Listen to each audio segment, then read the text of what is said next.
Tina koutou katoa, ko Rachel Rees toku ingoa, ko o te koromatua whakatū. Nā mahare mai, welcome to our resumed hearing of the Nelson Tasman Future Development Strategy. Kia ora tātou to all of the panel members. Thank you for a really positive day yesterday.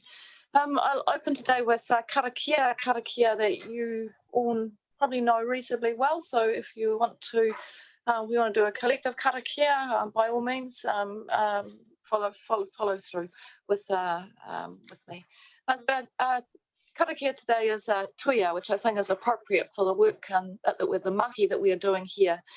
So I lead with karakia. Tuia kia runga, tuia kia raro, tuia kia roto, tuia kia waho, tuia te here tangata, ka ronga te po, ka ronga te ao, homi e, hui e, dae kia. Kia ora. Welcome.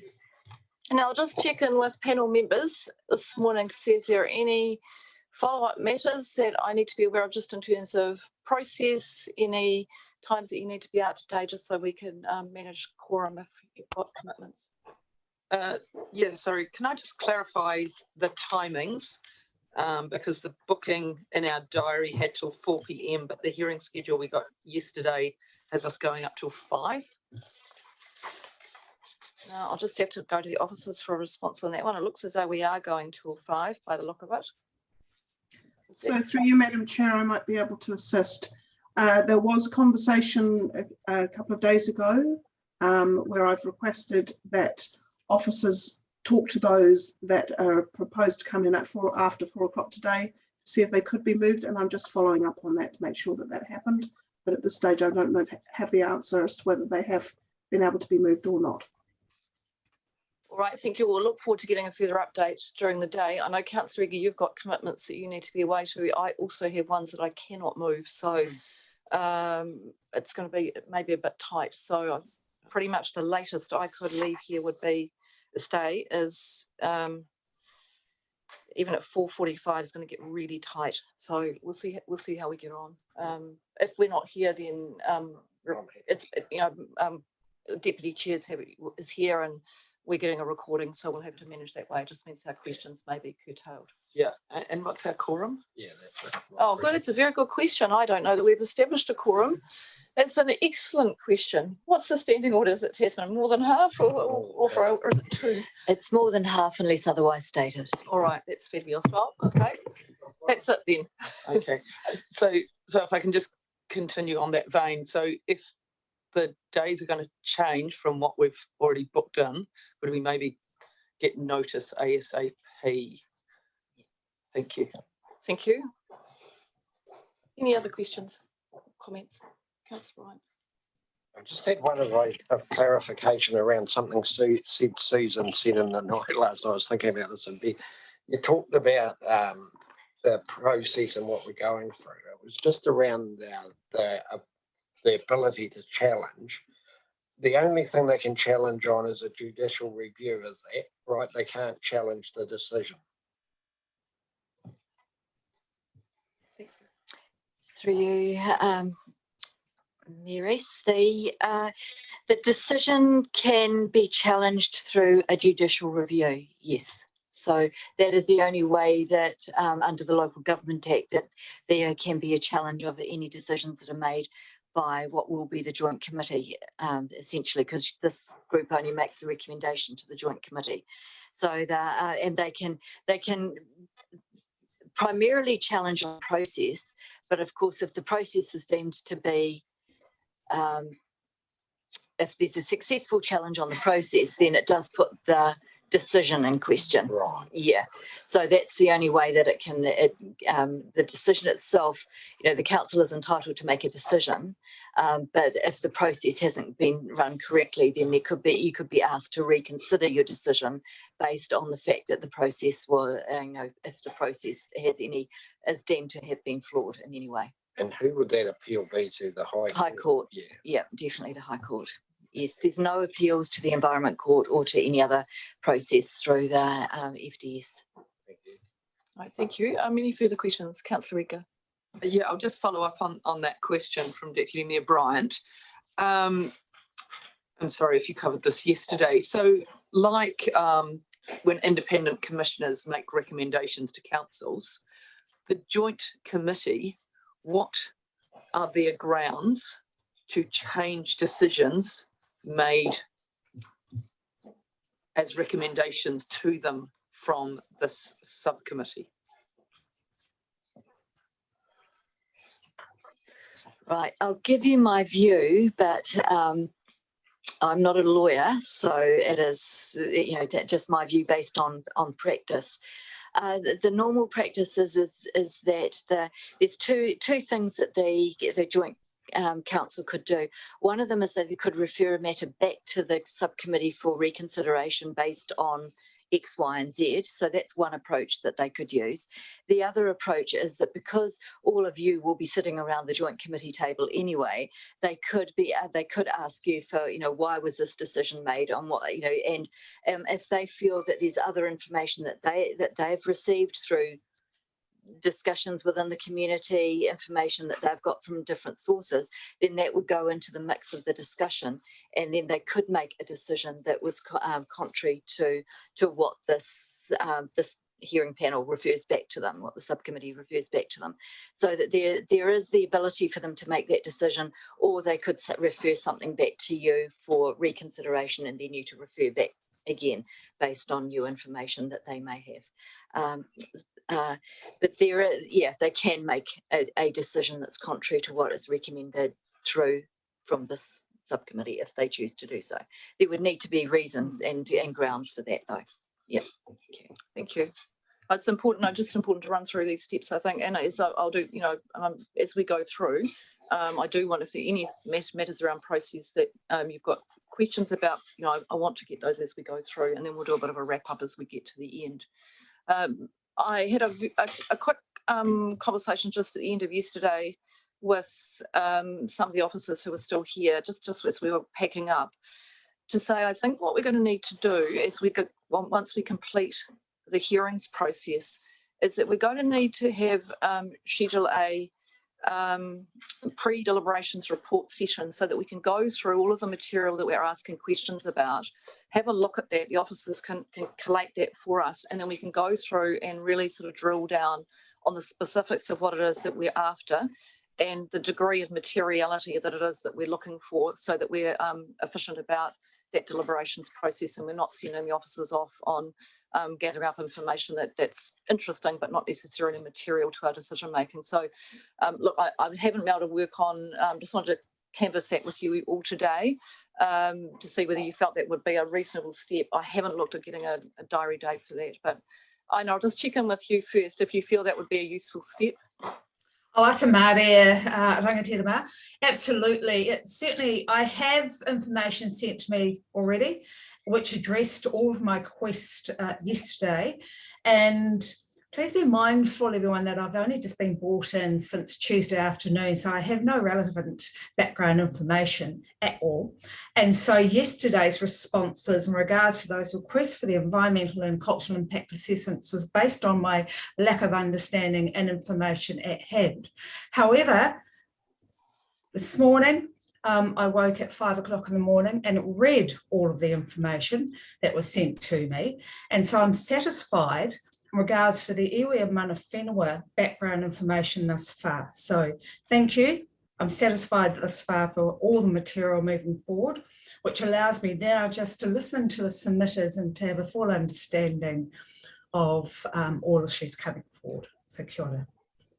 Ngā mihi, I know, thank you, and we are very mindful of the fact that you've haven't had the preparation time for this hearing, and so that's why we will just keep checking in as we go through, and we'll have that session at the end just to make sure that we've covered everything we need to, and that applies to the other panel members as well. As I said on the day one, due to the volume of submissions, the circulation of the submissions to the panel members was very late.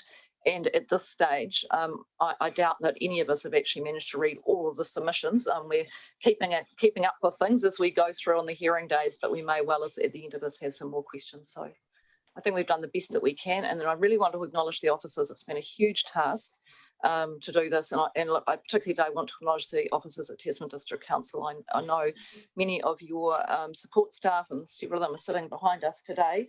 But actually, without these people, these hearings are just not possible, and they've put in some phenomenal hours to make it happen. So, so ngā mihi nui, thank you. We'll start with our first submission today, and I can see that we have Joni with us. So, Joni Tomset, welcome. Kia ora, Joni. Kia ora, everyone. Awesome. So I'm just going to make mine really quick because obviously I understand you have a lot of submissions. So yeah, my name is Joni Tomset. I am a member on the Motueka Community Board, but I am just submitting on behalf of myself. And I guess I just wanted to reiterate what my submission is if you've read it, and hopefully you will. But yeah, so I guess I'm just making a quick verbal submission, and I just want to, I guess the main points I want to get across is that always in front of mine, and when I submitted, was the IPCC report, and especially in the urban development side. And it was just talking, it talks about those wider issues that, many development plans focus narrowly on the risk reduction and missing opportunities to advance co-benefits of climate mitigation, sustainable development, and reducing and increasing well-being, and just that the urban expansion is compromising green infrastructure and ecosystem services, and it reduces our ability and capacity to deal with risk. And I just also think, and I'll get back to that point, is I'm mindful that the Nelson Tasman region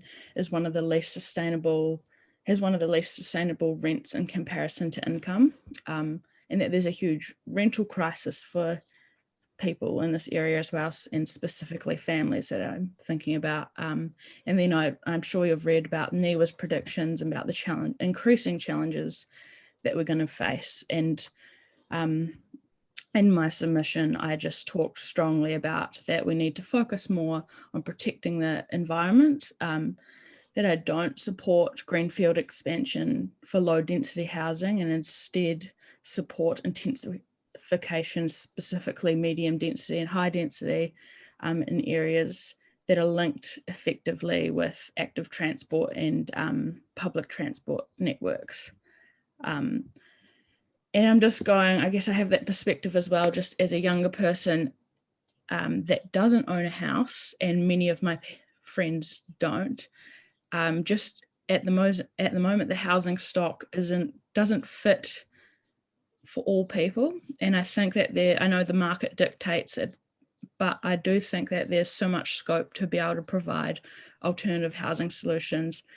And I know that there are examples of apartments, especially in Nelson, but those apartments are going for $1,750,000 in Te Huna. And they're a great example of how we can live in high or medium density housing. But I think that there's scope, especially if we can supply more, to have more affordable options. And I guess from a younger perspective as well, if we can provide medium high density housing, people will uptake. And I think that it can protect the environment more by leaving more green space, obviously, and then providing more options in the future to be able to develop in those areas if our population increases. Because I guess we're looking in that 30 time year period, but actually we need to be looking long term, maybe into 100 years. What is our population going to look like then, and not taking away from our opportunities? So yeah, I guess very quickly, I just also support the main focuses that were brought up by the community, the first community and stakeholder round, I think. And it was just, I support a preference for intensification over expansion, particularly as it relates to the protection of highly productive land and accessibility, the importance of proximity to public transport, jobs, amenities and growth areas, concerns over how affordability is addressed. So I support social housing and implementation of the Carbon Zero Act, and then a contribution to reduce greenhouse gases. And then the last one, importance of providing development in areas vulnerable to natural hazards. So I don't support any development that are vulnerable to natural hazards. And obviously that's really hard to actually achieve, but that's something that I support the local government being mindful of. Yeah, but that's pretty much it. I just wanted to reiterate the key points, essentially. Joni, thank you very much for your submission. We have some questions. I'll go across to Councillor Eka. Morena, Joni. Kia ora. Just your comments on Motueka South. Look, this might be a question for staff, but as you're on the community board, you might be able to, answer it. Is there a structure plan or anything in place or anything being worked through to look at, the careful development of that area? Sorry, I just need to ask David a quick. Is this the development by one specific group? Yes, it is. Yes, the Watkins Corporation. Yes. Then no, but I think from my understanding, isn't there something guided by central government to make it easier for hapu or iwi to be able to develop for their people? So I just assumed that it was associated with that. Okay, thanks. I'll follow up with staff for specifics on that area, just because you weren't the only person who made the comments about we need to look at the greenfield land in Motueka South, but how it's developed is going to be critical. So I'll follow through with that. Thanks, Joni. Cool, thank you. Any other questions for Joni? No, it's a very clear submission. Joni, thank you very much for coming in to submit today, and thank you for your service to your community. Kia ora. Kia ora. Next submission is from Doug Hattersley, and we'll invite Doug into the hearing. Morena, Doug. Morena, councillors, your worship, seeing at Cara France. I'll take my submission, was on behalf of my wife and I, as read. We live in Horton Road, which is adjacent to part of the, adjacent to one of the potential areas. It's not part of the core strategy and its potential, but the main point I want to make, which I highlighted in the submission, was this, the reduction of productive land. I object mainly to classifying, well, the cutoff, and this was on the webinar that was put through. If it's highly productive, we're not going to use it for the greenfield development, but anything less than that will be. Now that they use a land use capability class, the land that they're talking about is class 3, which is on the other side of Horton Road from us. And that is, and we all know that in that land use capability class, 1 to 4 is arable and 5 to 8 is not arable. On our side of the road, we are 6 because we were ex-forestry, and it's all my land is now used for grazing because you can't grow anything on it. But they used to grow a lot of apples on the other side of the road.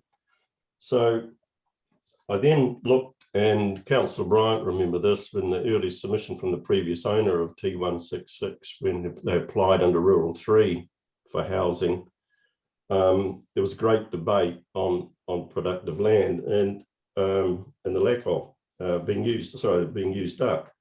In 2011, Landcare Research did a report on Rural 3 zoning.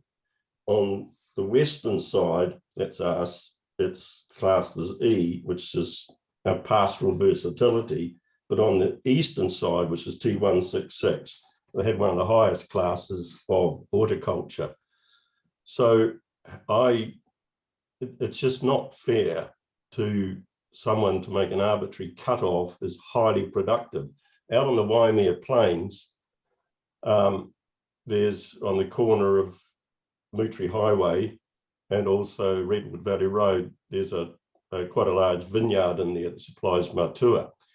Very productive. I know, I've got an interest in it, and it's got, produced quite a lot of grapes this year. And it's also 3, which is the same as this land that's now going to be used for greenfield development. I'm also take exception to the fact that and that was the first thing I did, was trying to find out what was greenfield, and really I had to get all the number of houses and work out the areas, and basically it's going to be residential on the other side of the road. It's not rural residential or rural 3 or anything. It will have to be rezoned as residential, which is a big step from the original resource consent that went through a few years ago for that development. So I also refer reading just recently in Selwyn District, recently the commissioners there rejected an application for rezoning near Rolleston. It was 2,100 homes. Although near existing town, it was still rejected, and the decision was based on the new government law for intensifying development, reducing emissions, easing pressure on productive land, those 3 points. And most importantly, it was against the purpose and principles of the Resource Management Act. We've got in this potential new areas that they keep talking about, which is if the core strategy doesn't give enough houses, they want to use this potential. You've got 4 very fractured areas that are only sort of semi-joined or not joined at all, and they're going to have to bring utilities all the way from Motueka to service them up. That's not planning. Planning should be that you move out, you cut back on traffic, you cut in emissions and everything else, but you also try to economize on how you move the utilities. But to start putting supplying residential areas, it just doesn't make sense. So that's where I really take my major objection to it. It really, and the last point I want to make is, you've got this potential areas that can be used, but once the FDS goes through, and we've heard this already from one of the lots up by Stagecoach Road, and it came out also in the webinar, they're well advanced and even going for a plan change. There's no filter after the FDS that I know, and you can maybe better than I do, that to say that they can't then apply for a plan change, and they'll get on with that subdivision. They're not going to wait. They're going to be hammering you and hammering you.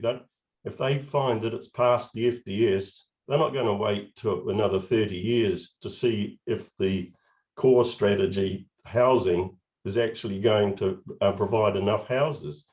And what it's doing, it's inflaming the whole FDS. I support the FDS for intensification, but to put this potential area is an inflaming the situation and making it's ruining the FDS, because everyone's concentrating on this greenfield development of potential new areas out in this rural 3 land.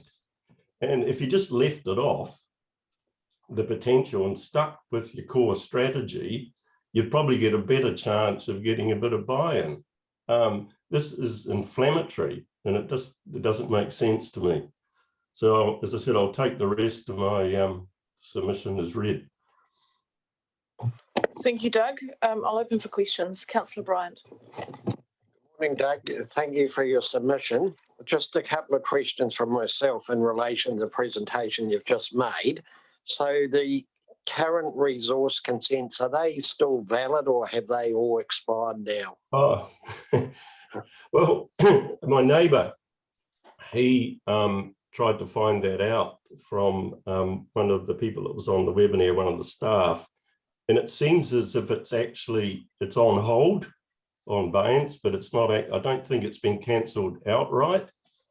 It's a bit murky, and sure, I'm not actually positive, but I mean, at one stage he'd marked out the houses that we agreed at that came through from the last from the commissioners last time, and, you know, for more hamlet type housing with large green areas, rural 3 had its own services, and he'd marked them out and took deposits for them, and then actually immediately, this was quite a few years ago, paid back the deposits, because he had it presumably, and don't want to speak ill of him, had a bigger plan to do stuff.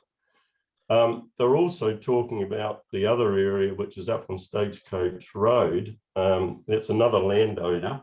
So as I say, they seem to have picked certain landowners that are reasonably compliant in having this. How it all happened, I don't know. And they're going to put Horton Road, the road down below us, which is a no exit road, will follow a paper road all the way through to near the state highway, to open up another area and then have to supply all these utilities to it. I mean, it's going to cost a fortune. It's the most uneconomic planning I've ever seen. But sorry, I went on a bit further from your question. No, that's fine. Thank you for that. And maybe we'll clarify the status of those consents with the staff. Thank you. The second and final question, and I think you've partly covered it. So all of the previous resource consents haven't covered what you're calling the additional land. No, he's only built what was called the coastal area. He didn't do all the Horton Road and Marriages Road. He stopped it, and he's just been cropping it. Thank you. Thanks, Doug. Thank you. Thank you. Any further questions for Doug? Well, I think I had questions about the land soil classification, but they've been covered off, but that'll be a question I'll bring up for staff. Right, thanks, Councillor McGurk. So we'll ask those soil classification questions as we go through with the officers throughout the day as we gather up our questions. Doug, thank you. I don't think there are any further questions. It's a very comprehensive written submission that you put in, and thank you for making the time to come and speak to your submission today.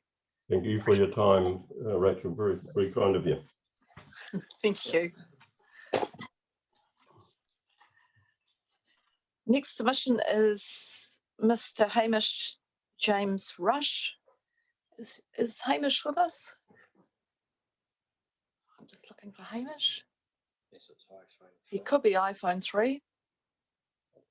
iPhone 3 was with us all day yesterday as well. I can't see Hamish. We got John Taylor.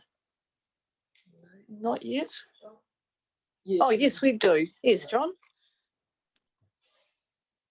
Yeah, hi, sorry, but sooner than I thought. That's all right. Morena, John, it is sooner than you would have been anticipating. Are you okay to go now, or would you like us to come back to you? Yeah, give me a second. I'm just walking and about to take a seat. Okay. In the middle of making a cup of tea. As you do. It's very important in the morning. Yep. I'll just find something to put my phone up against. Okay. So I guess you guys have all read my submission. Yes, we have. Yeah, cool. So I'm a member of TACA who and a member of the community of Tasman. I guess, I'm against this development and reasons because I just think that the process has been rushed, and I now, after having some meetings with TACA, can align that because this got put into the future development strategy has enabled this developer to I just want confirmation that because this has gone into the future development strategy, it has given more weight to this development. So that's one thing that I'd kind of like answered by all councillors. And then I guess something that I left out of my submission, but to have 2 weeks to essentially get a submission in on what was a development strategy, which I think was years in the planning, if I'm correct. Do you feel that a 2-week submission period is actually applicable when the likes of us at TACA only meet monthly, and we had to scramble to enable everyone to have their opinions put across the table? And I'm just wondering if these type of things, you think a 2-week submission period is actually is fair, because from my standing, it seems quite unfair, and I think something of this nature really needs a little bit longer for communities to actually get together to enable them to create a consensus, you know, and come back to you with their submissions that are well thought out and well programmed. So that's just one thing. And then I guess looking, you know, I mentioned past future development strategies, and I currently run a septic system in my land. I have about 1,400 square meters of land, and I'm in the residential zone of Tasman Village. And I just think that if you were to do a village of this size, and Tasman Bay Village is definitely quite a loose term when you're talking a few thousand houses. There's going to have to be some infrastructure put in there. But when I've just had to renew my resource consent for my septic, and on the original resource consent, which was given for 15 years, that said basically that you guys, well, that council would be obtaining to supply infrastructure within my village. So they, at that time, 15 years ago or 20 years ago, when they did this first little subdivisions of Tasman, they initiated that there would be services provided and everyone would eventually come off septics, and you know, and then that would lead to less harm for our rivers and environment. So my submission sort of covers those sort of aspects, and I'd just like to hear the views of you guys on how you feel about that. Kia ora, John. We're not at the point of forming views yet. We're in the process of listening. So that's our job for the next several days. So our job at this point is to listen to the community, ask questions of you and the officers. So we're not at the point of forming a view. We'll be doing that as we get through the deliberations, and we've got some other information we've been asking officers for that we need before we start to get to forming up views. I just double check with the officers, just if that's right, just in terms of the consultation period. I understood we're allowed 4 weeks for that. I'll just check on that. Yeah, thank you, Mary. So it was 32 days that the consultation period spanned for this future development strategy. Yeah. All right, thank you. I just want to get that clarification. And just a question, was there any specific pre-engagement with TECA? Not specifically, no. We had the first round of engagement last October, which anyone could join. That was during COVID as well, so that was online, unfortunately. And then the most recent consultation, we did have a webinar specifically for TACA, but that was just recently. Yeah. Okay, thank you, Jackie. All right, John, is there anything else that you want to say as part of your oral submission today? Or will I move across to questions? Move across to questions. All right, thank you. Councillor McGurk. Yeah, thanks, through you. I'm just in response to your oral submission before. Has TACA, to your knowledge, had any engagement with the developer? No, not to my knowledge. No. Right, thanks. Any further questions for John? No, John, look, it's a really clear submission, and that's an indication of the fact that there aren't questions today because it is really clear what you're saying. So we appreciate you making the time to speak to us, and we'll be moving through to consider all of the views and make our decisions a bit later in May/June. I'm not going to commit to an actual time yet. Depends how much material that we need together before we can get to that point. But thank you for joining us. Just to add something, you know, I guess when I said 2 weeks with that submission, you guys have said 32 days, but 2 weeks, it was 2 weeks after we had the opportunity on our Zoom meeting. So to call it 32 days was, you know, I guess it should be 32 days after the last meeting has been issued to qualify, really. Because we as an organisation only had 2 weeks to get this together after we were really informed on what was actually within the FDS. Thank you, John. Look, we'll take that feedback into account. Thank you very much. Cool. Thank you very much. Cheers.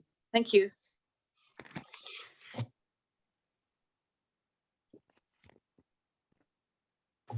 Now, I'm just seeing who we have on the screen. We've got Is Hamish with us? I'm just trying to look for Hamish on that screen. Can't see him yet. And then we've got Alan Eggers, and I can't see Alan yet either. Who else have we got there? We might be a little bit early, are we? We are. Okay, so we'll do. Hello. Can you hear me? Oh, hello. Who have I got there? That's Alan Eggers speaking. Oh, Alan. Oh, kia ora, Alan. It's me, Rachel Reese. Hi. Can you see us, or we can see you? We can see you now. Well, there you go. Grey-haired old bloke sitting in the corner. I can see him myself. Well, do you want me to fire off then? If you're ready, that would be great. We've read your submission, so whenever you're ready. Okay. Well, first of all, thanks very much for giving us the opportunity to give a brief submission here orally. We've put a submission together, which you've had a look at, for a multi-title development in Spring Grove. And I think it has a lot going for it. It's a 42.5 hectare block that currently has 4 titles, and it's in close proximity to the domain, at about 100 metres away from the domain. Includes the War Memorial, the Drill Hall, the Caravan Park, Play Centre, tennis courts, and a drama building. And the point about that is that Spring Grove is already a community, and it's the block that we're submitting on here is currently zoned Rural 1.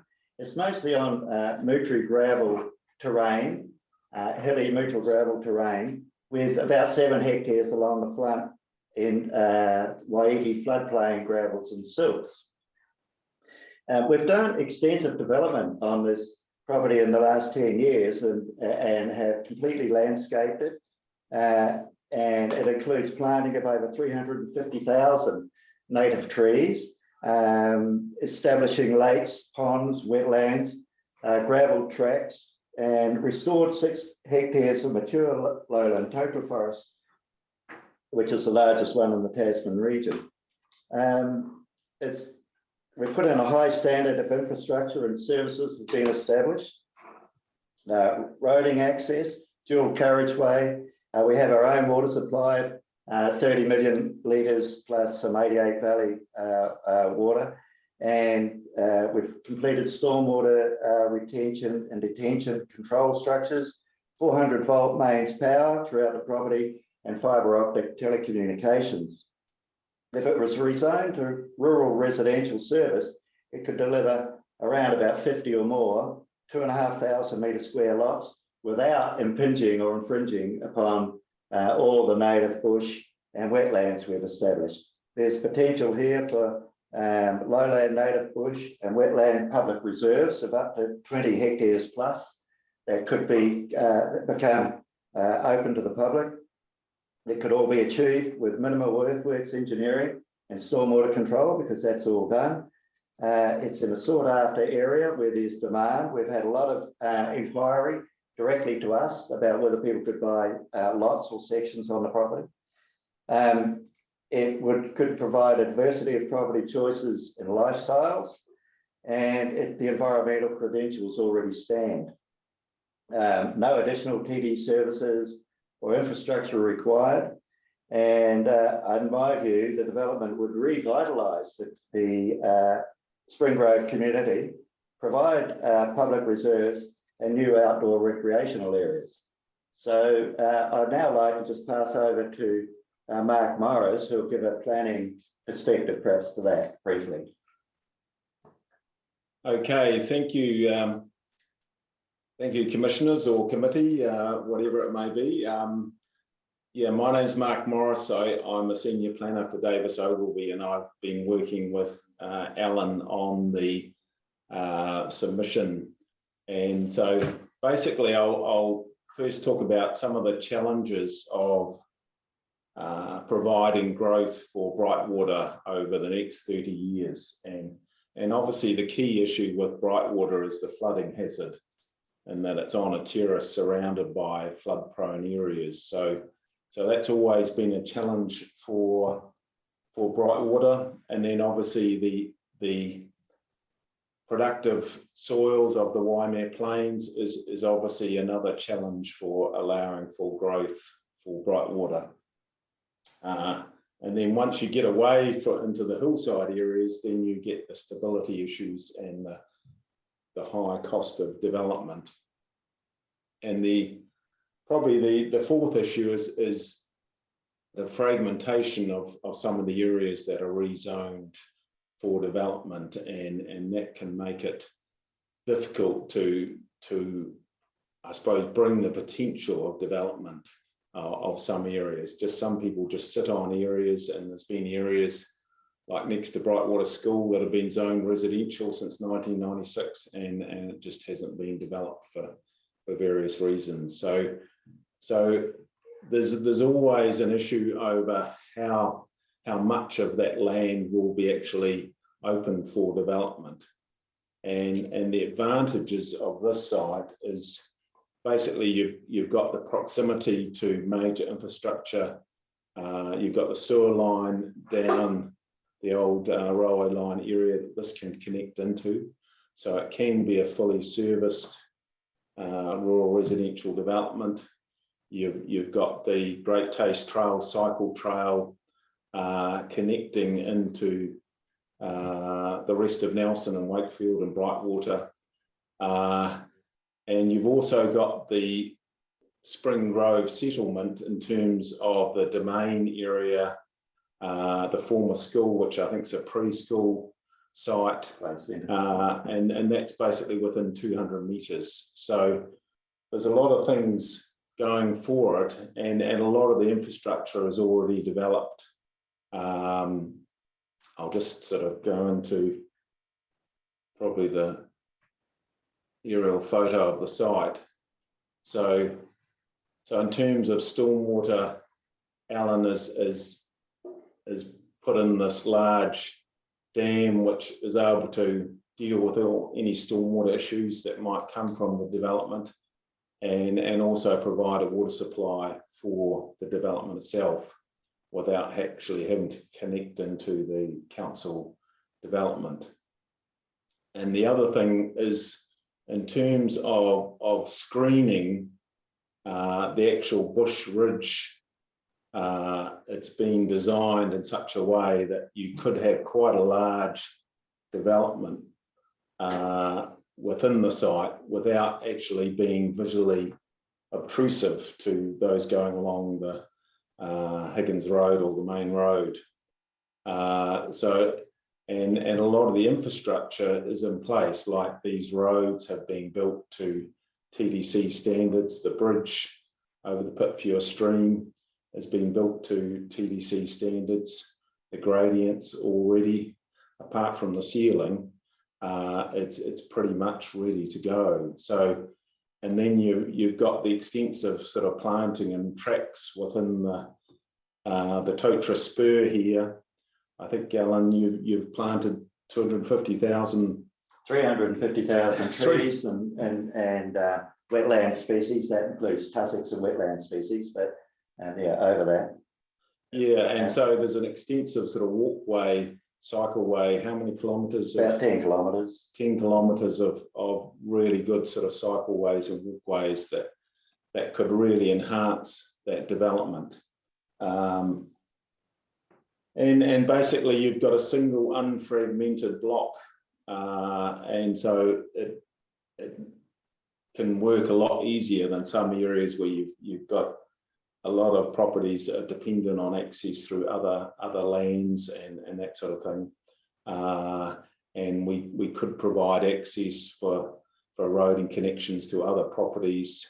The road goes quite close to this adjoining land to allow for other areas. And basically it's away from the bulk of the site is away from the main Waimea Plains. And so you don't have those cross-boundary issues. You don't have the flooding hazard, the stability, a lot of the main development area. You don't have the stability issues. And there is part of obviously the lowland area, but that is limited in its. Reflect of that, I'd just like to go through that with Okay. Yeah, it's a limited in its productive use by.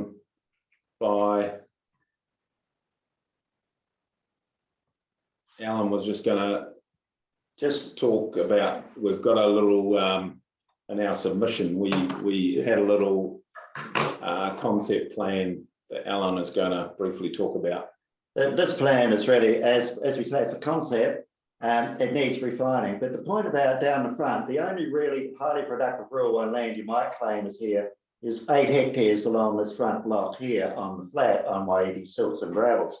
But when you look at this closely, and we've done the hydrology modelling, Tonkin and Taylor have completed that for us, all of this striped area, it's a bit hard to see on this plan, I guess, but all of the striped areas, primary and secondary flow channels, which cannot be developed. Alan, sorry to interrupt you. I'm just wondering at the moment what we can see are your notes. We can see the written notes, but if you're wanting to show us a plan. I'm in charge of the technology here.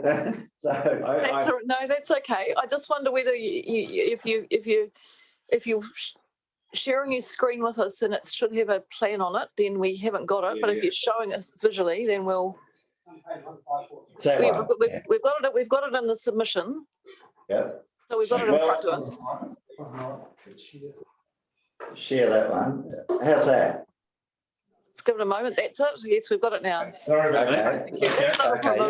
We're good. I appreciate that. Now down here, this is the 8 hectares along front on the Waiiti gravels and silts. But half of this, 4 hectares of this is actually primary and secondary floodplains, flood channels, which do flood frequently. And we can't develop on those, and you can't even put primary agriculture on it. We do grow hay on there at the moment, but we even get complaints from the contractor about the silt and the hay in these areas. So it's not really prime agricultural land at all. And you can see the areas that we're proposing to put lots on, areas that don't flood, and there's about a bit less than 4 hectares of proposed development along here. And so it's really only impinging, if you like, on very little primary rural one lands. And even that is fragmented, as you can see here. And we have completed all the hydrology of this, and we can do this development, undertake this development without notification or any impingement on upstream hydrology or floods. So hopefully we've been a bit long, but hopefully we've got time for some questions or discussion if there are any. Thank you, Alan. Yes, we are. We're right on the 10 minutes now, so I'll just be open for any questions. I know we will do quite a bit of follow-up with the officers around this one as well, but Councillor Bryant's got a question. Thank you, Madam Mayor. So, Alan, just in relation to, and I guess I'll try and frame this as best I can, so forgive me. I just am struggling to understand why you want to develop this rural residential allotment away on its own rather than adjacent to a town like Wakefield or Brightwater or somewhere like that. Well, I think in my introduction, hopefully I mentioned Springgrove's already a community, and it's halfway between Wakefield and Brightwater, and it is developments encroaching towards us in both directions. But the thing is that this is right on all the infrastructure that's required, including, like I say, revitalise Spring Grove. It's a great community, and to have another 50 or so residences in there would be terrific, and it's not impinging on any other major land use activities. Thank you. Any other questions? Councillor McGurk and then Councillor Regan. Yeah, just a quick question. I couldn't see on your map, but what are the size of the lots that you're proposing? About 2,500 square metres. We need to refine that. I think the concept plan you have in front of you, there might be somewhere at about 1,900, and they go up to 3,500, 4,000 square metres. But we can refine that. We're not constrained, and we think that this is not really first home buyers type territory. This is definitely upmarket development. We're more approaching in a way a gated estate type thing, but not exactly. Thank you, Councillor Riga had a question. Oh, thank you very much. Sorry, can you just clarify how many kilometres this is from the closest school? It's the closest school would be the Brightwater School. And I think that would be, look, I haven't measured that exactly, but I would say it would be about 6 kilometres. Oh, probably less than that. I think because you've got the underpass going under the main road, and so you've got a sort of cycleway. I would have thought. We're thinking 3 to 4. Yeah. No, yeah. Certainly within cycling distance, maybe a long walk, but the kids cycle down there now. Yeah, small children cycle up and down that path and go under the underpass to school and come back. Since the underpass has come in, that really has made it accessible to Brightwater School. Yeah. Thank you. No further questions? Look, I want to thank you very much for the work you put into the submission. And thank you for bringing this forward as part of the future development strategy. We're moving through to deliberations in the next few weeks. And if there are any further questions that we have, we may get the officers to follow up with you before we get to decision making. But thank you very much for coming in to present. Thank you. Thank you. Thank you. Thank you. Let's have a look to see if we've got Hamish. Has Hamish managed to make it to that long today? No, I can't see him there. So he may have got caught up in other matters. So we'll just maybe one of the officers could just check in with Hamish to see whether he's able to attend at another time, and we can try and slot him in. David Bolton was going to be next up. If David's with us, what's the time now? We're a little bit ahead of time, aren't we? Yeah. And I can't see anybody else on that screen who is due to submit soon. No, okay, well, in that case, let's just do a quick round of panel members if you have any follow-up questions for the officers. Councillor Edgar. Yes, just the scope of the FDS process and authority of subcommittee to rezone. So submission 31435 requested a rezoning, but there are others within the submissions that have likewise.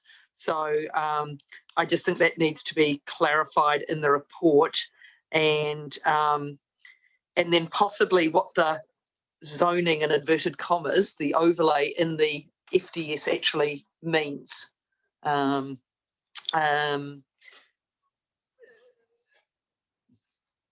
then just, if there is a Motueka South structure plan or some other plan around that development, a number of submitters have raised that, including Joni Tomsett this morning.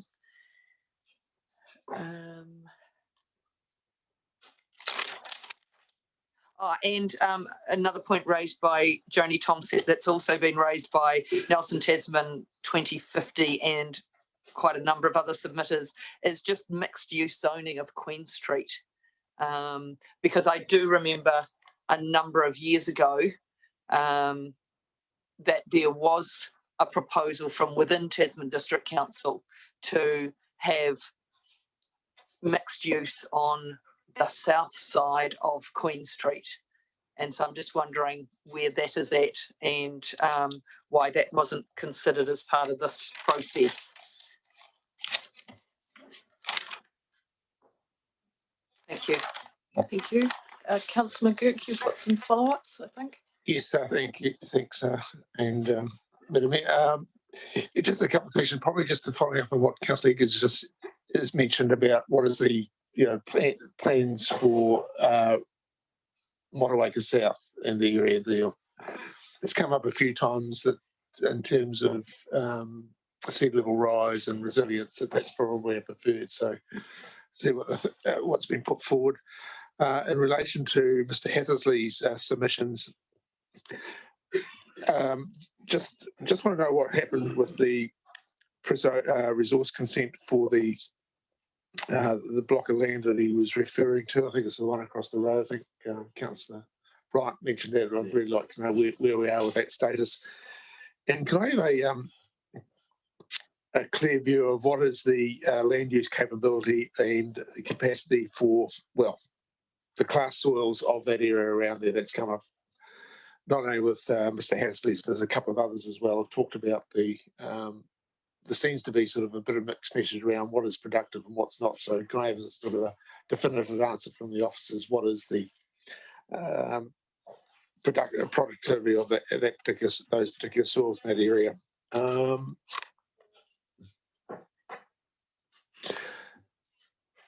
Yeah, Mr. Taylor, Taka, just confirmation that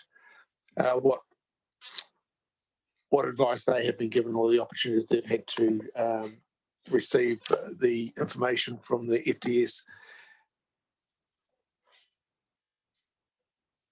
He's raised the issue that it was they were only given 2 weeks notification, and whatever pre-engagement is done with any members or any other, what opportunity they've had to feed into the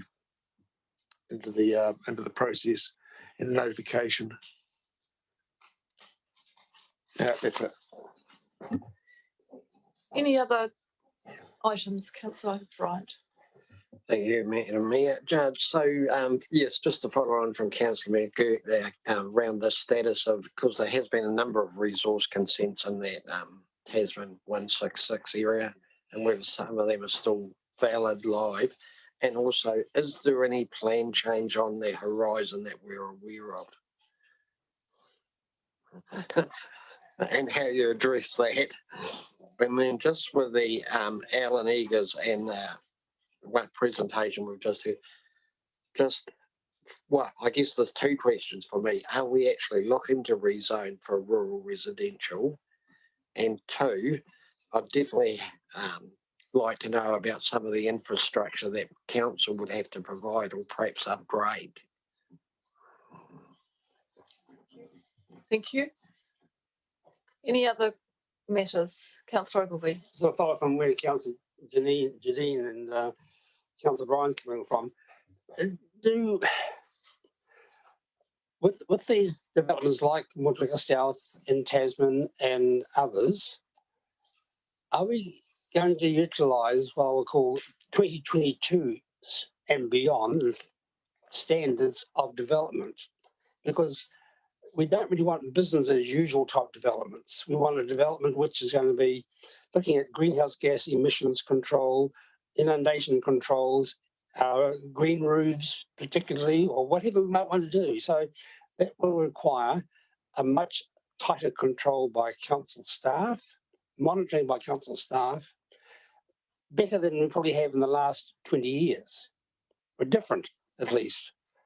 So that's the question I'm really asking. You know, if we are going to be looking very closely at climate change and its consequences and implications, then we have to apply those standards to further development, whether it's done by Carston or by Watkins Corporation or by people like Alnikas. These are the standards we must look at now as part of a future development strategy. I think what would be useful is, and I think just listening to the discussion, I think it will be really helpful to have a clear understanding of the scope of influence that the FDS can have. And if we're thinking about the outcomes that are set out in the FDS, what are the tools that we're going to use to support those outcomes? And I suspect they go beyond things that are contained just within the FDS. And again, I'm also interested in what our sort of legal impediments are, or where we have opportunities to help realise those outcomes. So it's a bit about what does the whole picture look like, because I am, and I mentioned this yesterday, I'm still, I'm not sure that the NPSUD provides actually all of the things that we're going to need to achieve the outcomes that are set out in the FDS, and we need to be able to talk with our community about what the whole system looks like to achieve these outcomes. So I know that's quite a piece of work for the officers, but hopefully is that clear enough in terms of what I think what we're looking for? Because we're seeing many developments come forward talking about the way they'll build, the way they'll develop, but we need to make the linkage between the FDS and actually when we get down to the construction and what can and can't happen through the FDS. I think that would be a useful thing for us to be able to do. I'll cross to Aina for any feedback or questions.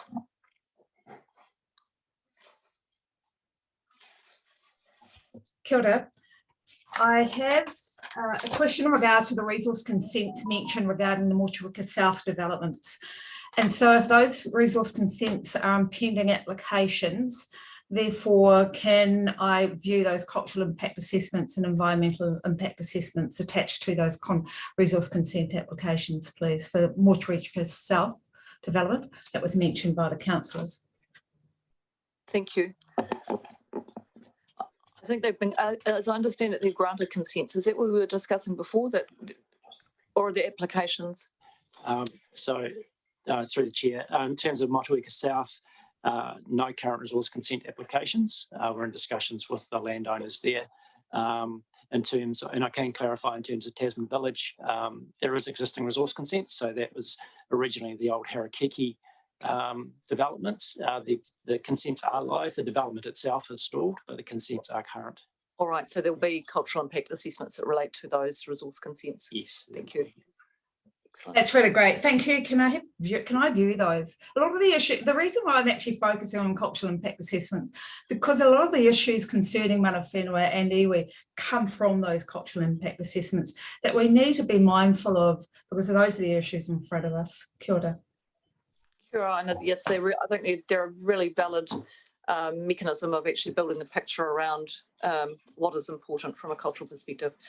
Look, the only other thing, I just in terms of, and it's just following on from what from Councillor McGurk's questions, what I'm interested in is in terms of, and a question I guess is in terms of doing the MCA, with productive soils, they would have been one of the factors I think that you put in there. So what I'm interested in knowing is actually if you were to have used I think Doug discussed category 3, and I wanted to know what you've used in terms of what's gone on into the MCA, how different the profiles would look. So it's a bit of a threshold test under the MCA. So we looked at land use classification, so the 1, 2, and 3, but we also used our PLC, productive land classification. All right, so just have it, just if we can have it, just have as we go through into before we get to deliberations, just the clarification of what we put into that mix, and then, for instance, if we were to, the analysis, because if we were to have moved the threshold, then I'm interested in seeing what that would have done to the MCA. It may not be material, but it may be. All right, anything else? No, not at this stage.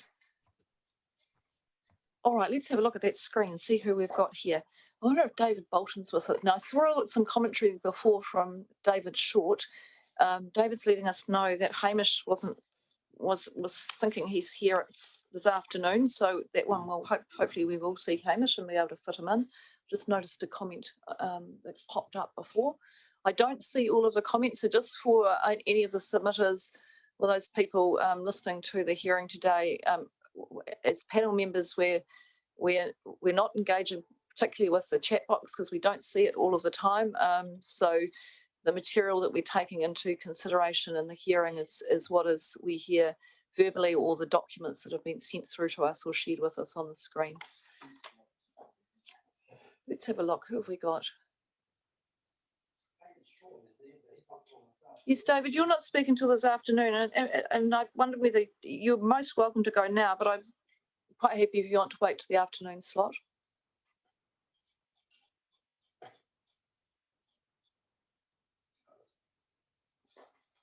No, you maybe make a cup of tea. Can you hear what I'm saying? I'm David Short, but I'm speaking on behalf of, it's Hamish Rush you're after, not me, and he's currently unloading fruit trucks and he's got an orchard, running an orchard operation, and isn't due to speak until 4:20, he understands. All right, thank you, David. That's really helpful. I saw that come up. So look, there's obviously been a bit of confusion in the timetable, but now if he's expecting to come in at 4:20, we'll do our very best to accommodate him That'd be great. I'll have to let his wife know because he's not answering his cell phone at the moment. I just heard you being on the hearing today listening to it and heard you asking for him, and I thought I better follow up because I know he really wants to give a verbal submission. Thank you, David. Okay, I'll let him know that 4:20, he should still look to do it at 4:20. So David, Okay. while I've got you there, we've got Yes. you. You're showing as a 2:50 appointment for the I hearing. think it's not me, it's our Oh, we've lost him. Possibly it's the chair of TACA. from TACA. All right, thank you, David. Okay. Yeah, I think it was me that that actually put the submission in, but it's our chairperson that's speaking. That's absolutely fine. Thank you very much for those clarifications. Okay, thank you. Councillor All right, Ogilvie. enjoying it all, by the way, listening in. Oh, And that's good. I'm on the pleased. road. I'm on the road north of Levin at the moment. All right, well, we'll do our best to keep you entertained on your drive. Thank you very much. Okay. Councillor Ogilvie. The president of TACA is actually Steve Richards, who spoke yesterday. I'm not quite sure whether David is aware of that. That was his first submission. Yeah, I can tell you, David, it's his submission yesterday was his personal submission, and the one he wants to talk to this afternoon is the TACA submission. So there were two things there. Thank you, David, and drive safely. Thank you, will do. All right, I think we're going to have a little break, perhaps, because I can't see anybody else there. So let's look. Yes, I wonder if Galaxy A21S might be anyone who's presenting. Oh, kia ora. Oh, good morning. It's Matt Ollerman here.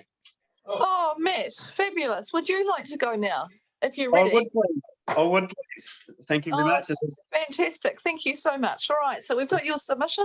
Chance for you to highlight any key points or provide any additional information you want us to consider. So over to you. Okay, great. Well, good morning, everybody.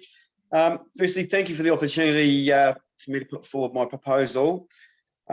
As mentioned in my submission, there's already been widespread development in both valleys over the last 15 to 20 years. For example, Pigeon Valley North, opposite my dwelling, my neighbour to the north, and even along Sharps Road. I believe extending to rural residential to 433 Pigeon Valley Road, there will be no negative impact to the area or the surrounding properties. In fact, in my opinion, the area could quite possibly be extended as far as the sealed road goes to Pigeon Valley North. I understand possibly one of the reasons currently for not extending the proposed area is the presence of commercial forestry. However, on my side of the road, commercial forestry does not really start until the foot of the Dovedale Hill, and any subsequent subdivision would be set back well from there. As urban areas become built out, section prices out of reach of ordinary Kiwis, future developments such as this location will become and already are highly desirable.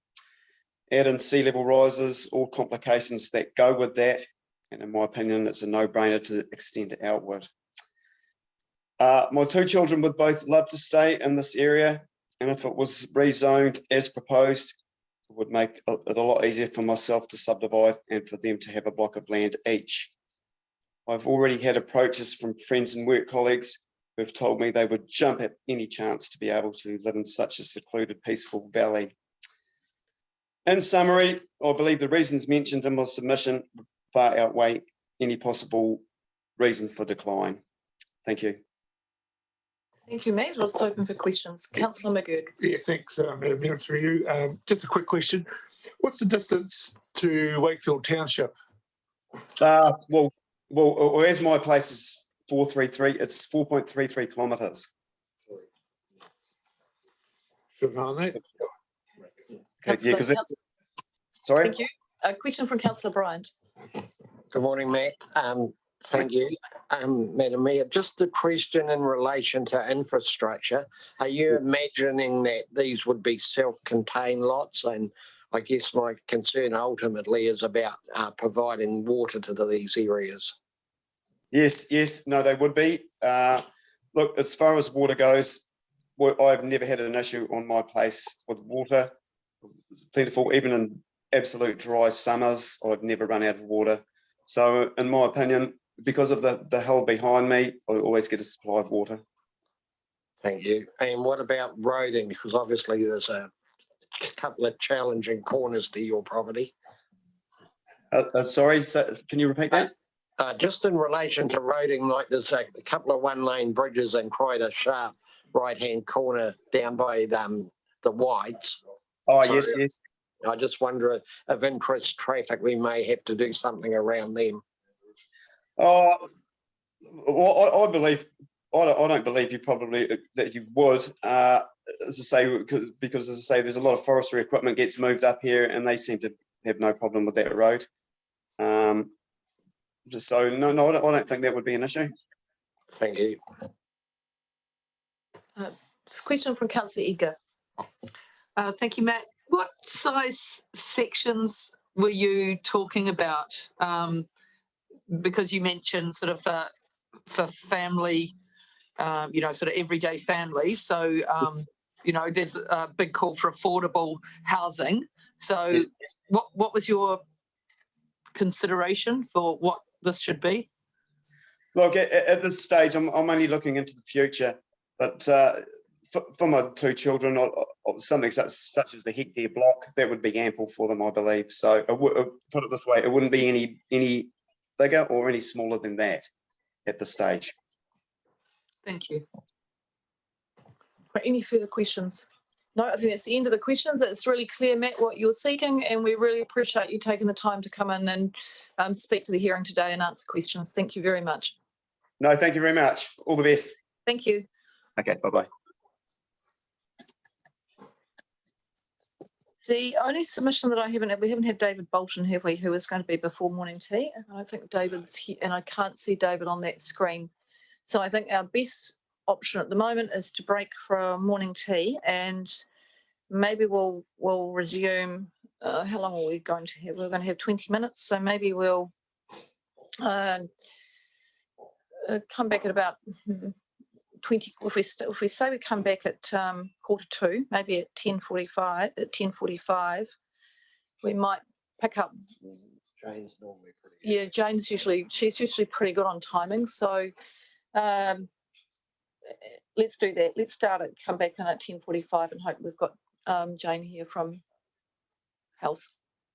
Okay, so we'll stand adjourned and resume at 10:45. Kia ora.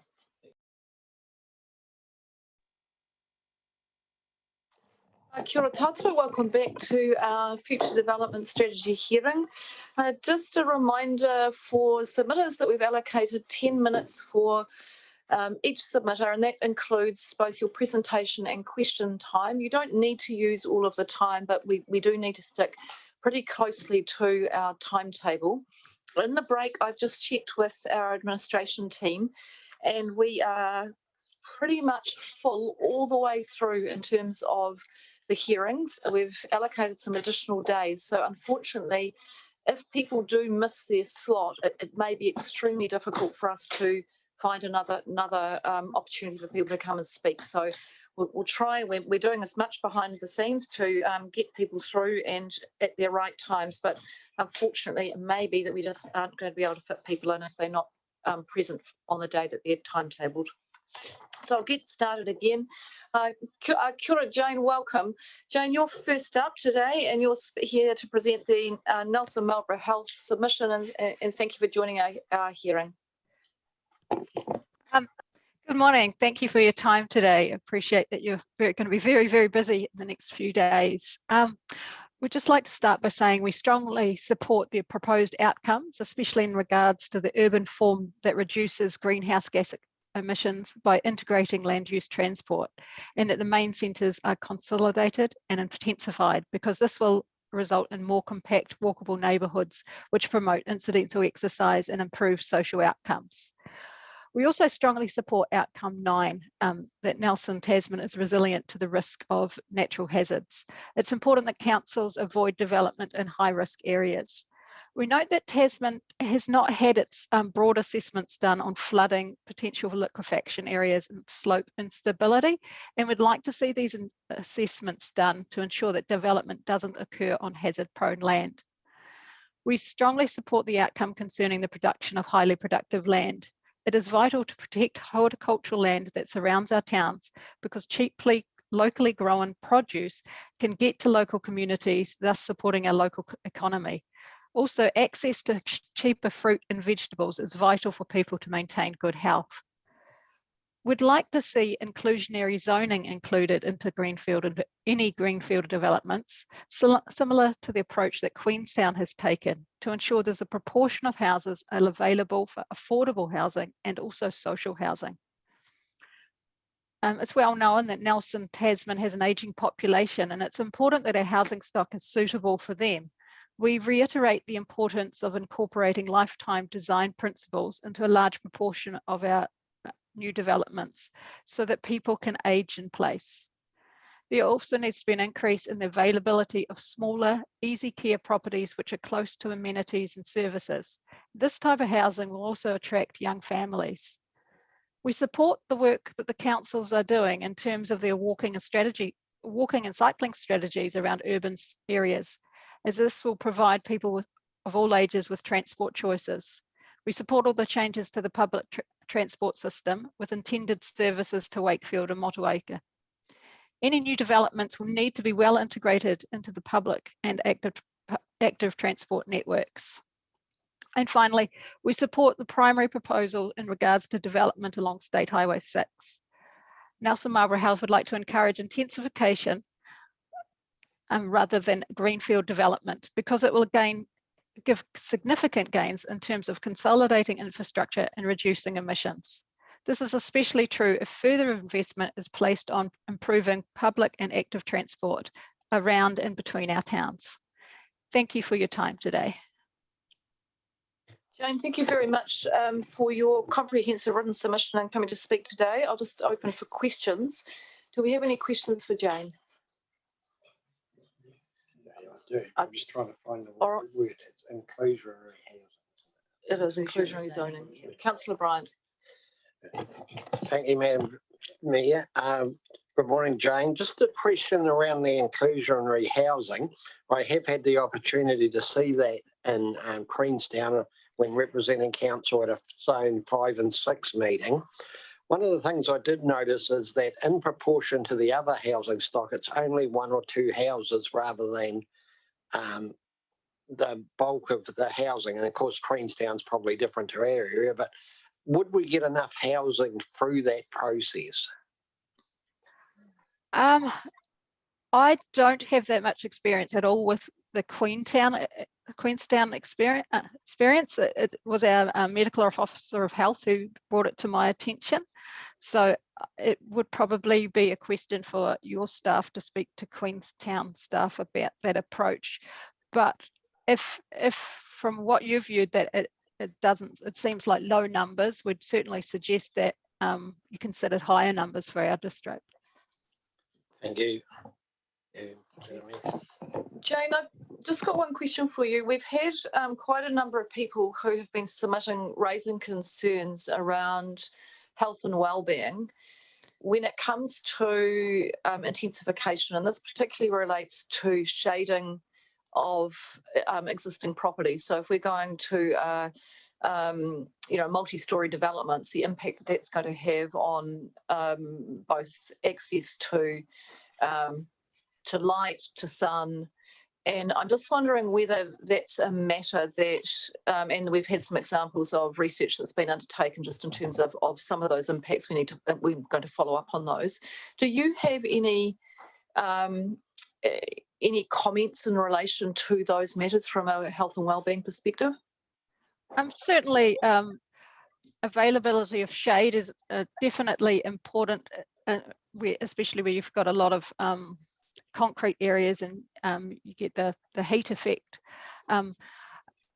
But So that's what we've been advocating a lot for in our public parks. In terms of light, from my understanding, if you're going for an urban design approach where you've got kind of a stepped approach, you're not having a single story building butting right up against a 6-story building, that's going to give you obvious shade. But if you can do it as a stepped approach, and it would come down to, I think, be quite site specific.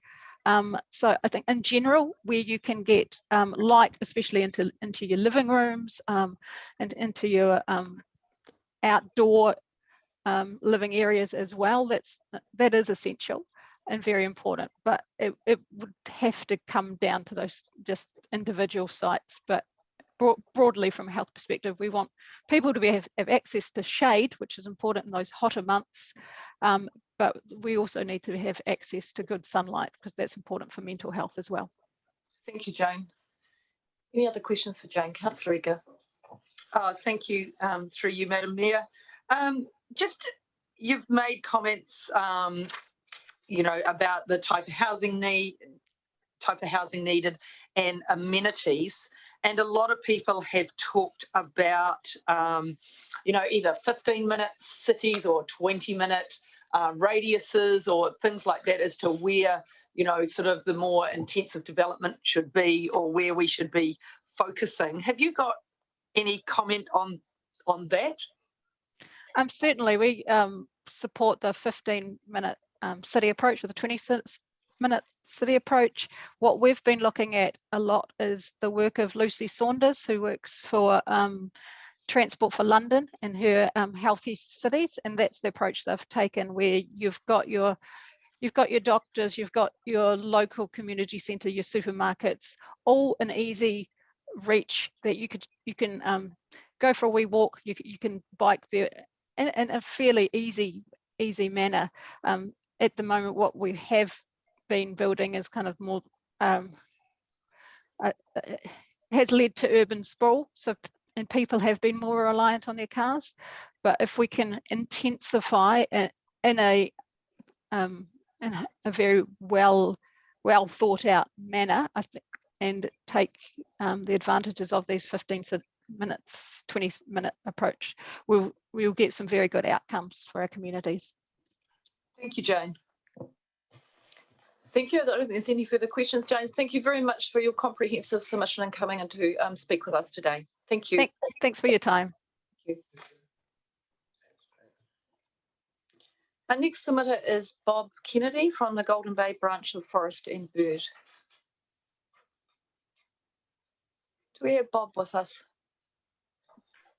I think you might be looking to speak to me, Cynthia. Oh, Cynthia. Kia ora, Cynthia. It's me, Rachel. You're here to present the Golden Bay branch submission for Forest and Bird. Kia ora, welcome. Just whenever you're ready. Tēnā koutou katoa, and thank you for the opportunity to speak to the Forest and Bird Golden Bay branch submission. I'm a committee member of the branch, and on behalf of our membership, I'm responsible for Golden Bay's Shorebirds Protection Campaign. Now, our concern with the future development strategy is related to just one property. We oppose the inclusion of T163 at 42 Keegan Road. The site there includes an outstanding natural landscape, the Onaho wetland. Now, the terraced area of this property that staff have identified for housing is surrounded by the Onaho wetland, smaller wetlands and rivers and streams supporting freshwater fish and native birds. Under Te Mana o Te Wai, Council is required to compile an index of freshwater fish. I've spoken with Trevor James, the Senior Resource Scientist, Freshwater and Estuarine Ecology at Council. No fish surveys have been done here. These waterways provide a wildlife corridor to adjoining wetlands for fish and birds, including the critically endangered bittern. So watercourses from the property feed directly into the Onaho wetland and on into the Onaho estuary. Any vehicle access provided from Fraser Road through the wet area of the site to the terraced area would compromise wildlife values. And the New Zealand Coastal Policy Statement 2010, which in the hierarchy of plans sits below the RMA and above the TRMP, gives very clear direction to Council in Policy 15.1 to protect the natural features of the coastal environment from inappropriate subdivision, use and development, and 2, to avoid the adverse effects of activities on outstanding natural landscapes in the coastal environment. So we're asking the hearing panel to remove T163 from the future development strategy. Its high biodiversity values scored at 4 on Te Mana o Te Wai, 4 on terrestrial ecology and biodiversity, and frankly it should have been 10 out of 0 or 10 out of 4, make it unsuitable for housing development. Any subdivision the owner wishes to undertake on this property is best addressed through a resource consent process and not the strategy that's being developed here today. So that's me, finished. Thank you, Cynthia. See if there are any questions. It's a very clear submission. No, there are no questions because we understand exactly what it is that you're asking of us. Thank you very much. Thank you, Rachel. Have a good day, everyone. You too.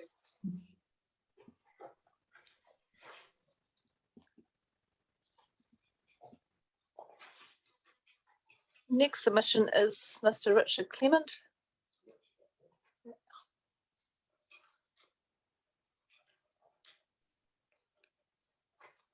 Kia ora, Richard. Hello, can you see me? We can hear you, but we can't see you at the moment. So we'll see. Sorry. Oh, It's all right. Now we can. you can now. Okay, good. Yes. Welcome All right. to our hearing. Thank you very much. Thank you for this opportunity to supplement my practical arguments against the creation of a new town at Tasman Village. I'll now emphasize conceptual reasons for my rejection. It's one thing to create a new town in an undeveloped area, but totally different when imposing urbanized character within an established rural community. A new town in an undeveloped area means no adverse impact on people because all residents will choose to live there when they see what is on offer. However, the secondary proposal would radically alter an existing community. Residents in the area from Moutere Bluff to Lower Moutere have chosen to live there precisely because it is not suburban or urban. They want to live in a rural area and have been willing to pay a premium both on capital purchase and for ongoing costs of living remotely from commercial and social facilities.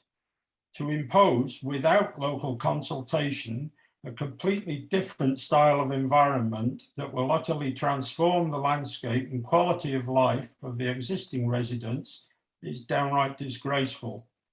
What is even worse is promoting the concept based on behind closed doors willingness of a tiny number of landowners who also haven't consulted the community. They simply aim to maximize return from building on productive land and manipulate options to suit their goal while ignoring consequences for others. For TDC to promote the new town concept, even when suggesting it isn't likely to be needed and only viable if enormous sums are spent on linking to remote infrastructure, just doesn't make sense. I also believe planners and developers have been actively discussing how they may forge ahead with this proposal, even if FDS submissions tend to reject it. Why else would the Harakiki consents covering site T166 have been withdrawn in November 2019, at a time when there was strong demand for quality lifestyle residential development? The developer must have had strong expectations of securing a more profitable return. Why else begin marketing, but then halt sales of Horton Road sections and refund deposits? Why also start and then shortly halt consent preparatory work on the remaining 2/3 of a development? Please note that these consents were withdrawn pre-COVID-19, therefore not based on any pandemic knock-on issues. This proposal is like a planner's idea of accommodating 1990s growth on Auckland's North Shore. Further expansion and intensification of Mapua, creation of Tasman Town just a few kilometres away, Mariri development, and infilling around these areas will result in a sprawling conurbation ultimately from Appleby Hills to Motueka. It promotes this even when FDS recommendations and common sense for addressing climate change problems is to intensify housing in existing urban areas close to jobs and infrastructure. TDC needs to answer the following question. If there were no landowners eager to support the idea of a new town, would council be thinking Tasman Village is the logical place, especially given the well-known infrastructure issues? Willing landowners help the process, but is council allowing such positivity to dictate finding ways to make it happen rather than using fit-for-purpose logic? If greater than high population growth does materialise, why not create a completely new town on bare land, e.g. between Brightwater and Wakefield? Its SH6 location offers cost and environmental benefits that Tasman Town simply can't match. Infrastructure would be less complex and therefore cheaper and without the issues of linking several dispersed sites within an existing community. But the secondary proposal appears fixated on willing developers and easy options for piecemeal development. The FDS uses possible failure to deliver intensification in the logical SHC corridor to justify creating Tasman Town. This weak attitude goes against the grain of simplifying infrastructure and addressing climate change issues. It's also contrary to the economic necessity of enabling working people to readily access main sources of employment. There may be more remote working in the future, but core employment will still be largely centred around Richmond, Nelson and along SH6. Both councils simply must deliver on intensification. It's a central government requirement and in line with societies throughout much of the world. The FDS covers the period to about 2050, a crucial date by which all the science states we must curb climate change damaging behaviour. I refer to the several recent IPCC reports.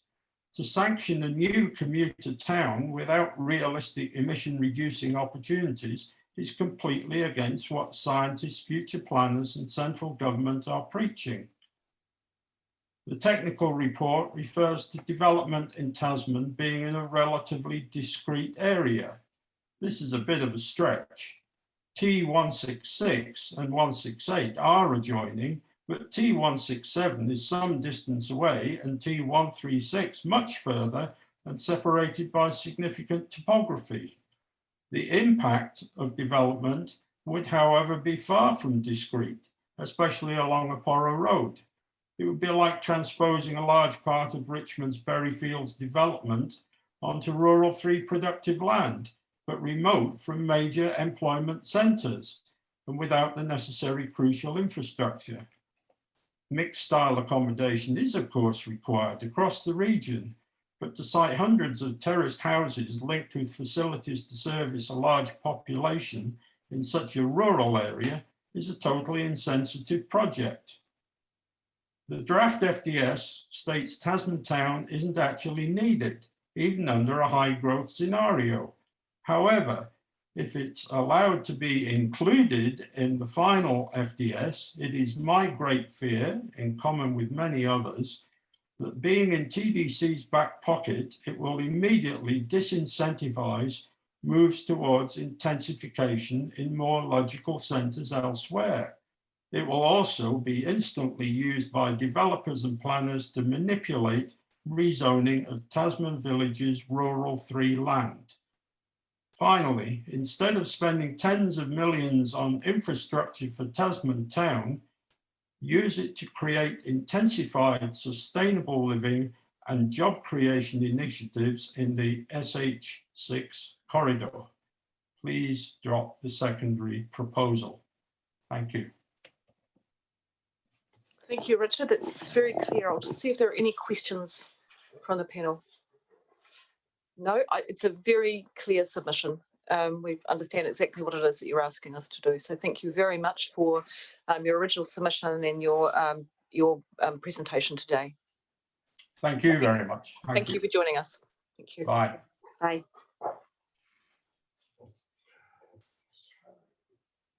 Next, we've got Charlotte Watkins, and I'll just see if Charlotte has joined us yet. I don't know if Charlotte is here.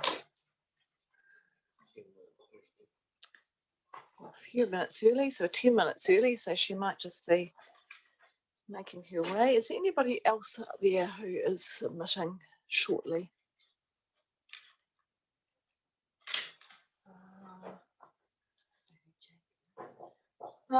I'm just wondering if the person that's identified as Jake is whether you might be a submitter. Would you be able to let me know who you are, and then if you're submitting?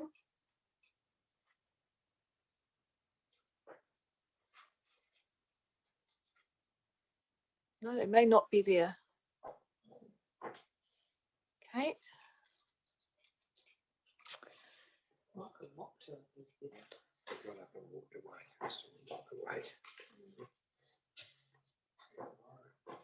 No, I don't think we've got anybody there at the moment. Oh, hello. Is that coming through now? Yes, that is. That is. Yes, Kia ora, well, it's me, Rachel Reese, speaking to you. Yeah, no, I'm due to speak tomorrow. I'm just feeling out the situation. Oh, that's all right. That's Just not to a see. problem. Okay. All right, we'll speak to you tomorrow. Thank you. Bye. Thank you. Bye-bye. All right, does the panel have any follow-up questions? They do? All right, so we'll gather those. So starting with Councillor McGurk. Let's have a look.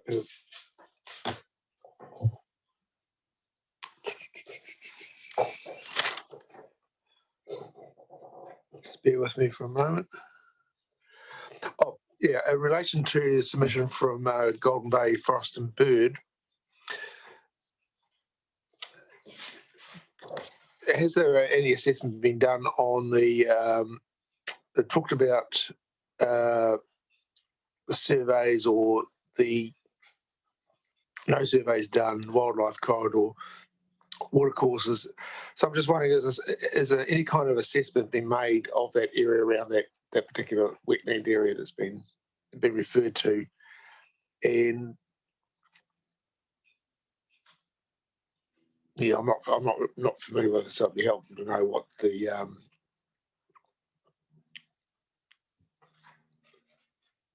the area is, and yeah, an assessment of the impact of any development, I guess, or including it in terms of, or perhaps a description of the area of the wetland, probably suffice.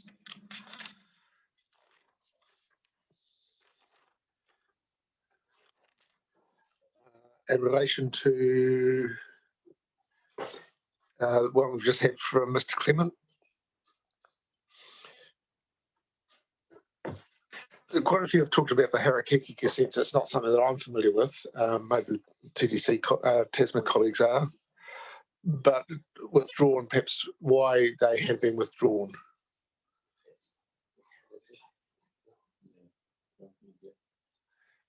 It might be on hold, but we'll. Well, he's used the word they were withdrawn pre-COVID and have been withdrawn in November 2019. All right. Well, we'll. Yeah, I need that clarified. The officers have noted that. They'll have that. I think they are.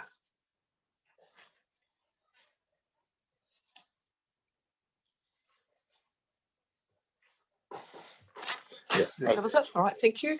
Councillor Ika. Thank you. Yes, so just firstly following up on the one on T163 and Tākaka, because there's been a number of submitters who've raised the concerns about its impact on the Onaho estuary and the adjoining Esplanade Reserve, as well as impacts on Keoghan Road. Kogan. Anyway, that road. Yep. On the neighbouring roading infrastructure and lack of jobs. So, but in particular, just that whole estuary impacts. And then further on impacts was the Nelson Marlborough Health, of course, raised that there was no analysis of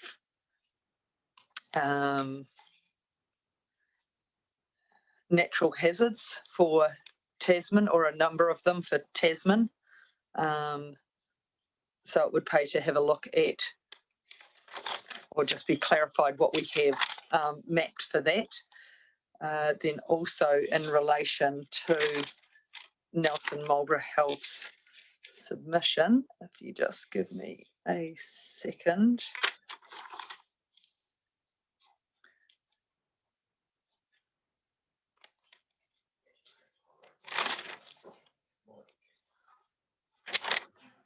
Sorry, I'll have to come back to my questions. It's all right. Charlotte's joined us now, so Excellent. I think we'll cross to Charlotte. Kia ora, Charlotte, welcome.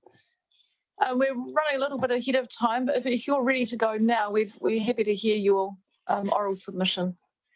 We've read your written submission, so it's a chance to highlight any key points or provide any additional information that you would like us to consider.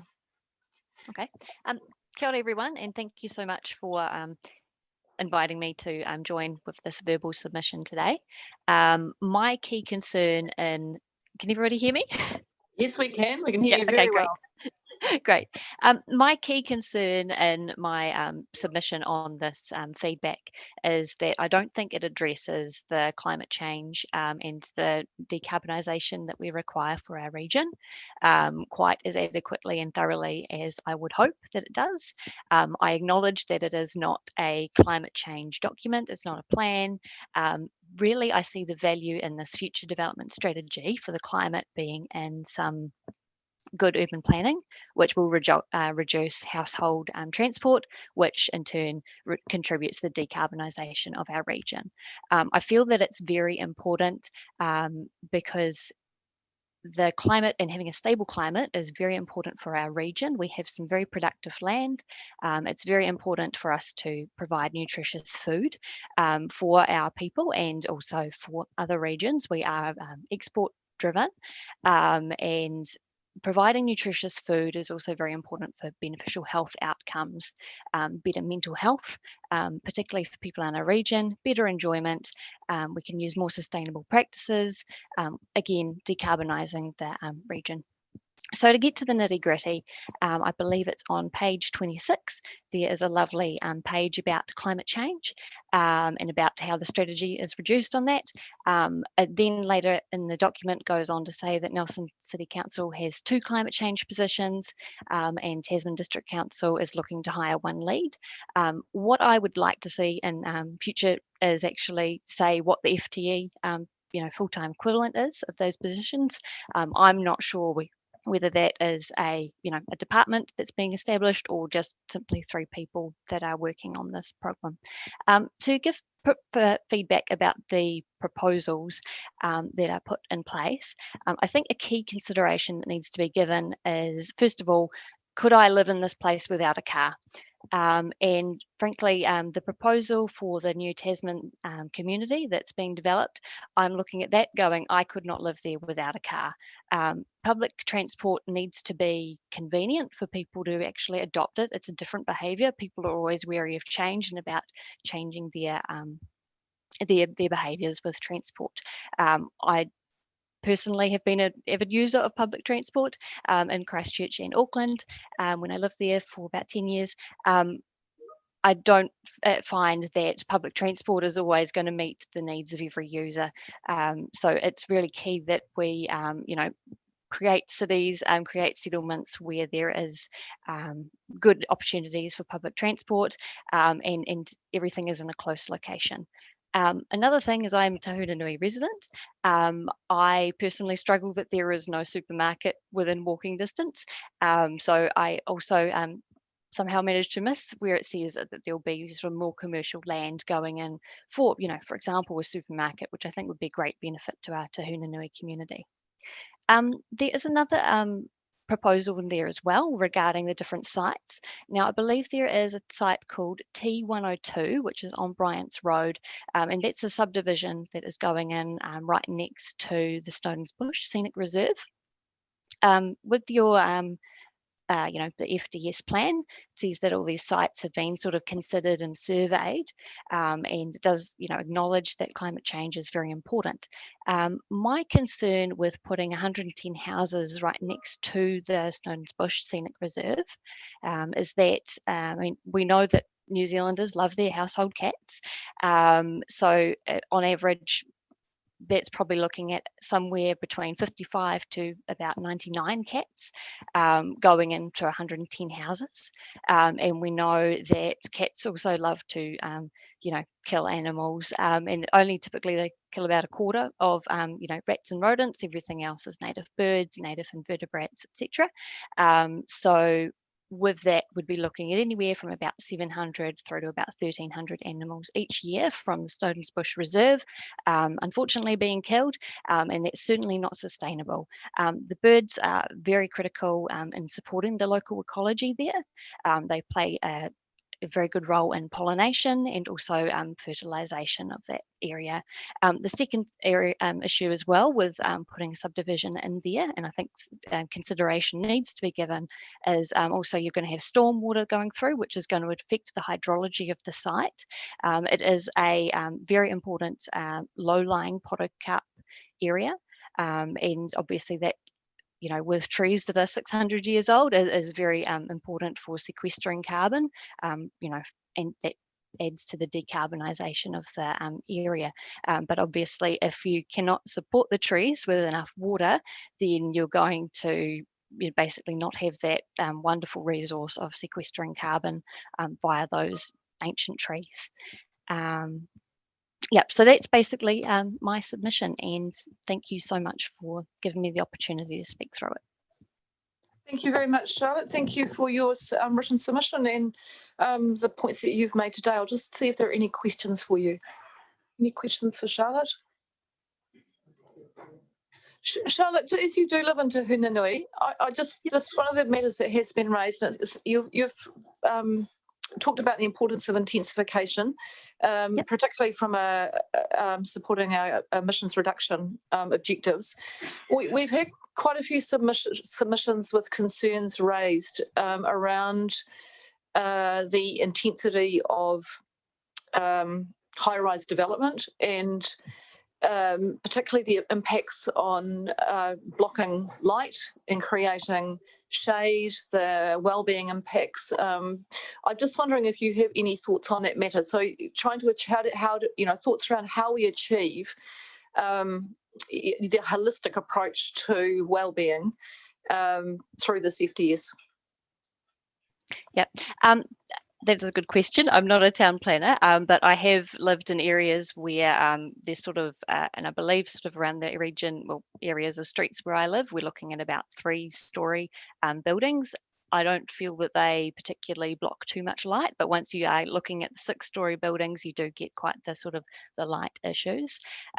With that, I would say for people's, holistic well-beings, well-being, if you've got light issues, then you still have, obviously you want to make sure that it's key determinator in people's, well-being. So you need to have green spaces. You need to have ability for people to, grow their own gardens. That's quite a key thing again with the light, and also make sure that people are warm in their homes when they're in these tall buildings. Thank you, Charlotte. Thank you very much. I don't think there are any other questions, but we really thank you for taking time to come and join our hearing today. Thank you. Kia ora. Kia ora.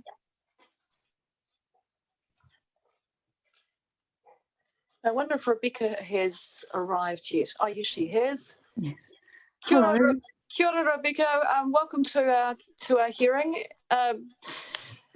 We've allocated 10 minutes for each submitter.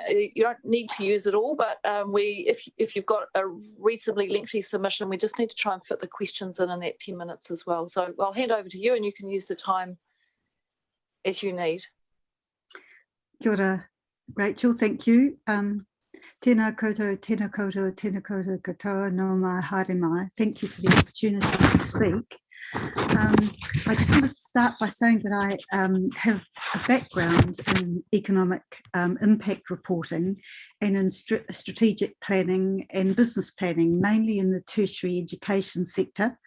But it's particularly particular concern for me that this is a draft future development strategy, which is totally focused on economic development and seems to leave out such a huge aspect of what makes our lives what they are.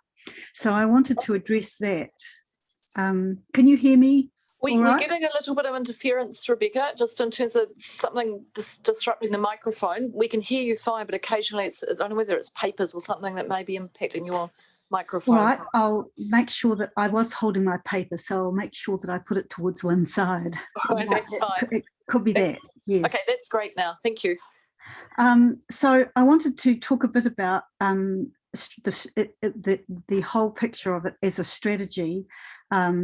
I don't believe that what we have in front of us is a strategy. I think it's a plan, and I think it's a plan which is quite narrowly focused on economic development. And I think that that's really a pity, because so much work has been done, particularly over the last 10, 15 years, and by our central government in the last 6 years, including Treasury and a number of other government departments, to look at what really is a strategy forward for New Zealand that is much wider than just economic development.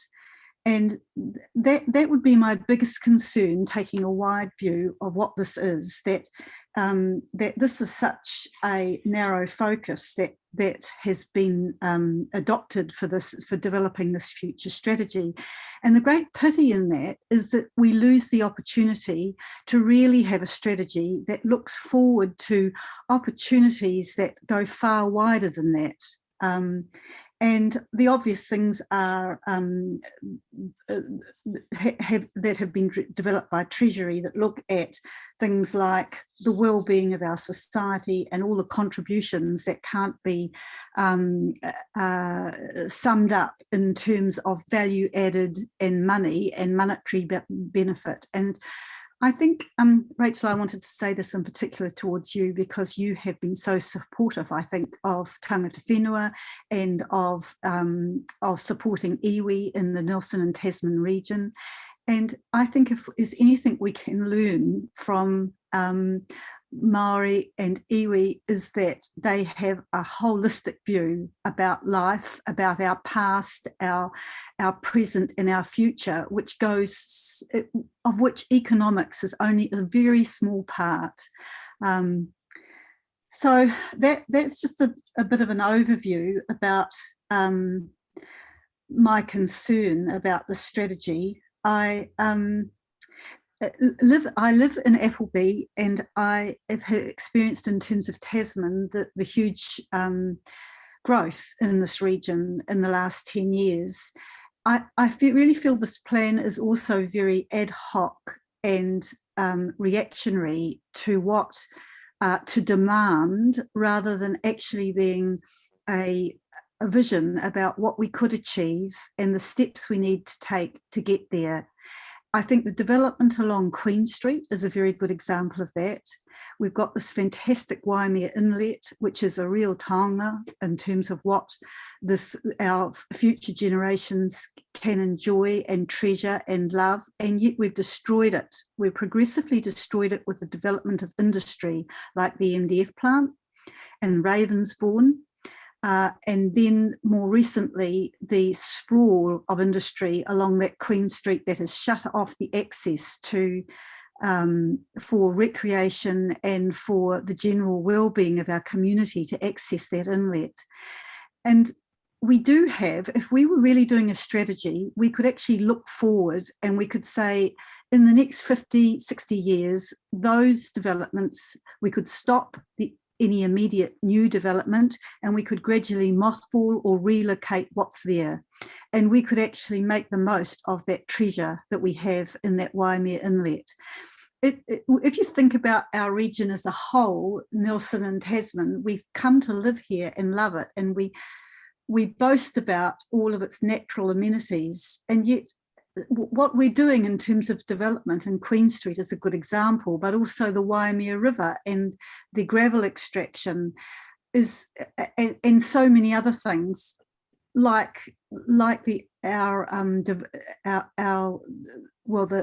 development of multi-villages with incessant amounts of traffic and that ever increasing traffic, and how that has really impacted on people's lives in terms of that sprawl and that approach to multiple villages and using cars, one person per car, to go backwards and forwards between Richmond and Nelson to their respective places of where they live. And it's just, it has really had a huge impact on so many lives in the last 10 years. There's got to be a rethink of that.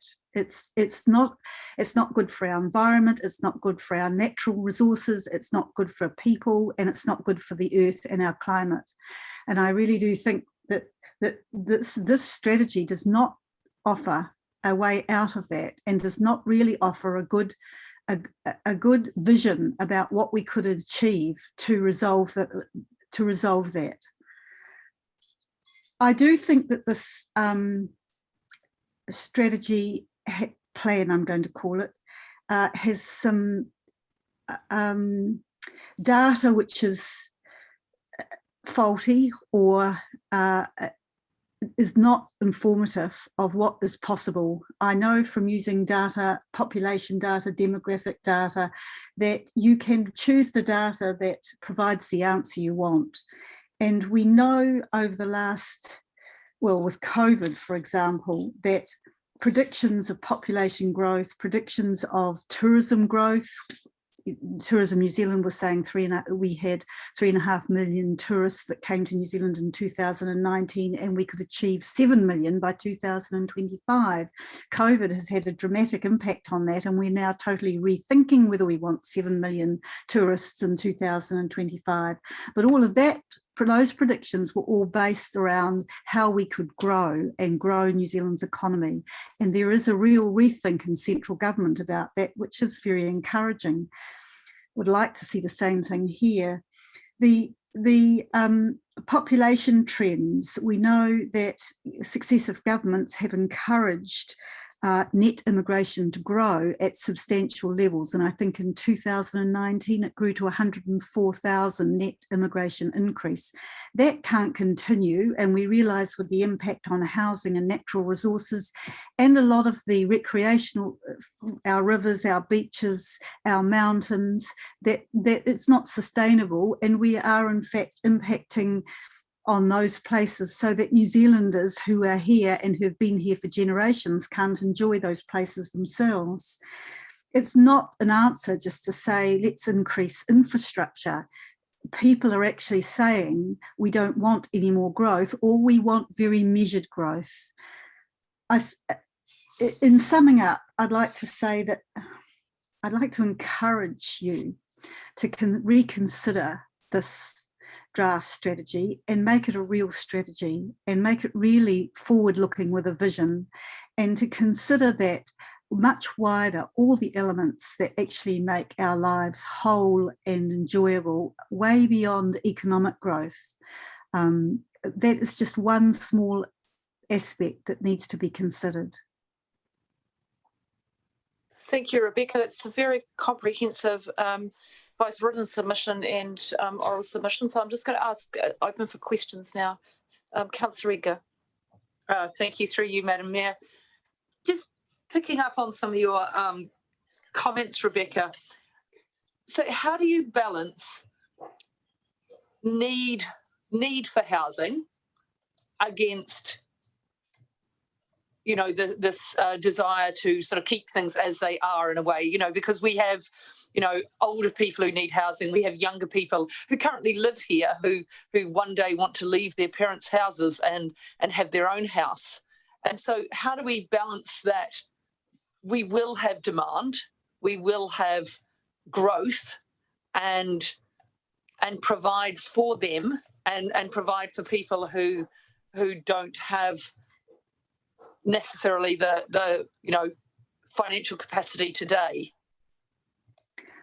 Well, I think that's where leadership comes in, and that's what strategy is about. It's about leading to a vision, and then taking measured steps towards that, because that's not what I see happening. What I see is that developers want to make money, and so they pressure councils into releasing yet another parcel of land. I didn't say anything about productive land. It's very alarming in New Zealand, and it's happening right across New Zealand, how much productive land is being lost to housing developments. But if you take the developments in Queen Street, you know, that's very ad hoc development that's happened there. They're not visually appealing houses. There's a very poor use of land, and most of it is single story. There's very little evidence of quality of the lives of those people who are going to live there in terms of parks and recreational area. And you know, if you have to wait another 1 or 2 years or another 5 years to live in, to gain ownership into a subdivision or a development that allows a whole lot of amenities like parks and good public transport and schools and access to waterways, then that's where leadership, I think, comes in and says, we will do this in a measured way. No, you can't necessarily get the house the moment you want it or within the next year or 2 years, but there is a plan ahead, and there is a way forward with this that shows that we're thinking about the whole community and not just individual demands at any one time. The other thing I'd say about that is that those demands come and go. And we know that you suddenly get this influx of immigrants into New Zealand, and there's all this demand for land and housing, and then that stops, and you've got a situation like we've had the last 2 years where that demand, we're doing catch up, but the same net immigration growth hasn't happened. So there is an opportunity to do catch up. I think there's also things, of course, like Christchurch earthquake. I mean, who would have known all those people in Christchurch were going to come and live in Nelson? And so, you know, but I suppose I suppose that's the point I'm making, is that I think that this strategy isn't a strategy, it's a planned approach to responding to demand. And you are leaders, and we're asking you to lead a measured and informed approach to how we cater for growth, not just reactionary and not just a default position. Rebecca, thank you. Look, we're actually well over time, and I think what we'll do is obviously we're assimilating information at the moment. We'll have some questions for the officers, and I've certainly got some on the basis of your submission. So if we have anything that we need to refer back for further clarification as we go through the day, we'll send it back through the officers so that we can consider in our deliberations. All right, thank you very much. Thank you very much for your submission. Now, Melanie Drury is our next submitter. Just Melanie is with us. Kia ora, Melanie.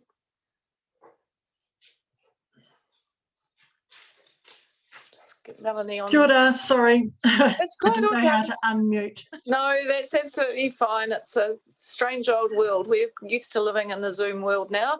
I've But I never know been on a Zoom. well, you know, it's a new experience. You're doing very well. So look, Melanie, we've got 10 minutes available to hear from you and to ask any questions that we may have. And we've read your submission, so now's a chance for you to highlight any key points, or if you have any additional information that you want us to consider, now's your chance to provide that. Okay, yeah. Right, so you've read the submission. I guess my main concern is that it's that I don't believe that I can stop this development, of course. It's rushing ahead, and I think it needs to be planned carefully. I think at the moment there's a lot of allowance for masses of houses. Also, looking at the figures, I don't think parts of the future development strategy sort of contradict each other in just how many houses they're planning to put out here in Mapua. And similar to Rebecca, I don't love it, but I'd love to see it stay the same. It's already started to change, but I understand that there's no stopping it. The demand is huge. I think really what I'm concerned about, I've given in, I realise I don't get to live my lovely rural retirement as I planned anymore, but I think that there's no allowance for this village to actually keep some of its character if they can go ahead with that much development in the hills. I think, I mean, I am self-serving in a way because, you know, I do own that block of flat land at the bottom of the hill. I don't want to be a landlocked little drain hole for a whole lot of residential houses or be their view. I want to be able to farm my place as a lifestyle block like I have for years. And if that's not possible, I think it should be rezoned. It can't stay rural one and be allowed to develop properly with thought instead of built up all around and left until it gets to the point that it's everyone's view. I've also, I understand that one of the reasons that the council dropped it from the plan was because of potential archaeological sites. I've had a look at the archaeological records. There's never been anything reported as found on this property. There's been finds on my neighbour Gerald Senior's place, some of which have already been developed over in the foothills. There's been, a dugout waka, a fishing net and a genealogy stick or whakapapa stick found on Gerald's, again, close to Stafford Drive, but and Ads Heads, but nothing found on my property, which was... Melanie, I'm sorry to interrupt you. One thing I am just concerned about is that sometimes these records are not public, and I just don't know at this point whether the information you're providing is public information, and I just need to pause and refer to the officers for some advice. Is that right? Thank you. Yeah, that's fine. I'll just get some advice from the officers. Yeah, thanks, Mary. There is some public information on this. So it's a mixture, actually. So all right. So Melanie, if the matters you're referring to, you're confident they're in the public domain, I'm fine with that. If there's any, that's all right. Okay, thank you very much. Oh, sorry to have interrupted you. No, that's absolutely fine. I actually have a map which is from the archaeological arcsite.org.nz, which sort of names all the sites, and that's what I'm referring to. So yeah, I understand that there is iwi concern, and I don't want to undermine that in any way. But I think a lot of other development is going ahead or being proposed that is of just as much concern. And it's my understanding that usually there'd be a cultural impact survey carried out, test pits, that sort of thing. So to just blanket ban it or write it off because it may potentially have something on it seems sort of contradictory to what's happened so far. I mean, we could talk about the Mapua Wharf area, which is very cultural. Yeah, so really, I think that it's by deciding to withdraw it from consideration in the early stages because of this, it hasn't been properly thought out. And I think allowing businesses to pop up all around Mapua will put too much pressure on the village as it is. The roads are really narrow. It's already very congested in there, and parking is becoming more and more of an issue. So I don't think the centre of Mapua can cope with a lot more pressure population-wise. And I think that, you know, the flats at the bottom of Seton Valley are the ideal place for commercial development, even though I'll be sad to see it go. And I think the other thing that would be a really good idea, as I've said in here, is to allow now to actually put some parkland aside if it does get rezoned, to actually allow for a development of a wetland corridor that does tie everyone together. As you're probably aware, around me has been bought out by developers already. Gerald Senior's property is sold to a major developer, and my neighbour Richard has just sold and previously sold another piece to another person who wants to develop. So I feel pushed along by the fact that I'm surrounded by developers now who are going to make things happen come hell or high water. And I'd like to not be the one remaining piece of rural one land in the area that is way too small to be rural one and will soon be way too suburban to be rural. So that's about all I really have to say. Thank you, Melanie. That's very clear. I'll see if there are any questions from the panel. Any questions for Melanie? Councillor McGurk. Quick question, thanks through you, Madam Mayor. Thanks, Melanie, for your submission. When I read through, you made in response to question 12, you're concerned about you haven't allowed for the business growth to support the boom in residential development areas. So is that when you made your reference to, you think there should be an allocation of, this is a zoning question, it's probably not beyond the FDS, but from that, you don't think there's enough commercial land in Mapua to support the population? No, I don't. I think it's right on the edge now. When you drive up Mapua Street now, it's very busy and you're having to sort of give way because of the parking, and the Foursquare is constantly packed. You know, the car park is full. The medical centre it takes months to get an appointment, and everything is just feeling very congested and very overwhelmed. But I think if you add another sort of 700 houses, there's no way that the commercial area there can cope. And I think keeping the wharf as, you know, a pleasant commercial dining area is sensible because it's really popular. And the centre of Mapua with the mall as another sort of villagey area. But they are going to need a supermarket here soon, and the petrol station is in the wrong place in the middle of town. And I think that sort of thing needs to be pulled out to the edge, which will soon become the centre if all that development goes ahead up the hill. Yeah, to keep the congestion out of the centre and to allow for the population growth. Also to stop the driving. You know, people shouldn't need to drive to Motueka for groceries. We're trying to reduce driving. Thank you, Melanie. Any further questions from the panel? No, I think that's very clear, Melanie. Your submission is been very well. You've spoken very well to your submission, and we understand what it is that you're asking us to decide. Thank you. Thank you very much. Thank you. Bye. Thank you.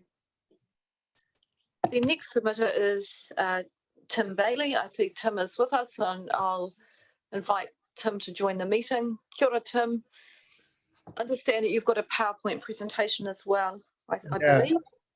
I had hoped to be able to do it from here, but I can't. So they're doing something. Okay, so I'm just going to tell them when to go. All right. We'll just get it up first. I just need to do a couple of things I can see from the screen. Something's been signed out. So once they get back in, we should be right. What's a PowerPoint? There we go. Well, first slide. I don't know. Are you able to? Yep, I can see that. Great. Okay, just whenever you're ready. I'd like to talk about a number of issues with respect to the FDS report, then give you an idea of what I think you'd do a lot better. The proposed number of dwellings in the FDS seems to be excessive to me. 26,000 new builds, 8,500 from already consented projects, and 5,500 from standard infill in the pink hashed areas. So this is the best part of 40,000 new homes over the next 30 years. At 2.5 per household, that's 100,000 plus new residents. Do we really want this for our region? What are they all going to do? And I would contest this 5,500 number. Just how much infill has actually taken place in these areas over the last 30 years? Certainly nowhere near 5,500. Be lucky if it was 100. These areas just don't infill. The following two sets of maps I find very confusing. Map that you can see now on page 35 appears to show area N19 going all the way over to Rutherford Street. But the interactive map, next, goes down to the edge of the CBD, totally different, covering that area. N19 is a red zone. N20, what? Could you try again? Try what? Oh, sorry, I'm not sure what that noise was. That Maybe was your Siri phone. deciding Siri talking to you. That was Siri deciding she'd come and join the meeting. Good on Siri. So N19 is a red zone, N20 is a pink zone. How can this be? Which is correct? What is the density of N20? How do you expect people to submit to this process when there's incorrect and confusing information out for the public? On page 32, it states that both areas are I3 density, 80 dwellings per hectare. But the top 2/3 of N20, the cathedral area, is totally different intensity, being pink as opposed to red. So what's the allowable density? The bottom third includes 4 and 6 story apartments. So is the allowed density of the top pink section different? Interestingly, as you can see on this map, and go to next, please. There is only one available section suitable for apartment building. This area is allowed for 4 to 6 story apartments. Number 29 on the left-hand side is the bowling green. I wonder how Tallies and Pete Rainey will like it when 6 stories of social housing goes up right next to their boundaries. In N19, next slide, is only one on, next one. N19, this is our area here.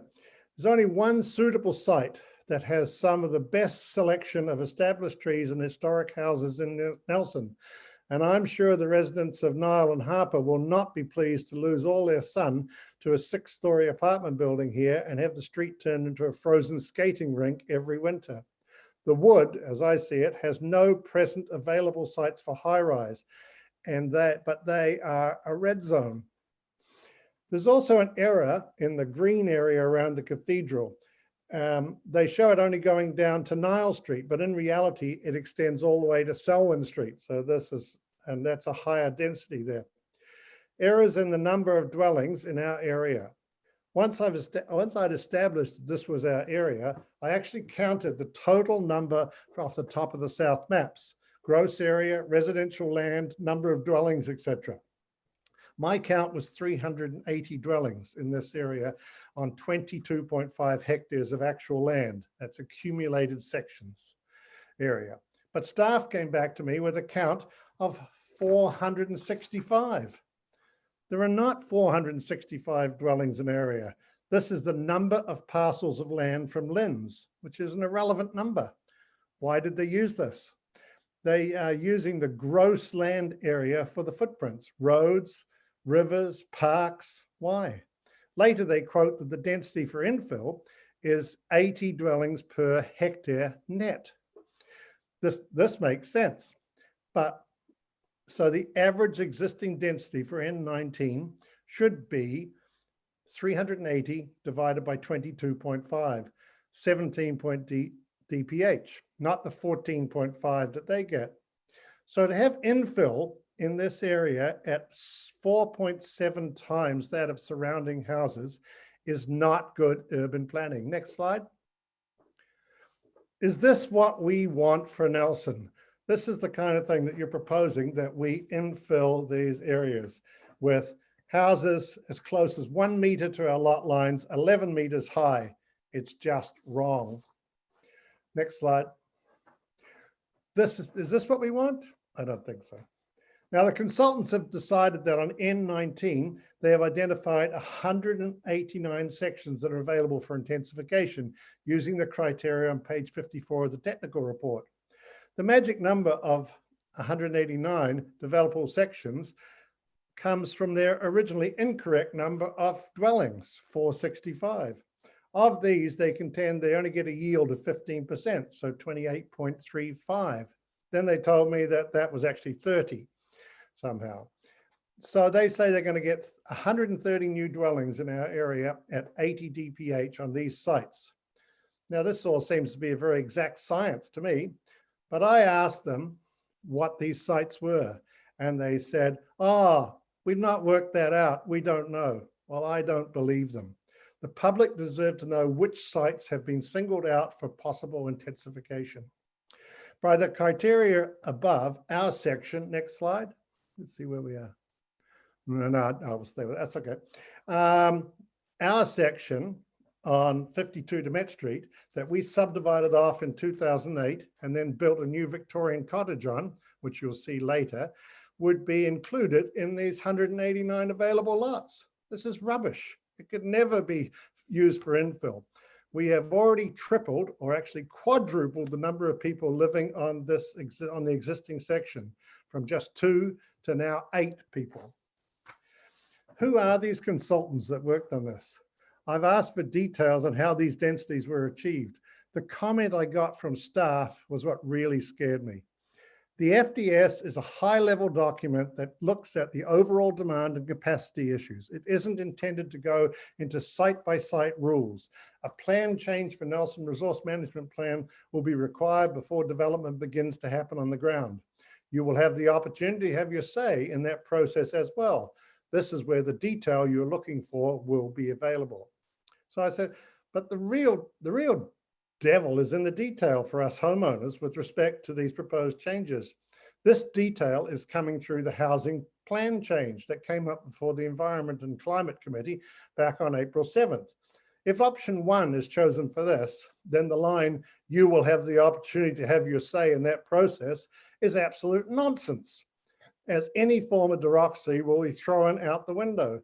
Neighbours of these infilled sections will have no say in what goes up next to them, with gross amounts of coverage and extreme daylight angle changes. Interestingly, no decision was made, and it was postponed for 6 weeks till after the FDS had been consulted on. You can't comment on one without the other. They are intrinsically entwined. And we have no idea as to what the decision of the housing plan change will take, even though we do know what the mayor supports. So, to answer what I think about reasonable housing in the CBD and solutions.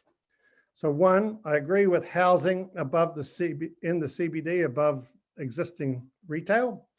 I agree the idea of doing a block of green apartments above Buxton Square, but I think the lower level should be a new anchor farmer's store with a mall-like walkthrough with other retail and food vendors around the outside. Then the second floor should be parking, and then 2 floors of green apartments with a solar roof. We should encourage a number of 5 or 6 story apartments to be built around the bottom of the hills, similar to the one in this picture, now being built at the end of Halifax Street. There's a lot of area around here that we could use, and these affect no one. Next slide. We should we should allow modest infill, as we have done at number 51, where we subdivided the lot and basically quadrupled the DPH. We did this without impinging on anyone's daylight privacy of view or views, with existing angles of 35 degrees at 2.5, not 60 degrees at 4 meters. Next slide. And next. That was the lot before. Next. That was building. Next. During. Next. Next. Next. Next. And that's the house. So that's what we built within the city. It infringes on no one and fits into the character of the neighborhood. And finally, I think we should encourage, next slide. We should encourage people to do small infills by adding tiny houses and granny flats without requiring subdivision. We need small modular houses that can be made on a factory production line, then craned in over existing houses onto prepared foundations and services. So studios to 2 bedrooms. For example, modular living solution, so 1. An example of a property like this is in Stoke.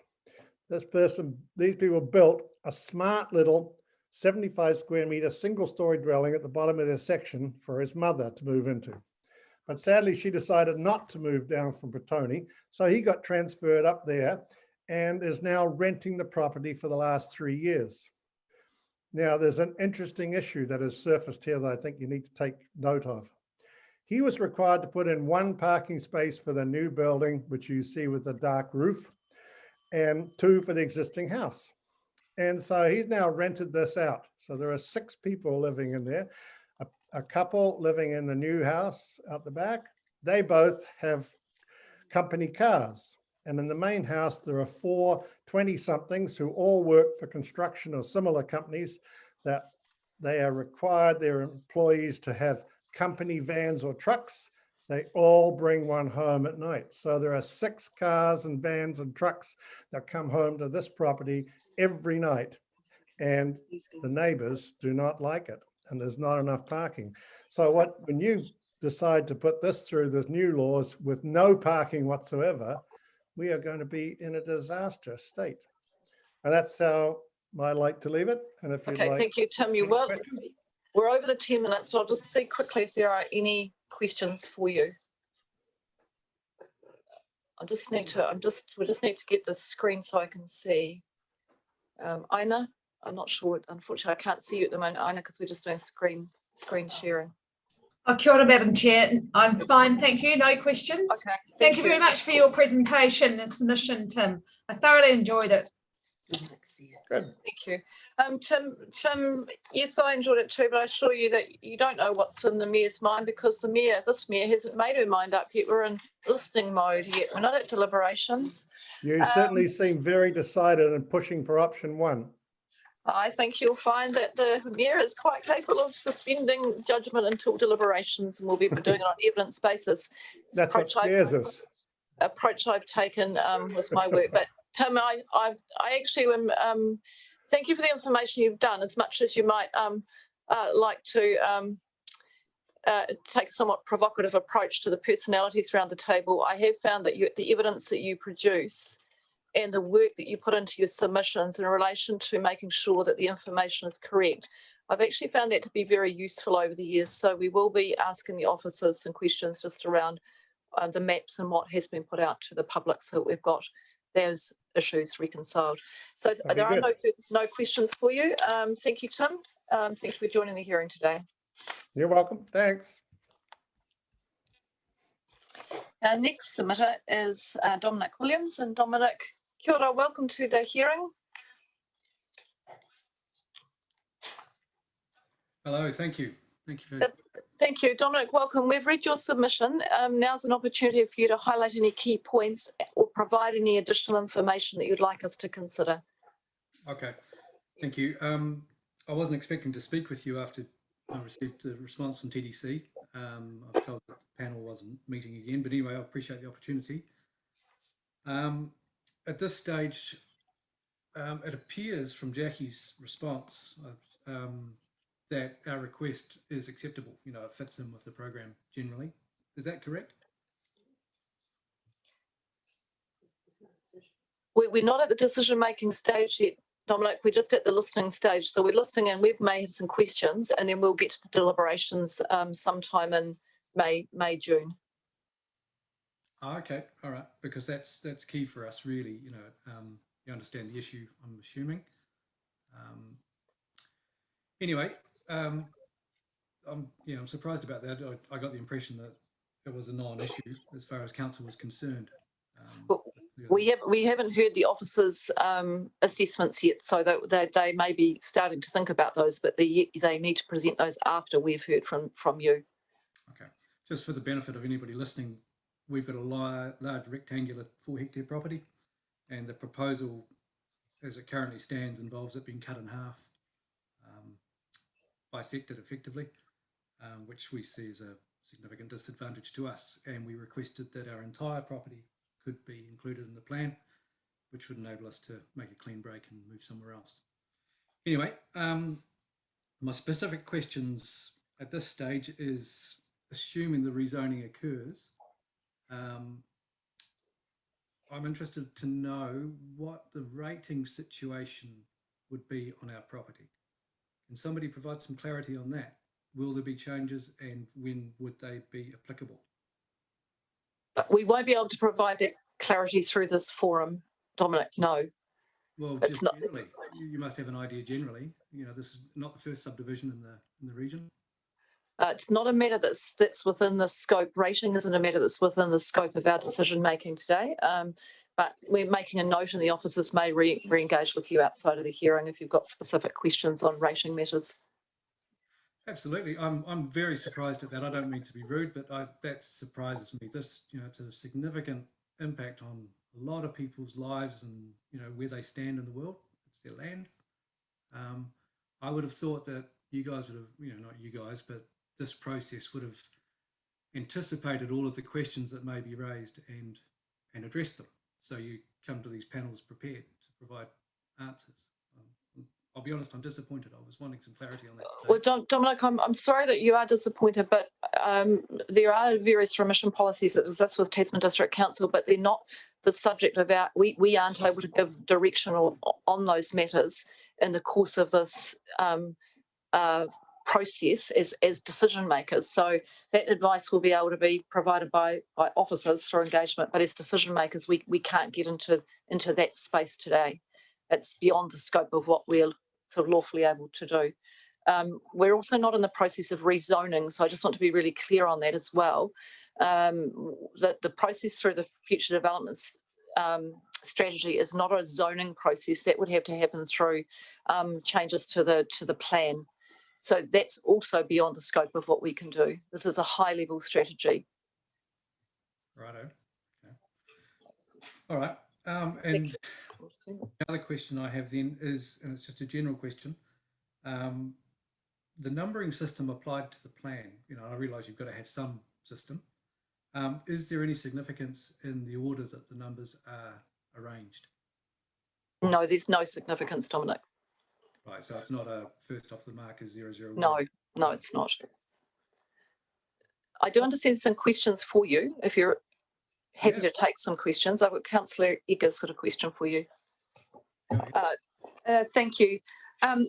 So Dominic, as was highlighted by the Mayor, this isn't a rezoning or a subdivision process. And so this is just looking at the overlays. So if we take out the, you know, if this is inevitable, the TO1 rezoning, what is actually your preference for your section? And the area, you know, would you prefer that it was, you know, do you think it is not an area that is suitable for, you know, more housing? Is it an area that you think should be left in rural? So what's your preference for this area? Well, just being entirely selfish, my preference would be for the valley to remain undeveloped because it's a beautiful private rural valley. You know, it's secluded. It's a nice place. It's a nice place to live. That's why we chose to live here. Yep. Another 494 houses and it will completely alter its character. Thank you. And the other very comments we can take into consideration. So thank you for that, Dominic. Okay, Thank you, Dominic. I take it though, and this is a question, we're not at the decision-making stage. So if it got to the point where the decision was heading towards considering that area for development, I'm reading your submission to say, look, if that was where through the deliberations process we were heading, that the preference would be to logically include all of the property, not half of the property. Your first preference is for it not to happen at all, but if through the deliberations process there was we were heading in that direction, if I understood that correctly? More or less. Mostly it's just to have that as an option, you know, because there are so many unknowns about this at this stage that we'd like to have that option on the table, you know, something that we could, if it just became untenable that we stay here because it's not the lifestyle we want, we would like to be able to make a clean break if necessary. But, you know, we don't know what we don't know at this stage. So I don't want to disadvantage myself by saying one thing specifically today. No, that's fine. No, it's absolutely fine. And Dominic, I just want to acknowledge how I do want to acknowledge the impact of these processes, and this is a matter, the requirement for us to do this is set out under the National Policy Statement for Urban Development. And I do want to acknowledge all of the submitters today whose properties are the subject of our discussions. It is their homes, it is their place of connection. And I just want to acknowledge that. So I do absolutely understand how this uncertainty and disruption can have quite an impact on individuals. Oh, good. Thank you. Good to hear that. No, we're all very aware of that. So Dominic, is there anything else that we need to? I don't have any further questions from the panel for you today. Are there any other final matters that you want us to be aware of? Not personally, just generally, I'm confused. Well, not confused. I understand the process, but to draw an arbitrary line across somebody's land and cut it in half, I can understand why you might need that just to create a model. One of our neighbours was unaware of this process. She's almost in her 80s now. She's nursing a dying husband, and it was entirely news to her that her property too, was her farm, her commercial farm, is being included in the program, and that it may be cut in half, and half of it would become inaccessible to her. And I just am concerned that, you know, the consultation, although you put a lot of effort into it, I can see that, it could have been a bit more timely. We only got our letter about a week before the discussions began, and I had to go and hunt out the maps, and I'm capable of doing that, but my 80-year-old neighbour wasn't. And she's fretting a bit at the moment, and it sounds like it's just disappointing on what I'm saying. Dominic, thank you very much for sharing those concerns, and also for expressing the concerns on behalf of your neighbour, and we're taking that information on board. Right. Thank you very much. Thank you. Thank you very much. Bye. Now, our next submitter is Sandy Armstrong. I think Sandy is here with us. Kia ora, Sandy. If you're ready to speak to your submission.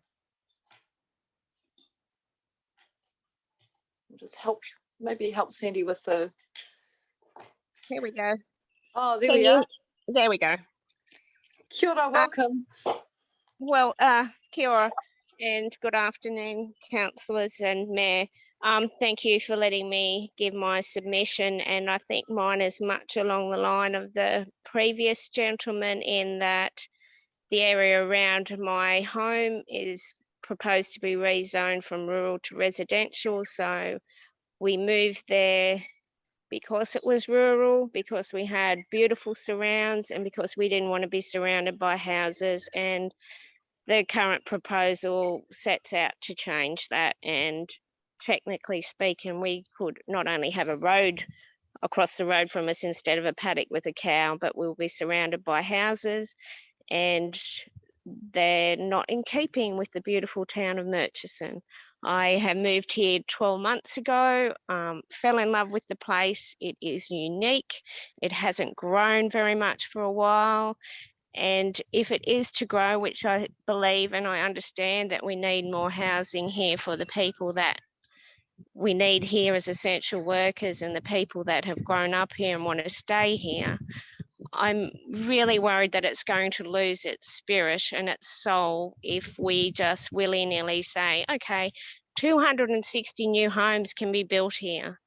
It's a tiny town. 260 new homes could potentially triple the population over the next 30 years without any sort of infrastructure really to go with that, nothing. And that concerns me. The other thing that concerns me is, as with the previous person speaking, the community consultation hasn't been fantastic, because everybody I speak to in this town and say, hey, do you know they're going to rezone these areas and there's room for 260 more houses?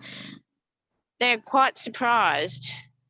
And it's not just those of us that are directly affected. In a small town like this, if you're going to add that many new homes, you are going to change the community. And I think the community should have a say in how it happens and where it happens. Sandy, thank you. Just for the purposes of the record, and for the benefit of Ina and Councillor McGurk, Councillor Eager and myself, Mizzy Woods has just let me know that there is currently a plan change out for consultation for the area that has been, that's the subject of these submissions. So I think I've got that, and Barry, please let me know if I haven't got that right, but I think I've understood that correctly. In the there's been some initial community engagement around it, okay. And a formal plan change process is likely to follow later in the year. All right, so at this stage, it's not that it's out for formal consultation, you're at the okay, thank you. All right, that's really helpful clarification for us so that we're aware of that as we're listening to these submissions. Sandy, I'll just see if there are any questions for you. I think your submission is very clear. And could I just add one more thing? Yes, of course. The future development strategy, I've read through it and I understand it's really about, oh my God, we're going to get all these people moved to the Nelson Tasman district and we have to find somewhere to put all these people. But it really lacks imagination and vision. And you live in a beautiful part of the world. And I would like to see, if the place has to grow, which unfortunately that is the way of the world, I would love Murchison to say exactly as it is and the rest of this council area. Please think about the environment and the well-being of the people and the environment, because the environment's kind of not really considered. And the well-being of people, it's fair enough to put more houses, but at the end of the day, you're going to make a happy community and you're going to make a place where people want to live. If you change Murchison, people want to live here because it is exactly the way it is. And if you're going to change it, you really need to change it in a way that it blends in with the environment. It doesn't look like the outskirts of Christchurch and Auckland. Thank you. Thank you, Sandy. Thank you for some very sound advice. We appreciate your submission.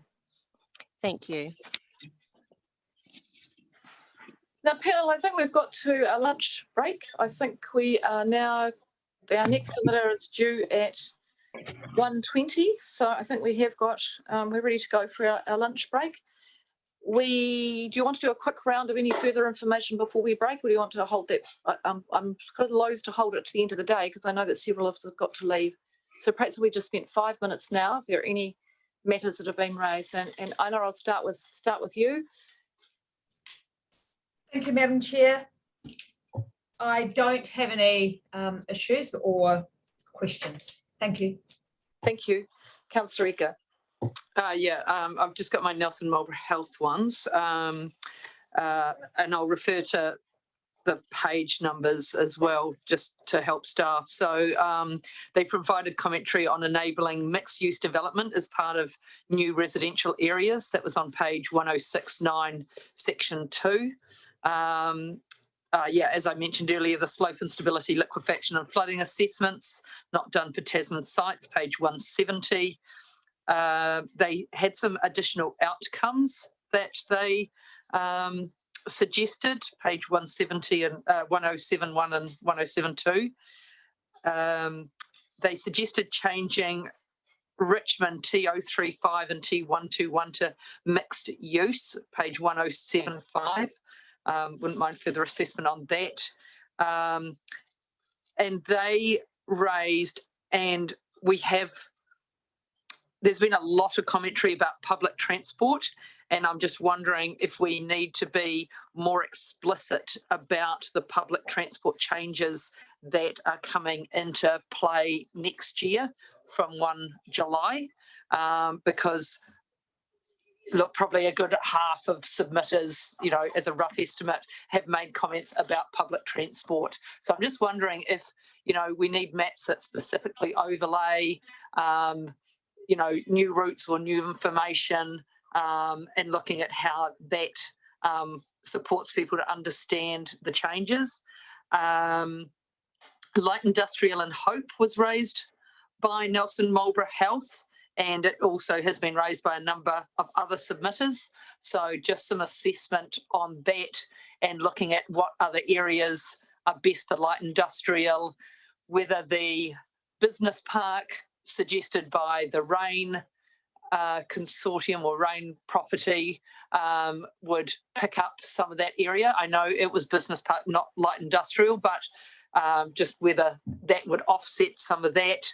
And of course, they raised, like a number of other people, is how does any of this support affordable housing? And that was one of our outcomes, was supports Papakainga and affordable housing.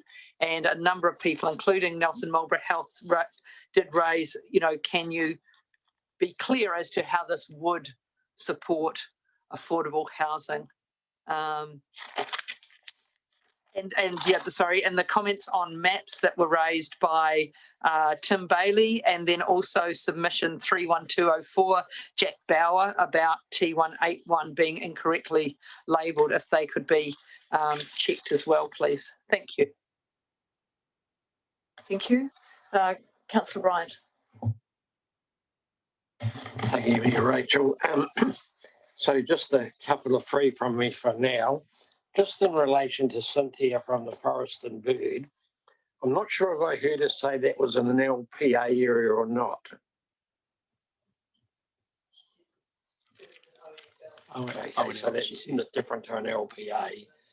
Yeah, just the implications of that around any what would have, could or would happen there, and also any infrastructure that would need to be provided, including roading.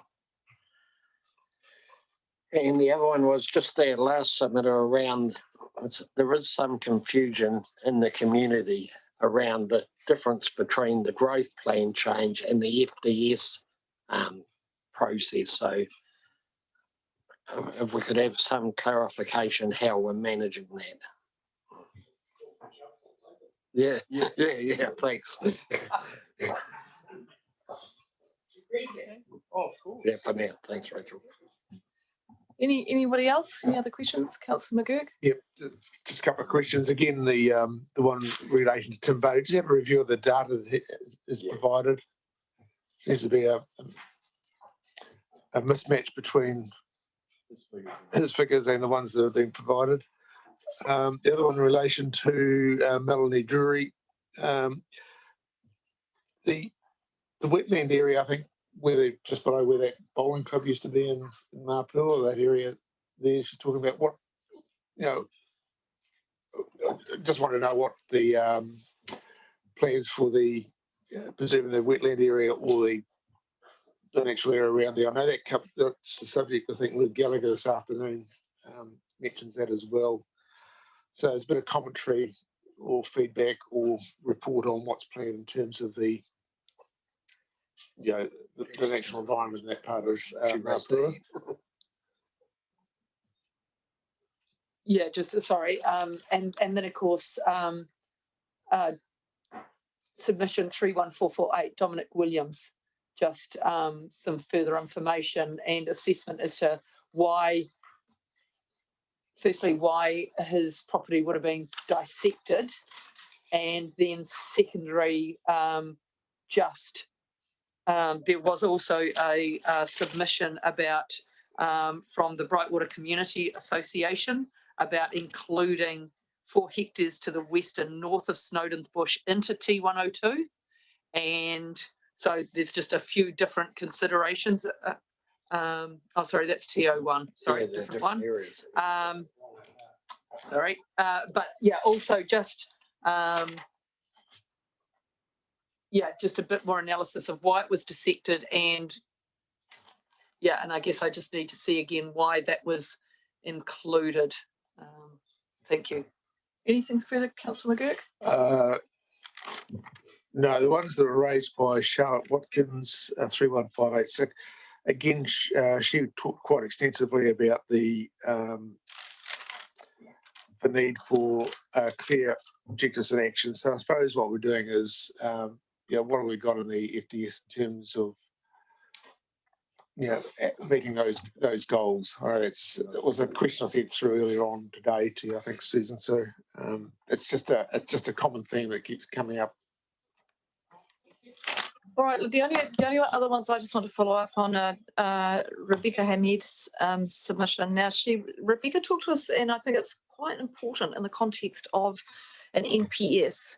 She reflected the living standards frameworks and the government policy, the strategic direction of government, the documents that we need to take into consideration. And I'm just wanting some reconciliation just in terms of government policy documents and how they fit together with the NPSUD that generates the future development strategy. Because what I'm very and I'm back to this issue that is still I'm still mulling over is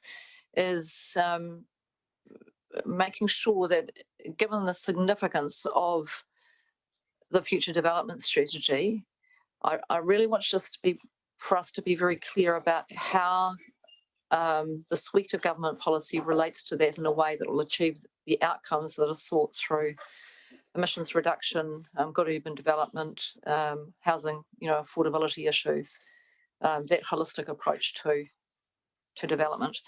The other one, yes, and I do, just in terms of Tim Bailey's map matters, I'd really appreciate getting some advice on whether there are issues there in relation to those maps sooner rather than later. I did raise it prior to the hearing. I was given assurances that there were no issues. I suppose after seeing his presentation today, we just need to be very clear as to whether our maps were where they needed to be or not, and also that issue that he raised around including the Lynn's parcels of land as opposed to dwellings, and whether that's a material matter that we should be aware of. And that's it really, that's the only ones that I have this afternoon. Oh, okay, Claire, I can see on the screen Ms. Barton's got a hand up. I'm not, did you need to address a matter before we close for lunch? No, it's disappeared. All right, well, let's adjourn now. We'll take a break for lunch, and our first submitter is at 1:20. So if we could be here maybe by just settling in by 1:15, that would be great, so we can start hopefully on time. Thank you, everyone.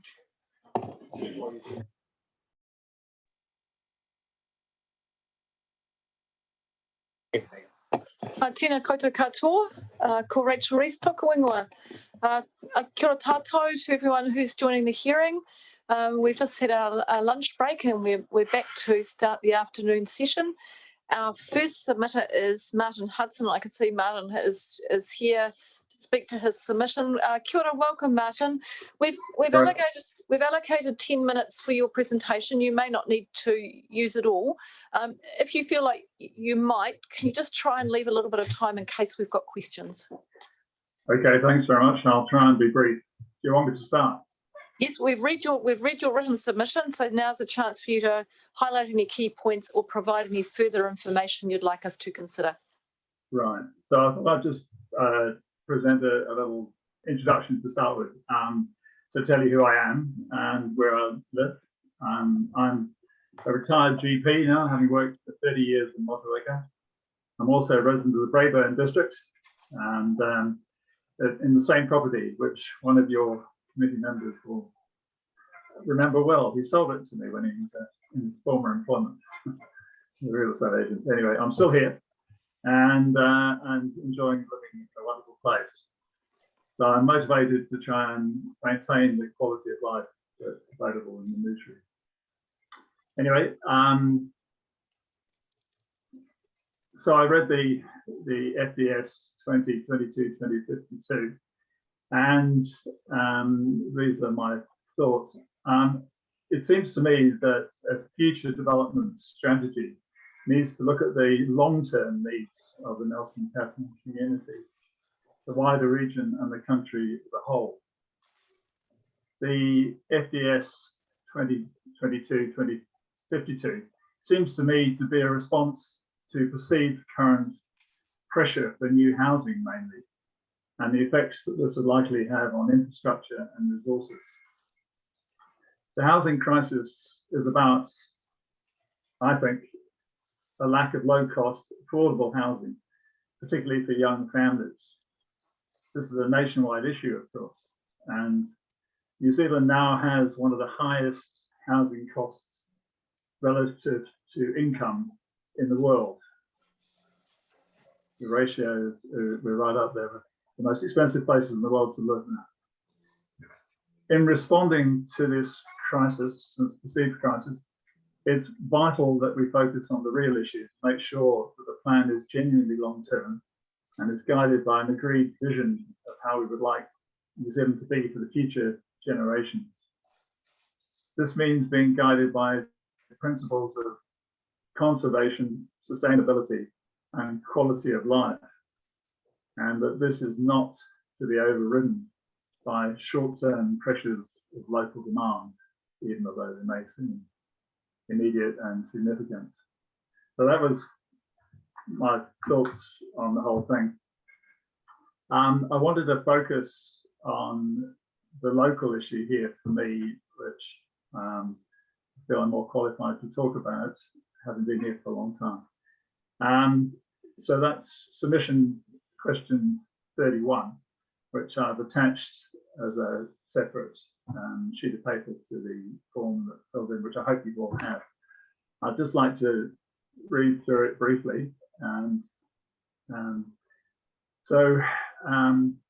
This question 31 concerns what I understand the secondary part of the proposal for a potential new community near Tasman Village and Lower Mutri off the Braeburn Road, which runs behind my property.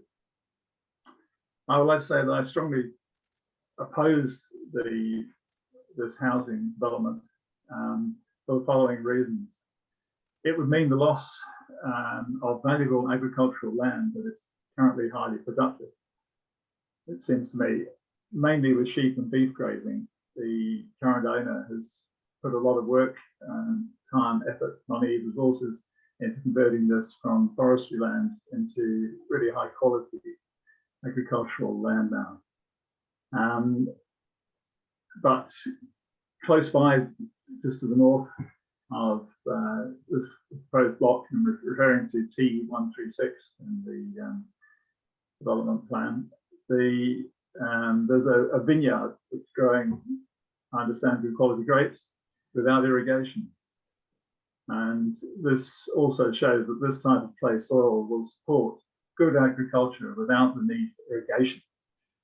And this type of land is going to be increasingly needed in the future if climate change means that water supply to the region and rainfall is less predictable. This is outcome 8 in the FDS, that we should adapt to climate change. I also think it's well known that building construction, housing, whatever, concrete and the associated materials produces an awful lot of CO2 and requires an awful lot of energy to produce the materials. And this would further contribute to climate change, particularly if this is a high density, multiple housing project. The loss of this productive land runs contrary to FDS outcome 10, that Nelson Tasman's highly productive land is prioritised for primary production. There's also no available untapped water resource locally through the Moochary. Indeed, the closest groundwater resource is in the Moochary catchment. It's already being highly utilised and is currently the subject of a challenged new utilisation. And I'm involved in that process too, as I have a bore in the Moochary. The rising population will only increase the pressure on available water resources. We've already seen the effect of this in the Tasman region, particularly in the Waimea, and hence the attempted solution to this from the past over-allocation of that resource has meant the necessary Waimea dam scheme to try and overcome this, and which I note is way over budget, way behind time, and is yet to demonstrate that it's going to be effective. Moving on, the proposed T136 land development runs counter to FDS outcome 3 also, which is that new housing is focused in areas where people have good access to jobs, to services and amenities and they should access it by public and active transport. Here in Rowan, there are actually no local amenities and no services, and there are very few employment opportunities, mainly seasonal agricultural work or horticultural work that's mostly catered now by overseas contractors from Vanuatu and wherever. There's also no public transport. The residents of this suburban development, if it goes ahead, would be isolated. It would be some 6 kilometres distant from even the proposed Tasman village, more than 10 kilometres from Motueka, and 32 kilometres from Richmond. So these new residents would have to travel to find work and go for all of their needs, including schooling, shopping, and even recreation. So they're going to be using their cars and further clogging up already congested roading infrastructure, which is under heavy burden, particularly in the Richmond area, as I'm sure we all know. And this would further increase greenhouse gas production, of course. The FDS itself states that it would be expensive to provide infrastructure to this development because of its isolation. And in addition, as mentioned, there would need to provide water, provision of sewage, new roading, power supply, etc. And who's going to pay for this? Clearly, the answer is it'll come out of the rates. And we've already seen that the rates running over budget, it seems, with the latest notification this week. The rates running up to 7.7% from a proposed 4 point something. So significant increases. The proposal also runs counter to the FDS outcome of urban form supports reductions in greenhouse gas emissions by integrating land use and transport as discussed. The FDS statement says that the development of the Tasman village and the T136 block would exceed the housing needs of the region, even under the highest growth development forecast. Why then is it even being considered? Could it be that the desires and the opportunities of property developers are being prioritised over the real needs of the community? Thank you. Martin, thank you. That's a very clear submission. I just said we do have some questions. Councillor McGurk. Thank you. Thank you, Martin, and to you, Madam Mayor. Just a couple of questions of clarification in your written submission. I'm not sure if you've got there in front of you, but I'm looking at questions 15 and 17 in particular. We were talking about intensification, one in Nelson and the other one in Richmond. You talk about it's likely to, was it revise the life and character of the town, and the other one is that in Richmond, it was already valued the township, already overcrowded, roads congestion. Yeah. you just sort of, I'm just trying, Yeah, the two different issues, I think. Yeah, in general, I think the problem is we're facing a population growth in the area, and the ways to solve that are not easy. But I think the concept of putting new housing development where there's opportunity for employment and implemented should take precedent if we do have to increase the numbers. Unfortunately, it seems to me that infrastructure isn't coping with the increased number of people living, particularly in the Tasman region, the Richmond area, and obviously running out of water, and the roads are very difficult. And I don't see any easy solutions to that. So that's part of that.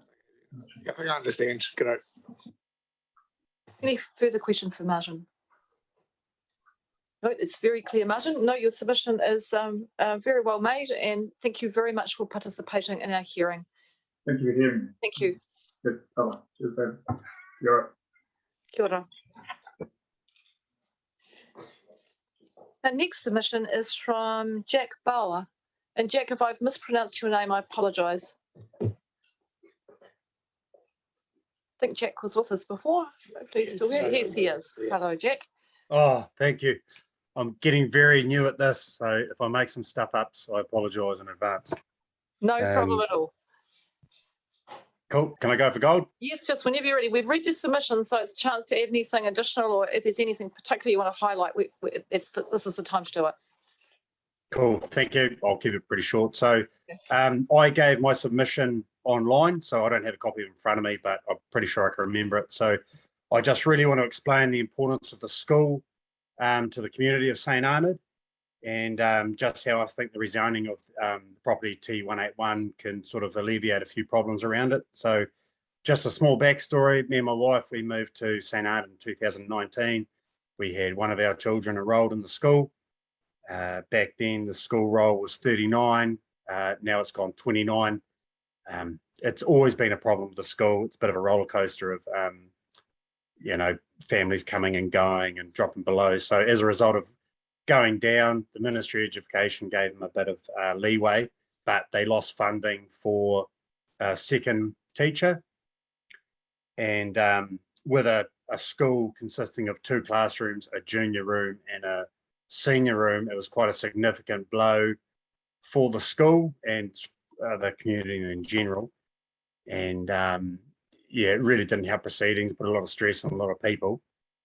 And so I think what I'm sort of proposing maybe help alleviate a few of those things.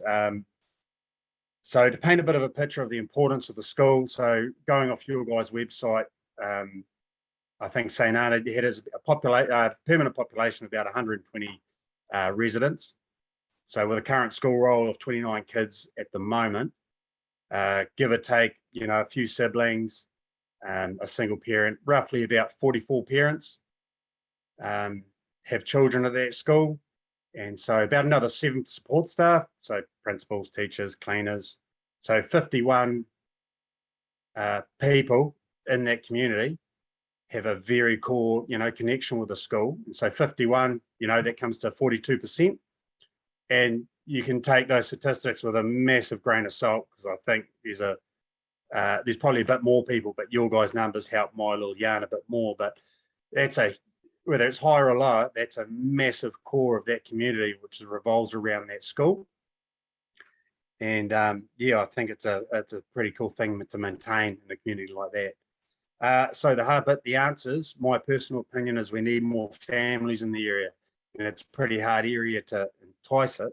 And so I really think with increasing plot sizes on the area in terms of going to 5,000 square meters, even a little bit higher, I think that can sort of alleviate that pressure. So as you guys know, St Arnaud is really constrained by dockland. So geographically it's constrained.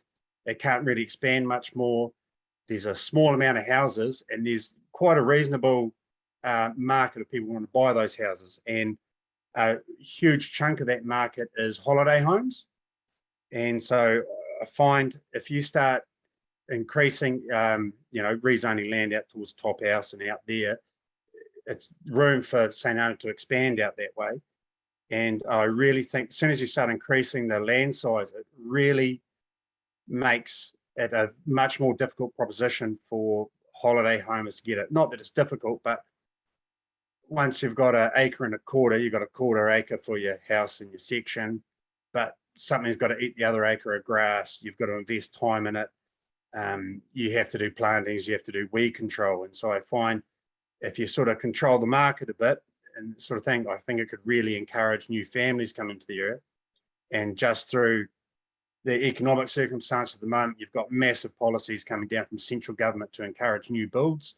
So first home builds, up to 5% deposit, realistically 10, but a whole lot easier than a 20% deposit, required to buy a an existing dwelling.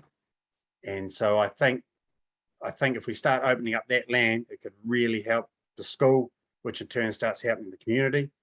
And in terms of the site itself, I think it's as easy as it comes, really good road access, easy power hookup, and, nothing real, everything self-contained, being rural residential. And I think it could be a really, really positive for the community. That's me. If you've got any questions, go for gold. Thanks, Jack. We are going to have some questions because I've thought it was just me. We've been busy scurrying around trying to find your attachment to the submission, and we haven't located it at the moment. Can you? But I've got the gist of what you're submitting. Can you just summarise the key points as you recall them in your attachment? So essentially, the issues for you are around the land, the section sizes. That there is a need for the land and support for the school and community. But if you could put that in your words as to what it is that we need to be taking into account, it would just help us a little bit, I think. Sorry, so just in terms of my submission that was made, site T181 and Korea Top House Road, I think what I apply for there for the larger sections to be developed in there, right. I think that can have an exact benefit to community, mainly the school, because I see the school as the key of the community. And there's no point me going over the juicy bits in terms of bullet points on my submission, but that was just a key area I wanted to reiterate that it's I see it as good for the community in terms of that, site T181. Okay, brilliant. That makes absolute sense. We do have some questions, so I'll go to Councillor Bryant and then Councillor Eger. Good afternoon, Jack. So, yeah, as we say, we couldn't find the attachment, but we found a bit about the incorrect number. But if my memory serves me correct, you've got quite a bit of wetland on your property. Yes, I remember we had quite a brilliant meeting at the lodge that day, Stuart. I wasn't thinking about that. So what would your plan be for the wetland as part of this proposal? All the houses, sorry mate, I overtalked with you. The houses are well away from it, and well away from it. So can you guys don't have a photo of my property in front of you, but yeah, we do.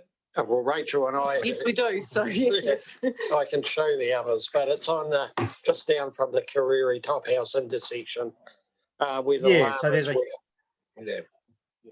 that's the exact spot. Yeah, so there's a whole area. So that the main area at the front of the road frontage, that's about 19 acres just in there, and the wetlands on the other side of our driveway. So that wetlands out of the way, and then would only really focus on the other side, so going north of it. So the only houses would probably be at a very maximum within a 300-metre distance, of that wetland. And to me, I don't see any environmental impact to cause any distress that the wetland at all. Thank you. How many houses were you proposing? Because we haven't got that.